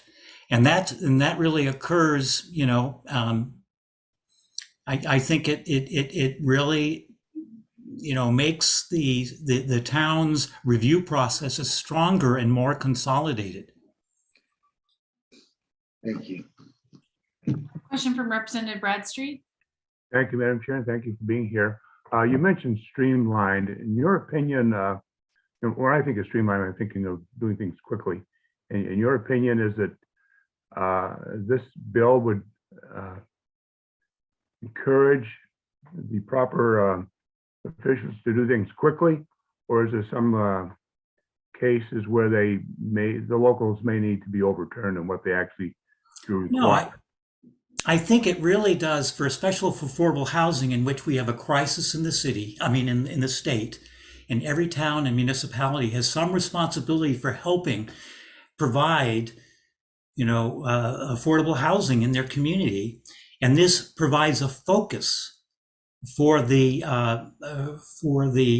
review board in each town to look at a housing project and concentrate their review process to know that it's a high priority thing in their town and in the state. And I think it doesn't mean that there's going to be not a quality review. It means that it will really focus attention on the project and maybe give it a better review. Do you have any other questions from the committee or any follow-ups? Representative Warren. Thank you very much, and thank you for your testimony. I'm wondering if you could speak any further to the potential amendments that you were proposing for the work session. Maybe you just indicate that it's included in your testimony, and that's okay. But or as much detail as you want to give is in your testimony. But it was intriguing to me that you mentioned questions about character or certain elements of environmental concerns. So I'm just wondering if you could speak any further to that. Yeah, I think that where the terms have been used in zoning regs about an area, a project or an area's character, about overcrowding of land and undue concentrations of population in the past have been used to against a project that would create increased density and allow people of different incomes to live in that community. And I think adding those words either to this legislation or to other similar legislation concerning zoning to make sure that those words aren't used to basically say that this project or that project is inconsistent with the town planning criteria. You have a follow-up, Representative Warren? Yes, if there was, if it's included, then that's great and I understand, but I just wanted to clarify, did you also have a separate element to or amendment to consider for the work session that had to do specifically with environment? No, I did not. I had some suggestions about expediting permitting process, a building permit process. Sometimes these projects require a state building permit and then also environmental permits. And that just as this legislation tries to really, make the approval process go faster so they can bring much needed affordable housing online quicker, that should also maybe align its, the state should align its focus on reviewing affordable housing projects, for state building permits and for environmental permits in a similar way.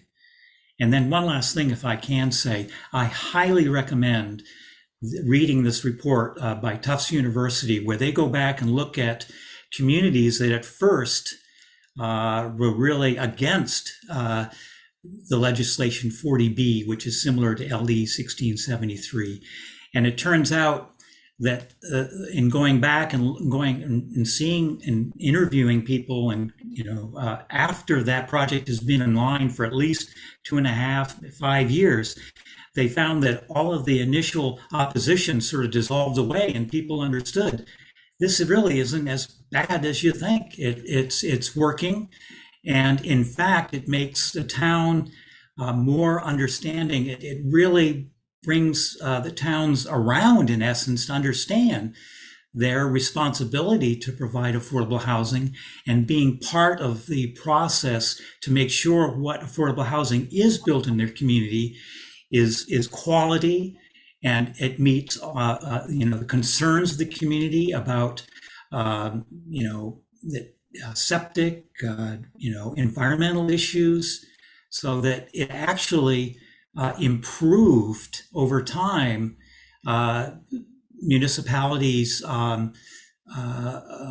reception towards having affordable housing projects come into their community, and being proactive to work with the developer to make sure it met their and was consistent with their needs.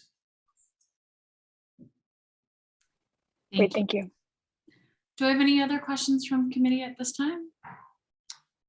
Seeing none, thank you so much for your time and your testimony, Mr. Vonnegut. Thank you. Up next, we have gone through our list of folks who signed up ahead of time. We have Kate Blackford with us now. Ms. Blackford, the floor is yours. And then real quick before you jump in, if there's anyone else in the attendees portion of the webinar who had intended to testify in favor of this bill, please raise your hand so we can make sure to get you in before we move on to the opposition. And with that, Kate, the floor is yours. Thank you so much, Senator. So Senator Daughtry, Representative Sylvester, and other members of the Labor and Housing Committee, thank you so much for the chance to talk to you today. My name is Kate Blackford. I'm the Public Policy Director for the Maine People's Alliance. MPA is Maine's largest community action organization with over 32,000 members across the state. And our mission is to create a world where everyone has what they need, contributes what they can, and no one is left behind. And for that reason, we strongly support LD 1673 and urge you to vote yes to streamline the permitting process for affordable housing development. As you all know well, Maine is facing a housing crisis with terrible and tangible consequences for people every day, whether it's living from paycheck to paycheck with because of the high rates of rent, when not being able to find a place, even if you can afford the rent, and having to leave the community that you love and change your children's schools, falling into homelessness, or the ripple effects from the constant financial stress. And my apologies, there's lots of notifications going off around me. According to the Bangor Daily, in 2020, before the escalation over the last couple of years, the median rent for the largest town or city in every county was unaffordable for the majority of renters who live there. That's true in Portland, that was true in Bangor, that was true in Ellsworth and Skowhegan, as well as in Rockland. So across the state, we know that this is absolutely a crisis that is having a huge impact on communities. And you can see the numbers in my written testimony. Thankfully, the state is making steps towards addressing the crisis, both using the federal funding from the recovery dollars, and we as an organization strongly support the other upcoming legislation to review our zoning and land use, and trying to increase the supply of both market rate and affordable housing. But we know that we need to be doing more to ensure that that housing is really accessible to everyone in every community. This bill in particular creates a mechanism to share the responsibility for providing a wide range of housing options statewide. And it removes some of the barriers that keep developers from even proposing an affordable housing project. The lengthy and drawn out permitting process and the fear of local property owners having myriad opportunities to kill a project, those have very real impacts in terms of projects never getting proposed in the first place. So 1673 reduces that risk, both in terms of money and time and predictability for developers, and it increases the affordable housing stock for renters. We are all stronger and better off when everyone can afford a safe, decent place to call home, and the people who have ties to a community are able to live there without undue financial strain. And we all benefit from the process of ensuring that housing exists. Developing affordable housing creates good jobs, increases demand for local businesses, and helps employers attract and retain the workforce that they need. A streamlined permitting process proposed in 1673 has been tried and tested, as you've heard, in other states for decades. It's smart and effective, and it's the tool we need to ensure that we all have a home we can afford in the places that we want to live. So thank you so much for your consideration this afternoon, and I am happy to take any questions. Thank you so much. I have a question from Representative Bradstreet. Thank you, Madam Chair, and thank you for being here. I think we're all certainly would like to see some type of streamlined process. But in your opinion, would such a process be advisable for any type of housing project, let alone affordable housing projects? So Representative Bradstreet, in terms of this bill, it is only for affordable housing projects, and it's only for affordable housing projects in the communities that aren't currently meeting their affordable housing goals. And so I believe that the purpose of this bill is very important for us to achieve, and to make sure that that lengthy process is made smoother by bringing everyone together into one conversation and making sure that there's a real deadline in terms of when decisions need to be made. And so, of course, all of that is negotiable if all of the parties decided that it's not enough time, but making sure that it's a predictable timeline will have a huge benefit in terms of the cost of projects. We know that labor and housing costs have gone up, but from other work on affordable housing, we also know that the actual hugest driver right now of how much harder it is to develop a project is the extended timelines. And so curtailing the steps and making those happen more smoothly and in one meeting actually could have a huge benefit on the ability to get housing built. Okay, well, thank you. So lengthy permitting processes are an impediment to getting projects done. I understand that, and I hope something can be done. Thank you. Thank you, sir. I have a question from Representative Drinkwater. Thank you, Madam Chair. You mentioned earlier about fair housing goals. What would the Maine People's Alliance do to force a town to meet their fair housing goal? I don't see where anything in this bill that says, here's the carrot and here's the stick if you don't meet the fair housing goal. Representative, I would not characterize it as forcing. So my apologies if there was any confusion in my language. We all benefit when we're meeting our affordable housing goals, right? If we, I mean, a 10% of our housing being considered affordable to folks who are earning up to 80% of the area median income, I would argue is actually a pretty low bar in terms of what we need to make sure is happening in each of our communities. But the having steps in place to act as a check when a community isn't yet there and isn't yet having 10% of its housing affordable, I think is really important. So I wouldn't say that it's forced, but there's additional measures in place in terms of the state appeals committee, but also just making sure that that streamlined process happens. And don't you agree, and I'm sorry, Madam Chair, to take one more liberty here. All right, go right ahead. I've been through Millinocket and East Millinocket a lot. Don't you agree that jobs would create housing opportunities for everybody? Millinocket has lots of empty houses. Representative, I'm not familiar with the state of sort of how vacant the housing is in Millinocket in particular. And so I would hope that the housing is available and it is affordable to the folks who are working both in Millinocket and the surrounding communities. The challenge here, I'm personally in Brunswick, and we are facing a massive workforce shortage. Folks everywhere from Freeport to Bath, folks can't find housing. And we know we have teachers who are searching for housing. We have folks who work at BIW, who work at the health centers, that they can't even find places to live, even when they have great jobs with good wages. And so my understanding is that's also the case in a number of communities where things go on the market and you can charge exorbitant rents that are much, much higher than they used to be in community. I know I've had a conversation with the planning staff in Bangor where that's the case, and in other communities around the state. And so I would love to learn more about Millinocket though, and if there are things that are happening there that we can replicate in other parts of the state. Thank you. Do you have any other questions from the committee at this time? Seeing none, thank you so much for your time and your testimony, Ms. Blackford. Thank you. I am not seeing, this is going to be our last call. If there's anyone in the attendees portion who has not testified yet and was hoping to testify in favor of this bill, please raise your hand. Seeing no one, we are going to move on. Oh, Tim Wills. Let me very quickly port you over.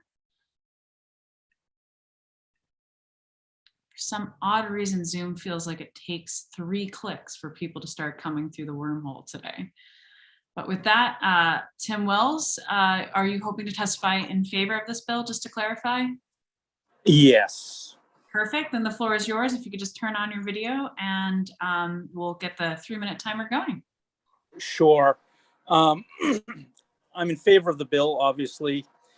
I think it's necessary to reduce the costs and get more projects done in different towns around the state. I'm a developer. I'm also the executive director of the Greater Portland Community Land Trust. I would highly suggest people read The New Geography of Jobs by Enrico Moretti, an economist at Stanford. So housing always precedes jobs because without a workforce, businesses don't open up. And if they do open up without a workforce, they go bankrupt. So housing always precedes jobs in every geography. And that's been studied. There's a lot of longitudinal studies. There's a lot of data behind this. I highly recommend everyone read that book. Second of all, the responsibility for affordable housing is upon every community in the state. It is not just a few. And so when we think about home rule, it has to be balanced. There are good things about home rule and bad things about home rule. And I understand the emotional piece of, well, someone's not going to force something down my throat. But the problem is that surrounding towns to Portland say, well, we don't want any affordable housing in our town. And then Portland has to do all of it. And you do understand that all the people that move into our subsidized housing in Portland, 10% of them are from Portland. They're not Portland residents. But it gets taken on by Portland because Portland allows affordable housing to be built. And they don't allow enough. So because of zoning. and there's still this unpredictability around whether a project will be approved. So this is important. I think there's some things that could be fixed in how it's written. The profitability issue on developers is irrelevant because it's already very closely regulated by all the different statutes from HUD, USDA, all these different pieces by the state, Maine Housing Authority. So that's really just not an issue. The other thing is that you shouldn't be worried about like a housing coming to your town, like local needs. If a developer gets approved on the QAP to get funding, there's been a big market study to understand that there's really a need there. That determines whether there's a need, not someone who lives across the street that doesn't want it there. There's a lot of research that goes into whether a project's going to is needed and whether it's going to work out. And the other piece is that if it's not relying on so much subsidy, the bank makes sure that it's going to work. And then the developer likes to make it work because they're going to go bankrupt if it doesn't work. So there has to be a need. Thank you, Mr. Wells. Just to let you know, your timer has come up. So if you could just conclude your thoughts. Yeah, I just think that anything that can be done to to help projects meet our need, that will be great. We have 109,000 people over the next 10 years leaving the workforce in Maine. And when we lose them as taxpayers, the state's really going to be hurting. That means we have to bring in about 260,000 new residents in the next 10 years. We need housing. Thank you.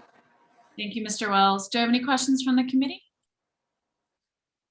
Seeing none, thank you so much for being with us, and thank you for your time this afternoon. We are now going to be shifting to those testifying in opposition. So up first against, I have Kate DeFore with the Maine Municipal Association. Forwarding Kate over.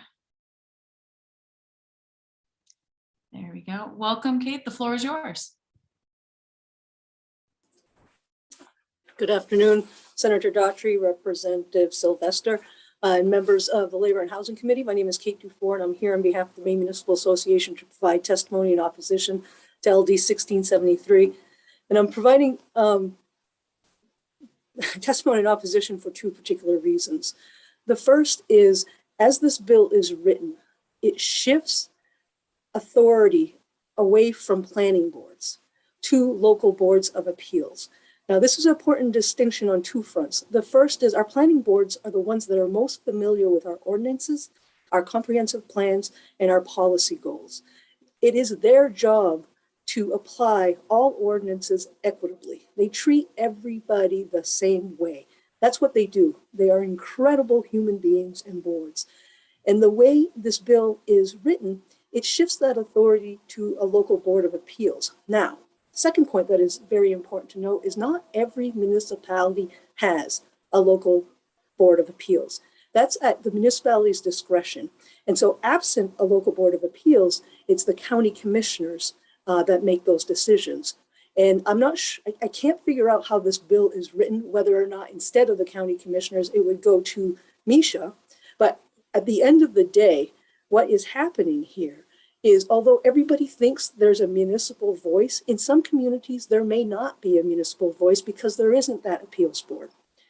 And it's important when you look through the legislation that whether the planning board is allowed to opine is left to the discretion of the appeals board and Misha. And if you look even further, there are provisions in this statute that require a public hearing, as well as notice to be provided and a decision to be made. But then there's a section that says if the public hearing doesn't occur, and if this entity, the appeals board, doesn't act, the application is deemed successful. It's deemed permitted or allowed. So you have a system where there's no requirement for a local voice.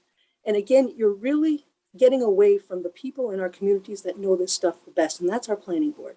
The second concern I want to raise is that it seems to be placing a solution of last resort before we start implementing more constructive approaches of partnership. We need to develop housing goals. We as municipal leaders need to know how those goals were created and how we're going to sell it to our residents. At the end of the day, this is who we're talking about, your constituents, our residents. If you just give, I know we've had a lot of testimony. If you'll just allow me 10 more seconds, I just want to make 2 more points. The second is we need to assess, whenever we come up with these goals, we need to assess which level of government is better suited to deliver and implement. We need to talk about that. We need to review that. And then once we figured that out, we really need to invest in that entity, whether it's the private sector, the public sector, municipalities. We need assistance. We need the technical assistance. We need help doing our ordinances, educating members of the community. We really need that help to implement statewide goals. And this is going to be my last point, and I really appreciate your patience with me, is that the state demolished the state planning office. And I repeat that, the state planning office. We have been without a planning office for years now. So it's unfair to suggest that the municipalities are the sole reason we don't have housing. We want to participate in these conversations, but I really think we need to walk down the road of partnership before we implement these solutions that really erode local control. And again, I thank you for your patience, and I will answer any questions you might have. Thank you, Mr. Four. First off, I have Representative Drinkwater, followed by Senator Guerin and Representative Bradstreet. Representative Drinkwater. Thank you, Madam Chair. Pays to get in early, doesn't it? Mr. Ford, thank you. 2-part question. Number 1, I'm reading the bill on page 3 and under waivers. A Board of Appeals has authority to waive local laws or regulations in whole or in part.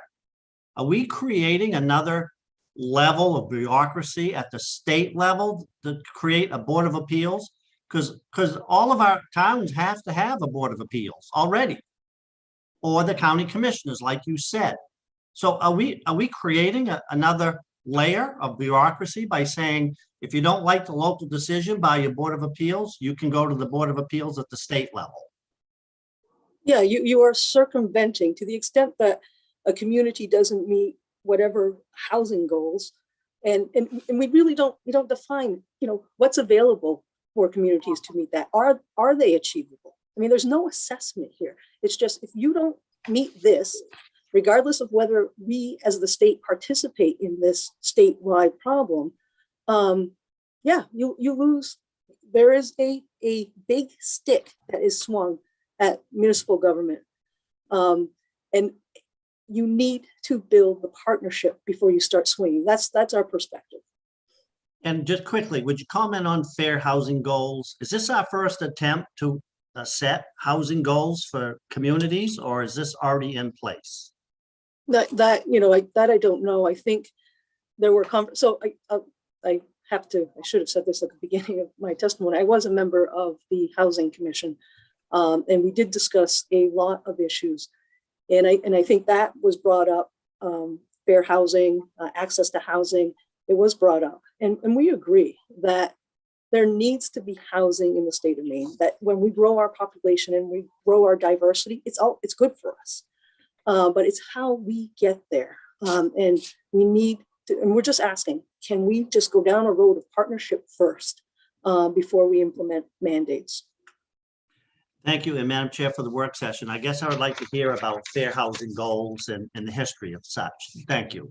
Absolutely, Representative Drinkwater. We did ask, I think, after Representative Talbot Ross presented the bill, made that request to Steve, and I will convey it again. With that, I have Senator Guerin and Representative Bradford. Thank you, Madam Chair, and welcome, Mr. Forrest. Nice to see you today. I have been hearing from a lot of my towns their apprehension against this and similar bills, and I wondered if you had been hearing from your towns that they are not happy with the direction that these bills would take us in. Well, to answer that question, just give you like a primer on the way we establish our positions here. It's not because I think it's a great idea or a bad idea. It is our members. We are a membership organization. And sometimes we hear, oh, it's only MMA that opposes something. But we have a policy committee. It's our legislative policy committee, 70 members, 70 municipal officials, 2 from each of the state's 35 Senate districts, kind of like the Senate. They are, they go through a process of nomination and being elected by the boards and councils in each of those 35 Senate districts. And they meet once a month to set our position on legislation. So it is the municipal voice that you're hearing when I'm talking. And when we put this bill before the policy committee and they opposed it, they directed the association to oppose LD 1673 for the reasons that I mentioned. Now, we haven't seen the speaker's housing bill. We're looking forward to getting the language of that bill before our policy committee. And then I suspect that with that approach, there are maybe elements that we do support and elements that we don't approach, but long-winded way of saying that all the positions and all the statements that I make is backed by that 70-member legislative policy committee. Thank you. Representative Bradstreet or Senator Garin, do you have a follow-up at all? No, I was just going to say thank you. Okay.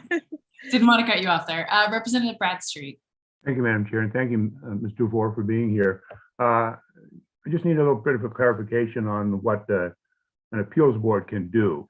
I think you mentioned this goes directly to an appeals board, a local appeals board, but I've also heard that appeals boards don't listen to the, don't have to listen to the substance of the application, just that the proper procedures were followed. Is that correct? That is correct, and that is what underscores the importance of the planning board.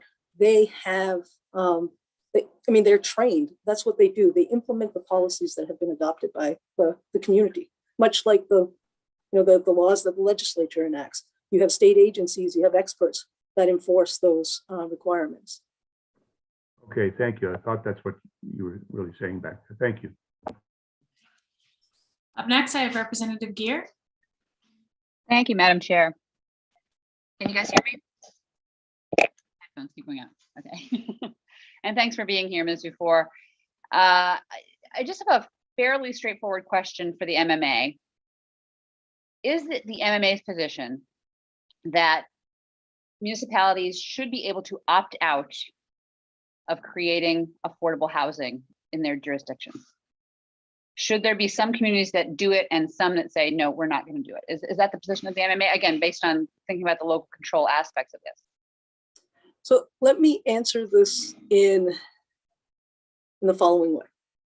So when I was participating on the Housing Commission, there was a group of municipal officials that I relied on. So we had an internal working group that kind of advised, here's what the Housing Commission is proposing. What do you think of it?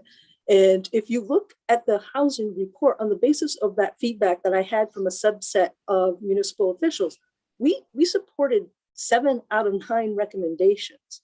We took a huge step to the middle to try and get that partnership, because every community will tell you that there is a housing issue. It's either unaffordable, or it's in bad condition, or there's no housing stock whatsoever. So I can tell you that my decisions that I made, the stances that I took with respect to the Housing Commission, were fueled by input from municipal officials. I can tell you, and whenever the speaker's bill gets, I'm right by the highway, sorry, and very distracted, apparently, like a puppy. Once the speaker's bill is printed, that will go before a policy committee, and then I will be able to explicitly say, this is what we can support and this is what we don't support. And I think you're going to find that there's going to be some significant common ground there where we can move together as a state and really address some issues. And it's not just on housing. I mean, there's everything out there. There's climate change. There are many other issues where municipal government will need to be a partner, because we will implement a lot of these solutions, but we just need to figure out how to get there.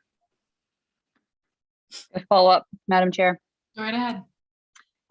Ms. Dufour, I really appreciate the work that you and the MMA members have done on the Housing Commission. And I guess I'm just going to ask again bluntly, that is there an understanding amongst MMA members that that a particular municipality should be able to opt out of taking on this challenge? Because I'll just tell you how I'm thinking. The reason that 40B works in Massachusetts is that everybody does it, right? Every municipality is responsible for hitting that goal that is relevant for them. I think it's usually 10% affordable housing. And then the step 2 is then, you can figure out how to do it. And that might look different in a town on the coast. It might look different in a town elsewhere, in the interior of the state or in the mountains or whatever. But the baseline is an understanding that we all, it's not even a partner thing. It's like we all have this same problem, and therefore we are all responsible for solving it. And therefore the state has put this requirement on all of us, and we all have the same requirement. There's a certain, it's not sort of an us and them, it's like a partner. We're all in this together. That's how we're going to do it. And I'm just trying to figure out when I understand that different municipalities are voting and weighing in, but is there an acknowledgement from the MMA that this is a shared problem and that every single municipality should have some role in addressing it as is relevant for their particular area? Yes. Okay, thank you. I apologize. Our hound dog is singing her song again, so it's a little hard to hear. I do believe I had Representative Prescott followed by Senator Guerin. And Representative Gear, were you done with your questioning? I couldn't hear the end of what you said. Okay. Right, thank you. I was thinking about this board that they're putting in place, that it can just wipe out an ordinance. If they don't like what's in an ordinance, they just take it away. And I started thinking about, so if somebody goes to a court of law, state of Maine, and appeals goes to the federal court, can the federal court change the state law, or is it the federal court of appeals just to see if they did it right? Geez, I'm over my skis on that. I think the courts can, render a decision and suggest that changes might be necessary if a particular outcome isn't achieved. But I think it's a sharing of information. And if I may, back to Representative Gear, I think we also have to consider what the definition of municipality is. I think you'll find municipal leaders acknowledge and are ready to move forward. But sometimes it's the residents of the community that have a hard time coming along. And that's why citizen education, technical resources are incredibly necessary and helpful. Thank you. I have Senator Guerin next.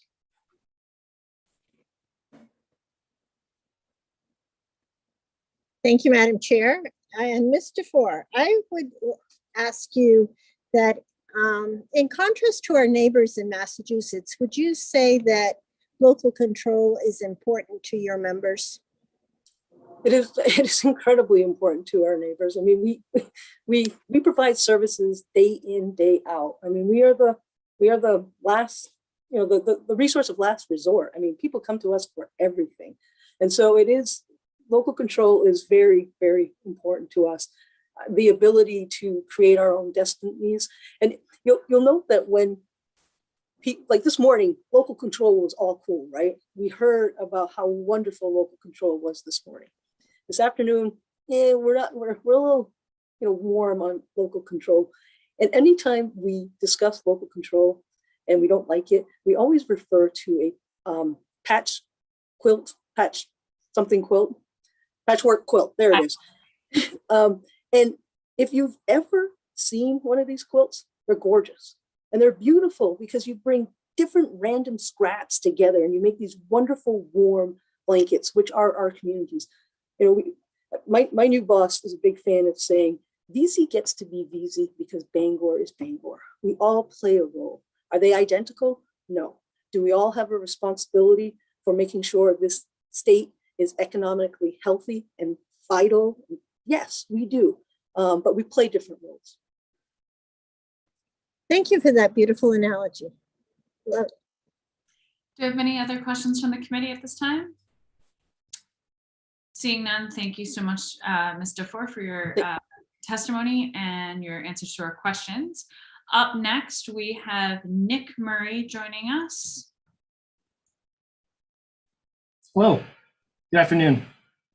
Senator Daughtry, Representative Sylvester, the distinguished members of the Committee on Labor and Housing. My name is Nick Murray. I serve as policy analyst with Maine Policy Institute. We're a nonpartisan nonprofit that aims to bring policy into the state of Maine, public policy that protects individual liberty and promotes economic freedom. I'm here to testify in opposition to this bill. I do live in Maine. I live in Cornish. I rent. For the record.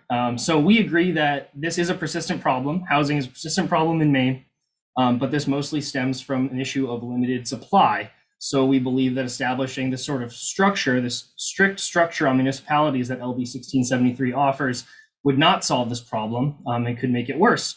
The bill would set up a heavy-handed top-down process to override municipal governance in favor to favor only certain types of housing. So despite the good intentions of this bill, this might result in an overall slower rate of growth in the housing stock, no doubt making the supply issue much worse. I put an example in my written testimony, sort of laying out a potential problem for municipalities that might be on the bubble for these fair housing goal things here. But I think as we've covered this morning and this afternoon, the key to this debate is where is that appropriate line on local control? And so I might just point to the fact that previous legislatures, via this committee of the last legislature, chose to not advance bills that would put limits on municipal control when it comes to protecting private property rights. For instance, prohibiting local rental registries or prohibiting municipalities from preventing short-term rentals. And we were in favor of that sort of thing because it would protect private property rights. But today this committee is hearing this bill that would allow a state board to essentially override a municipal process just so certain developers get their projects done anyway. And I think advancing this bill as an appropriate state assertion over localities would set a clear double standard in that regard, and one that would sort of throw that line out of whack. How close are we drawing this line to individual property rights, and how close are we drawing this line to the state's affordable housing goals, and what's worth it and what's not? I think it's an important debate, and it's an important question. I think Ms. Dufour, really touched on this, but I heard Representative Talbot Ross say in the beginning when she was introducing the bill that since local officials might be invited to these state appeal hearings, as they are as necessary or helpful as the bill says, this would in essence preserve local control. And I would say that any local control that's left in that scenario is somewhat trivial. Is that not the case? And then what partnership is left in that situation between the state and the localities if the state can just override this, especially as Ms. Dufour pointed out in 4944B sub 1 paragraph E, if that public hearing isn't rendered within the time allowed unless it's extended, the application is approved. So I don't see how that in any way preserves much local control at all. So in summation, the state, we don't believe the state should stack the deck in favor of one certain type of housing here, while unnecessarily limiting others. Since you have these quotas, you're unnecessarily favoring a certain type of housing over others. Our problem is supply. We need greater supply. There's no reason to limit supply in this situation. If we're at that point where we need affordable housing over others and the supply is working well, then I think we can address that. But there's no reason to prohibit supply. Thank you. Thank you, Mr. Murray. I have a question from Representative Warren. Thank you for your testimony. I think you're making a big claim or statement about supply and demand, and I'm wondering if you could speak to the evidence that you're using. Maybe, for example, we've heard mention of the different pieces of legislation that in certain ways have been alleged to be successful in other states like Massachusetts. For example, are you claiming that you've seen how this legislation has worked in those other states and that it has increased the costs to make affordable housing or make any type of housing? Like, how do you, where is that evidence coming from? I'm not familiar with the program in Massachusetts, but it just comes from general economic principles, I think. So, we have a situation where we have more people demanding a product than is supplied by the marketplace. And so we have higher prices. We have people outbidding each other. And that's, this is clear market forces in action where demand outpaces supply.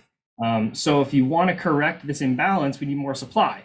So why is the proposal or the process to increase supply only there to increase certain types of supply? That's the issue that we have with this bill. Do you have a follow-up, Representative Warren? Yes. Thank you. So can you speak more? You say basic economic principles, but we're a legislative body. There's many, very nuanced elements, I guess, that could go into cost. And for example, I know we're in this massive, COVID pandemic situation that is definitely affecting supply chains. And so I'm just wondering how maybe if you could speak more to the economic principles and because it's just a very big claim to say that it is going to increase supply. So I'm having a little bit of trouble with that without more evidence. Sure, and no, I completely agree with you. It's an extremely complex issue. And I think one that cannot be solved by a single group of people, especially that in the state level. It's the whole idea of having a market. You have decentralized information that is produced through and disseminated through the market via prices. You don't need a centralized group of people deciding what the market needs and how to direct that.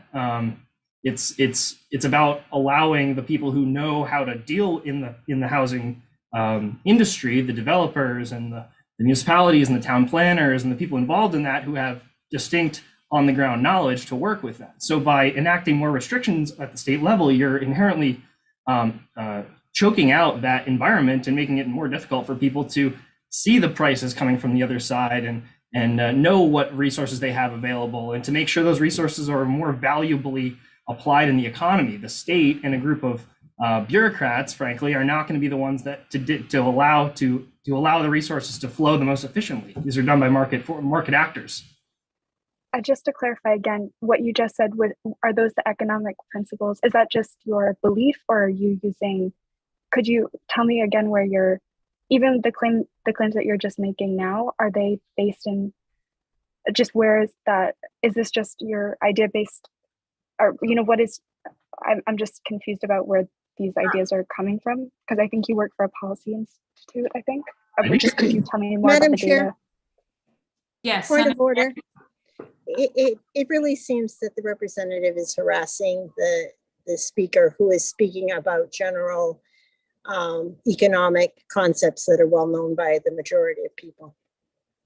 Thank you, Senator Guerin. Representative Warren, if you could rephrase your question, if you're wondering more about maybe the mission of Mr. Murray's organization or about the testimony in front of us, but trying to keep our questions to the bill. I don't know if you want to rephrase your question as such. I don't know what to say. I don't feel I feel I'm asking legitimate good faith questions, and if these are widely known, I'm just not aware of it. So I apologize if I have limited knowledge, but I believe I'm respectfully inquiring about some very serious claims that are being made by someone coming before our committee, with all due respect. Thank you, Representative Warren. I don't know, Mr. Murray, if you care to respond or if we should move on, keeping in mind that it is 4 o'clock and we do have others to testify as well. Of course, I know there's some differences in economic philosophy and ideas of how the economy works, but this goes back to microeconomics 101. Thank you. Thank you, Mr. Murray. I think this is a good time to just remind everyone that we are a citizens legislature and everyone's coming in with different thoughts and personal lived experiences, and that a public hearing is an excellent time for us to solicit information from those coming before us. Mr. Murray, before you disappear, I do see another question from the committee. Senator Hickman does have his hand raised.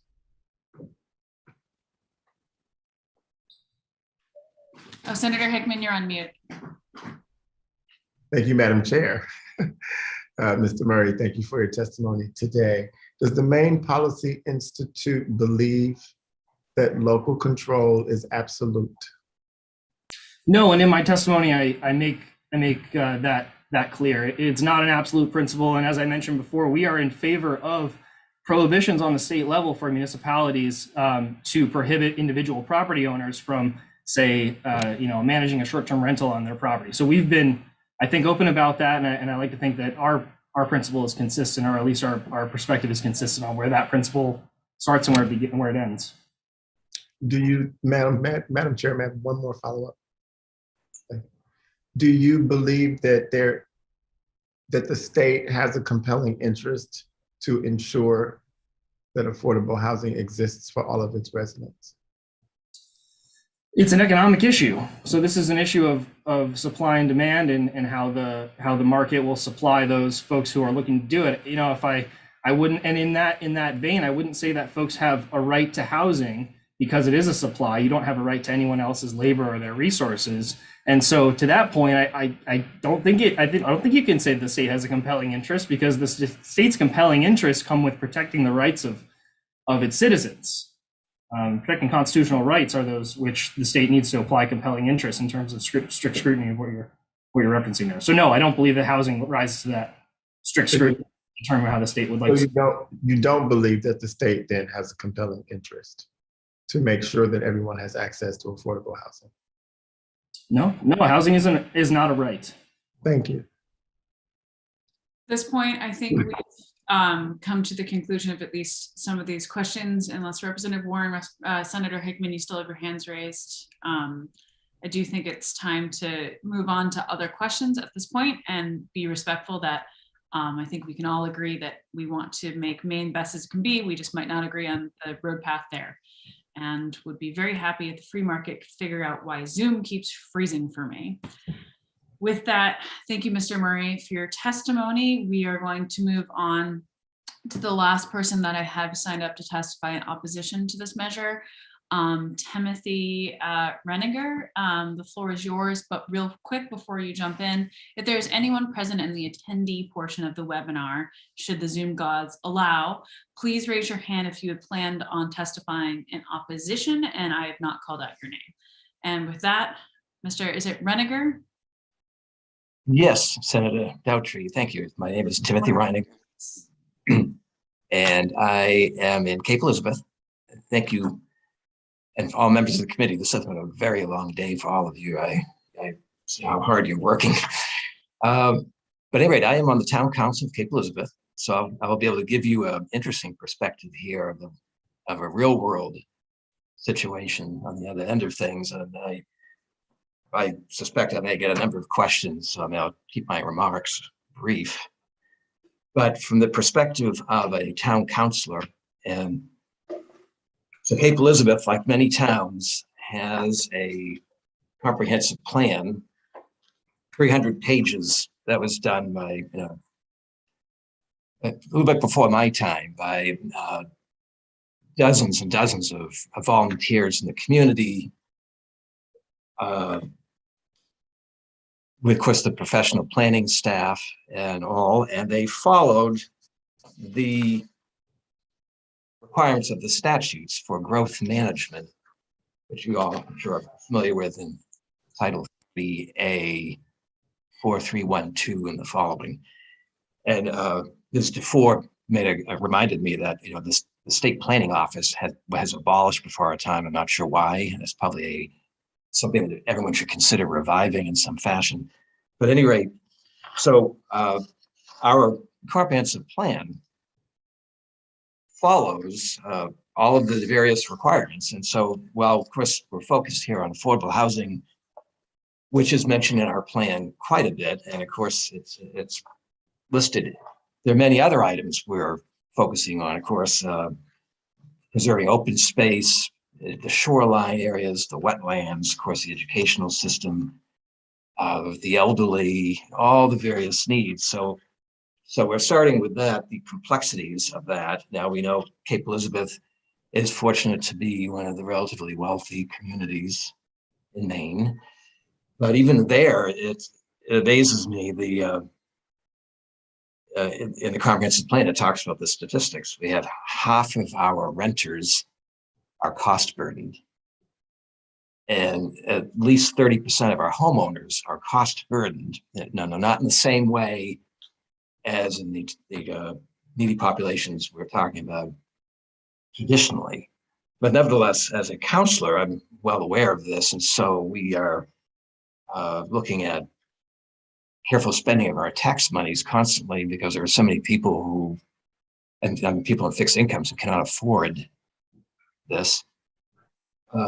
We also have the issue of half the town is benefiting from lower taxes because of other state programs to preserve farmlands and open spaces, including the Sprague Corporation, which owns 20% of Cape Elizabeth, which pays much less taxes because of state statutes.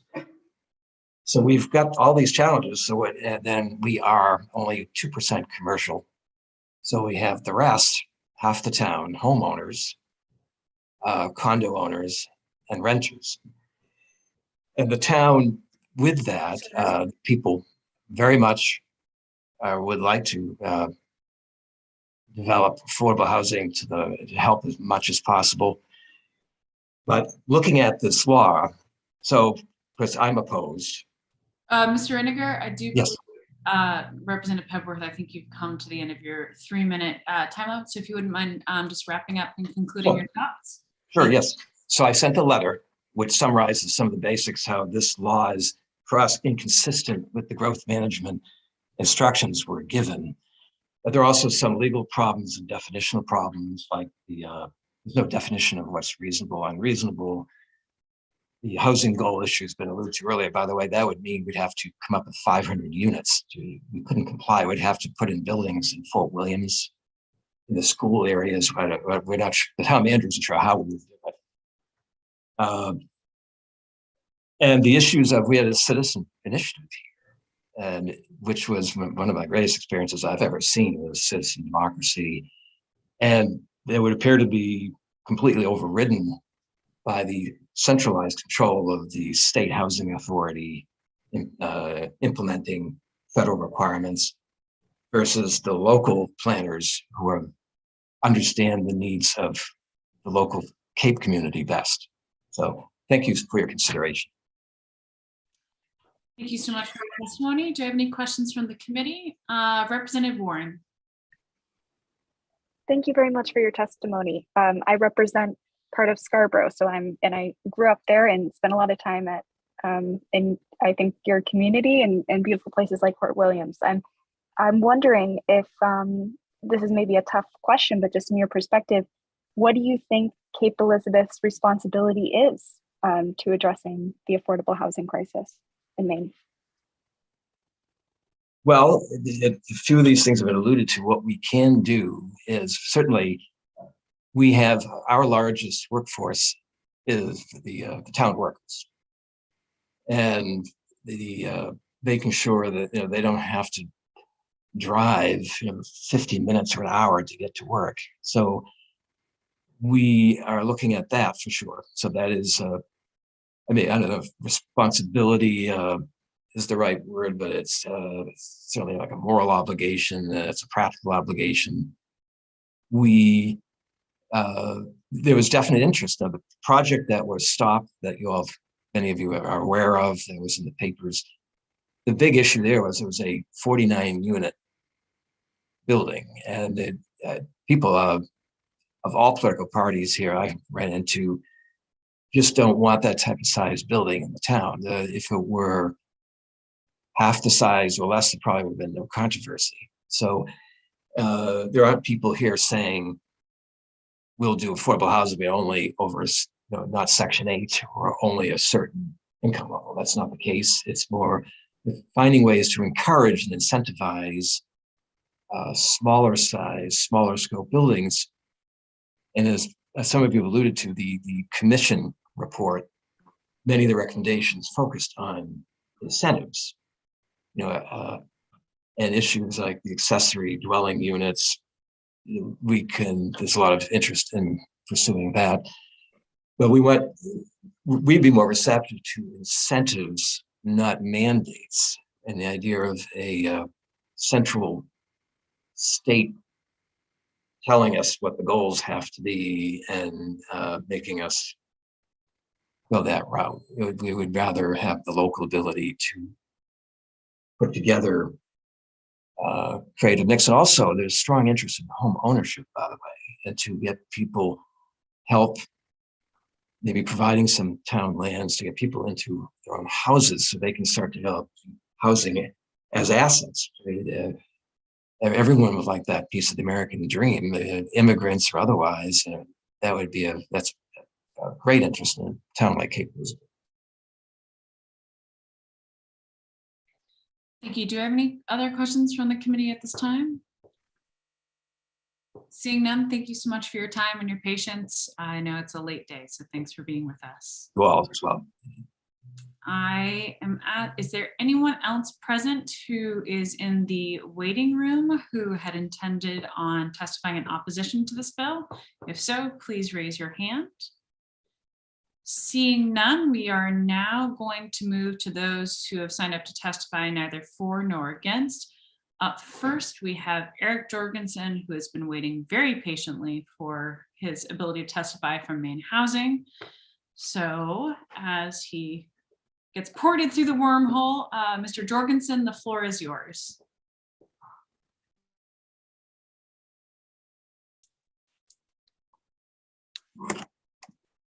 Thank you. You hear me all right?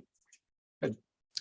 Nice to see everybody. Happy Valentine's Day. My name is Eric Jorgensen. I'm with Maine State Housing Authority.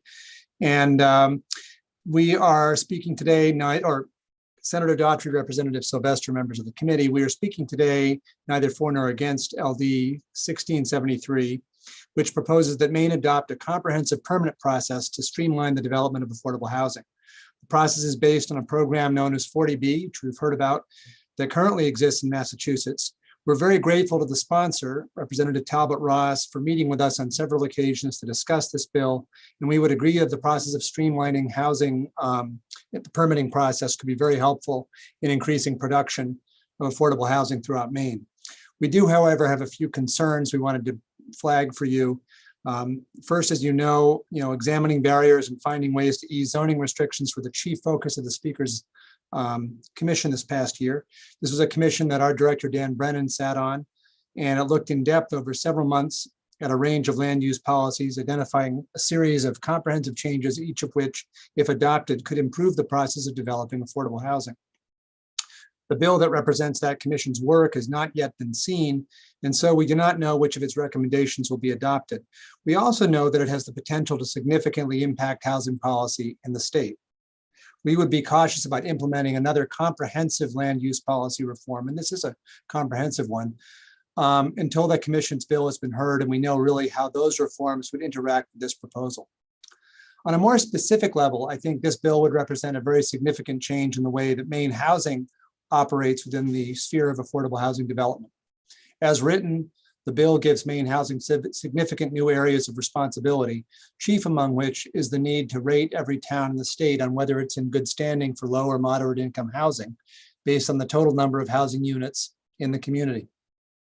Our agency will be asked to assess communities in terms of their compliance with fair housing goals, which may present the appearance of a conflict of interest given our role in also allocating funds competitively around the state.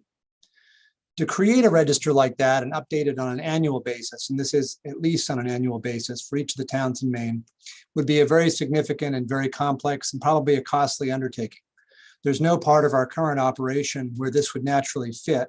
We would likely need to establish a new department to staff the creation and maintenance of such a register. Maine Housing's other role in this program would be to appoint with the governor and staff the State Affordable Housing Appeals Committee. This again places us in a complicated position given our role in financing housing projects that are often sponsored by the same communities that the Appeals Committee will be ruling on. For both the community register and the work of the Appeals Committee, Maine Housing would need to study how such a program could be launched and maintained in Maine. It would require some real research. We would likely need to hire consultants who are familiar with how the 40B programs worked in Massachusetts and help us design a structure, address potential conflicts, and determine the feasibility of transplanting that program to Maine. I'm very glad to know about the Tufts University report, and we'll be looking at that. To be sure, Maine has a desperate need for more housing, both affordable and market rate, and this proposal might well help meet that need as it's done in Massachusetts. That said, we'd need to know more about how this has worked, how they implemented here, and what, if any, role Maine Housing would play. I just say that in Massachusetts, I know that there's like 4 different agencies that are involved in this process some way or another. Some of them do different things. They divide the roles up a little bit. And I don't know if their state housing finance agency, analogous to us, is the one that runs the entire show, but would like to find out. We'll just need to understand that more if this were to go forward. So thank you. I'm very happy to try and answer any questions you might have, and I appreciate your sitting it out and listening to me. Thank you so much, Mr. Jorgensen. I've got a question from Representative Gear. Thank you, Madam Chair, and thanks for being here, Mr. Jorgensen. My question is based on the Maine Housing's knowledge and participation in the Housing Commission, whether in examining 1673, whether you see a possible fit with the other recommendations that were made from the commission, and is there any kind of alignment, or hey, this is kind of a spot where this kind of an approach could help with the goal of creating housing? Yeah, I don't know exactly. I mean, we're pretty excited about the work of the commission. I think Senator Hickman and the speaker did a really nice job of pulling that thing together and came up with a lot of really good stuff. I'd like to see how much of it survives the process. And I don't know if I can really answer that in terms of how this would work with that. We just don't know enough yet. I mean, I think that's the big problem. We just need to learn more about it. I have Representative Warren. Thanks so much. And thank you for coming before us and for your testimony. It sounds like you're also learning about the Massachusetts law and its implications, or maybe how this has been adapted in different states. I am, genuinely curious. We've got a big labor shortage, but I'm wondering, is there any concern that you or those that have been involved in the conversation so far with Representative Talbot Ross about this raising the cost of housing supplies or anything to that effect, like the effect almost being the reverse of its stated intention? Well, thank you for the question, Representative Warren. My sense right now is that the whole market is messed up. I mean, we all know that, and I don't necessarily think.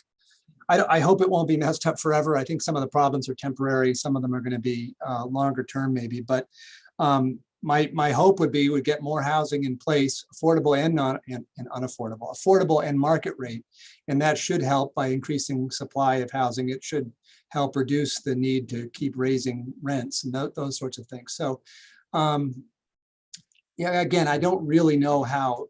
I don't really have a good I'm not knowledgeable enough to explain or to understand exactly how or predict how this bill would have an effect on the market. But my sense is if we could make more housing, it would be a very important, it's a critical thing in order to get our economy fully functioning again. Absolutely.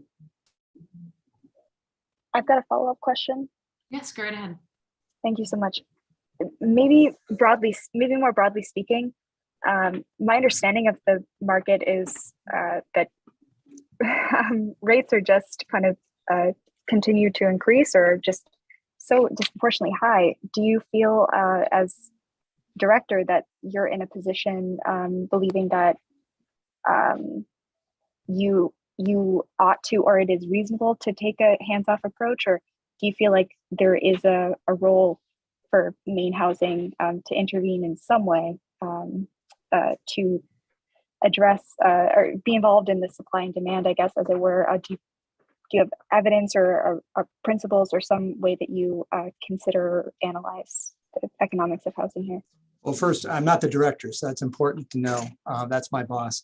But I'm sorry. I think that's all right. But our goal really is to, yeah, no. in every way we can, we're here to try to facilitate the production of housing, making it smooth, making it possible. We work with towns, we work with developers, we work with anyone who wants to work with us to help with that. And so I think the smooth operation of housing production is really important to us. And I think trying to solve some of the issues around zoning and land use are absolutely critical. And so to that extent, I don't know if we have a macroeconomic role, but certainly the best we can do is to really try to take the areas that we're responsible for helping make better and make those things better. So I hope that answers your question. Just trying to increase production. Thank you. I have a question from Representative Sylvester. Thank you, Madam Chair. Mr. Jorgensen, I just texted Dan, told him we made you director. If he could clean out his office by the end of the week, that'd be great. So we had asked Maine Housing to give us a report to work with the housing authorities. I guess, it's coming soon. So I'm asking, how's that going? And how much detail will we have in that report that will, shed some light on this issue? Because I understand that Representative Fecto has a similar mechanism in his bill. Well, as far as fair housing goes, we've been working, we've actually had a meeting today, and over the weekend we met on that, talking with some of the advocates for that bill to try to make it work. We've run into some real problems with producing that report simply because we've discovered we haven't worked very closely with the public housing authorities in terms of their regulatory structure, and they just have different responsibilities to HUD than we do. So we are really at the verge of getting that report to you. I really feel badly that it's taken us so long. We've just been really short-staffed, and we keep sort of getting started, and then it run into a wall, and then we go back, and we're just trying to we'll try to get to you very quickly an overview of fair housing in Maine, how we work with it, and what our responsibilities are. I mean, all the people who receive public money from HUD for housing are required by law to affirmatively further fair housing, and we do it in different ways. We have different requirements, and we maintain different papers than the public housing authorities, for example. But we're all required to do that and take that role seriously. So we've been working on language stuff that we might be able to provide for this bill to be a little more explicit on what that would look like in the context of this, and we'll hopefully get that report to you like within a week. I'm feeling badly that it's taken us so long, but it's just this has been the hardest report we've had to write just because it's been complicated. It wouldn't be from Labor and Housing if it wasn't hard. So we appreciate you coming in. My question is, as I listen to your testimony, it sounds like maybe there's steps in the implementation of a bill like this, should it go forward. So would you suggest staggering it in terms of dates for implementation and funding, et cetera, if we were to go forward with it? Well, I think I don't know. I think what we need to do, we just need to learn more about it. This is it's a very big concept here. People were talking about the state planning office. People have been talking about, I think there's a role that DECD might play in this, other agencies perhaps, but it's a big policy shift with one bill. And I think it's a reflection as much as anything of the process the legislature is forced to work with. But maybe I think what I would suggest we do, if you were to fund someone to come in and really help us talk, if you wanted to do this, we'd need to get someone in to really who understood this, the intricacies of how this works in Massachusetts, particularly, because I think that's the only place where it's been done that I know of, and just figure out how that would maybe work when applied to the structure of Maine's state government or quasi-governmental environment. So thank you very you could much. phase it in somehow. Yeah, so I don't want to ask for a third question, so I'll Duly noted, Representative Sylvester. I do have a question from Senator Hickman. Thank you, Madam Chair. Thank you, Eric Jorgensen, for being here today. Given that you do work for Maine State Housing Authority, although you haven't been promoted to director at this time, I'm going to assume that part of you agrees or believes that the state does have a compelling interest to ensure that affordable housing is at least facilitated in the state of Maine. But we heard earlier that it's not a right. And I guess I'll just put you on the spot and ask you this question. Since our Constitution says that all people have an unalienable right to acquire, possess, and protect property, do you think that housing might be included somewhere in there? That's a good question. I mean, it seems to me that housing is the fundamental variable in order for you to do anything else. I mean, if you don't have housing, you're not going to have a job, and you're not going to have a very successful way to participate in the economy. So I don't know yeah, I think I might personally characterize it as a right. I don't know if that's an opinion that the organization has or not. We haven't discussed it in that way, but we certainly are absolutely passionate about making sure as many people as possible get into housing, and we get more housing, and we do everything we can to improve the stock. Thank you. I think that all members of the commission affirmed that in our report, and that did include the director. So I'm not putting words in his mouth. It's actually That's great. And we I have totally it in our support possession. that. All of us have it. And so I just wanted to check to see if you thought that there was at least a compelling state interest to ensure that. Oh, I think there's a very compelling state interest. I think it's a really critical issue. You know, if you're looking at the hierarchy of needs, that's what's more important, really. I mean, there's food, which you've already made that a right, clearly. But there's also, you know, I think the housing is right up there. I mean, it's a critical thing. Thank you, sir. Thank you, Senator Hickman. Do I have any other questions from the committee at this time? Seeing none, thank you so much for your time, Mr. Jorgensen, and for your patience this afternoon. We have one last person signed up for neither for nor against. Can I just ask one more question before you go? We were on schedule to have a review of our procurement policy this afternoon. Is that going to be postponed, or do you know?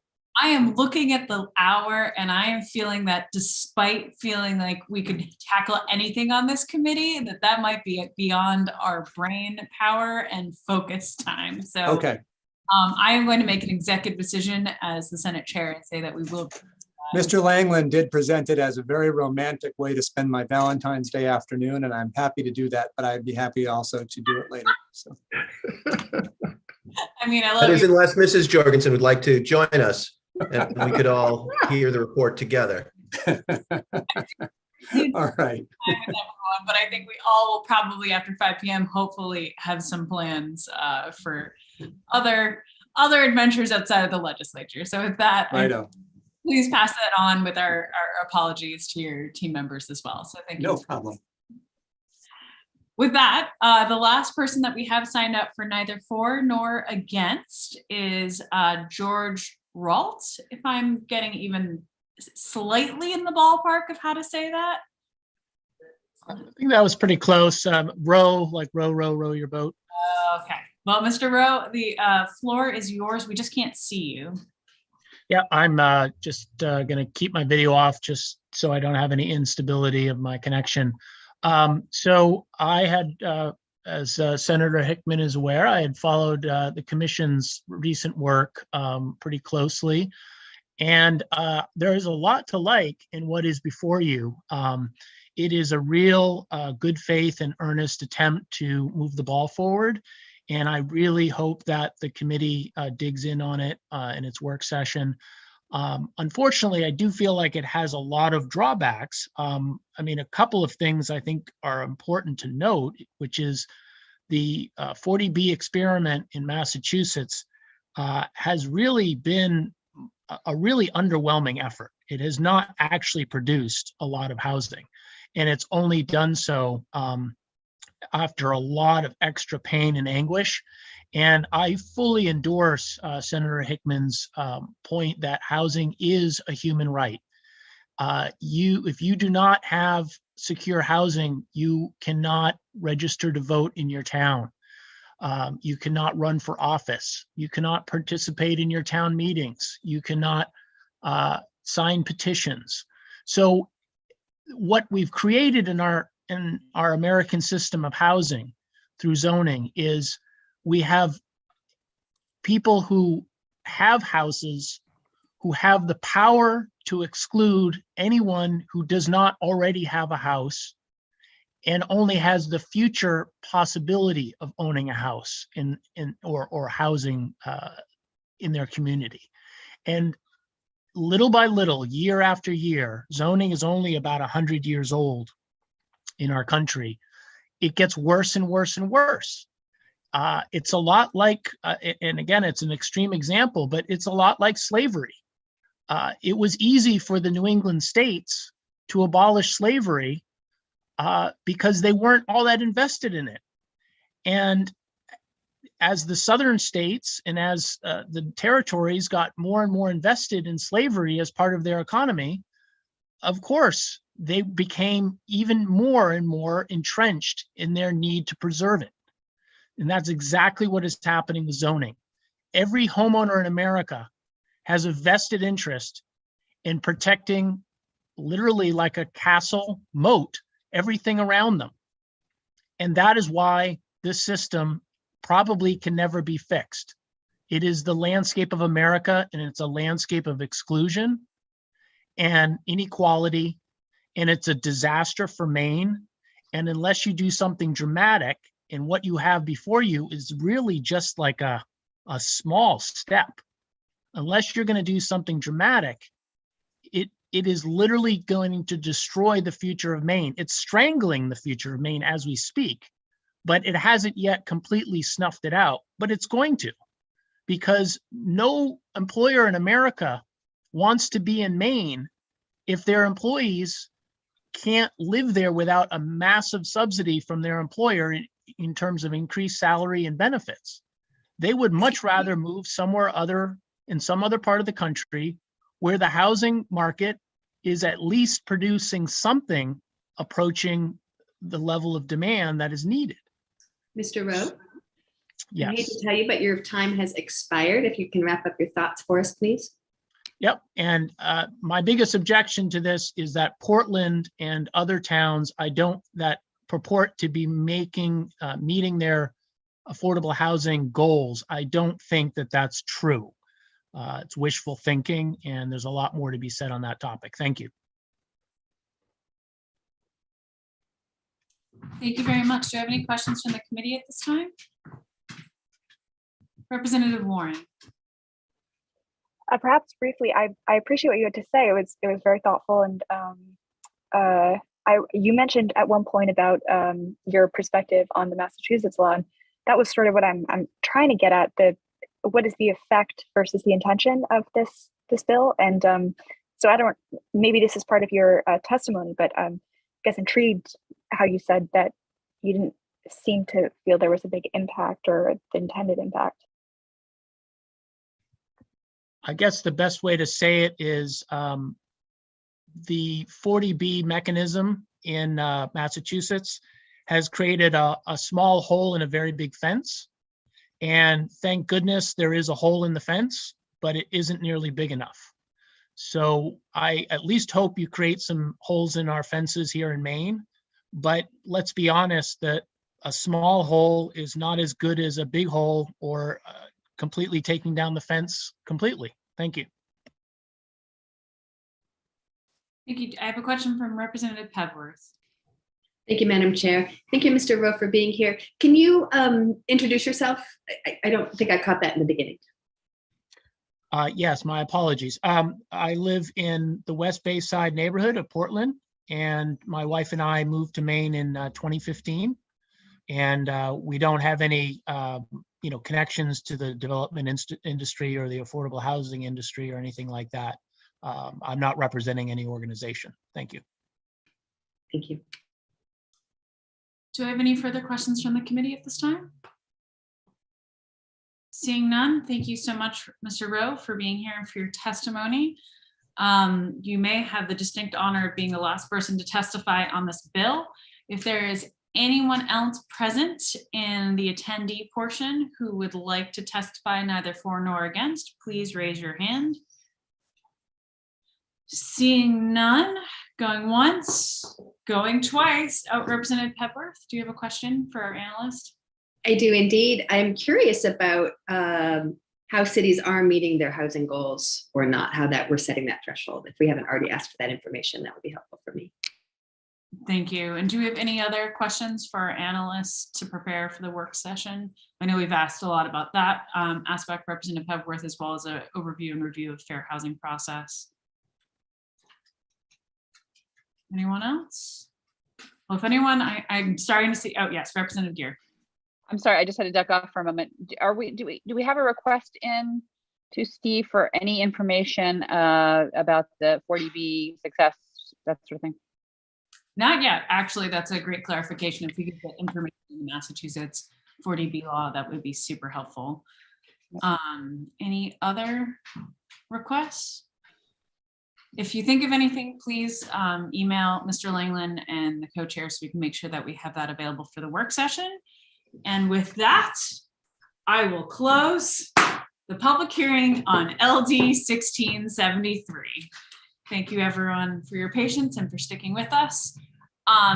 We do have a work session scheduled. Seeing that it is popping up on almost 5 o'clock, I'm going to do a quick count. 1, 2, 3, 4, 5, 6, 7, 8, 9, 10, 11. I would defer to the committee. First and foremost, I do think if we are going to go into work session, we will all need, or I at least will need a 5-minute break, but want to check in with folks on what people are thinking about whether we should soldier through and deal with the work session in front of us, or if folks feel like they have their brains coming out of their ears. Let's push on. Push on. Okay, I got 1 vote for push on. Anyone opposed? We would like a breakout session, though. Absolutely. So this is where we get into that tricky part. Representative Warren, did I see your hand shoot up? Yes, no? Okay. Justin, please correct me if I'm wrong, but we do need to be on a different link for the work session, correct? Okay, so what I'm going to say for the committee is that link should be in our email, if I remember correctly. Still getting the hang of things. I'll say, everyone give yourselves, like 3 minutes, just quickly stretch, grab some coffee, grab some water, click on that link. Justin, if you can put us into our break rooms as we arrive. For folks who are watching, we will be doing the work session that is scheduled. We should be live again in 5 to 10 minutes, hopefully. But for any troubleshooting, please contact our clerk. And we are going to try to slog through this and be as diligent as we can, because I know some of us are hoping to potentially maybe actually see their Valentines on Valentine's Day. So stretch, get to the other Zoom link, and I'll see you all on the flip side.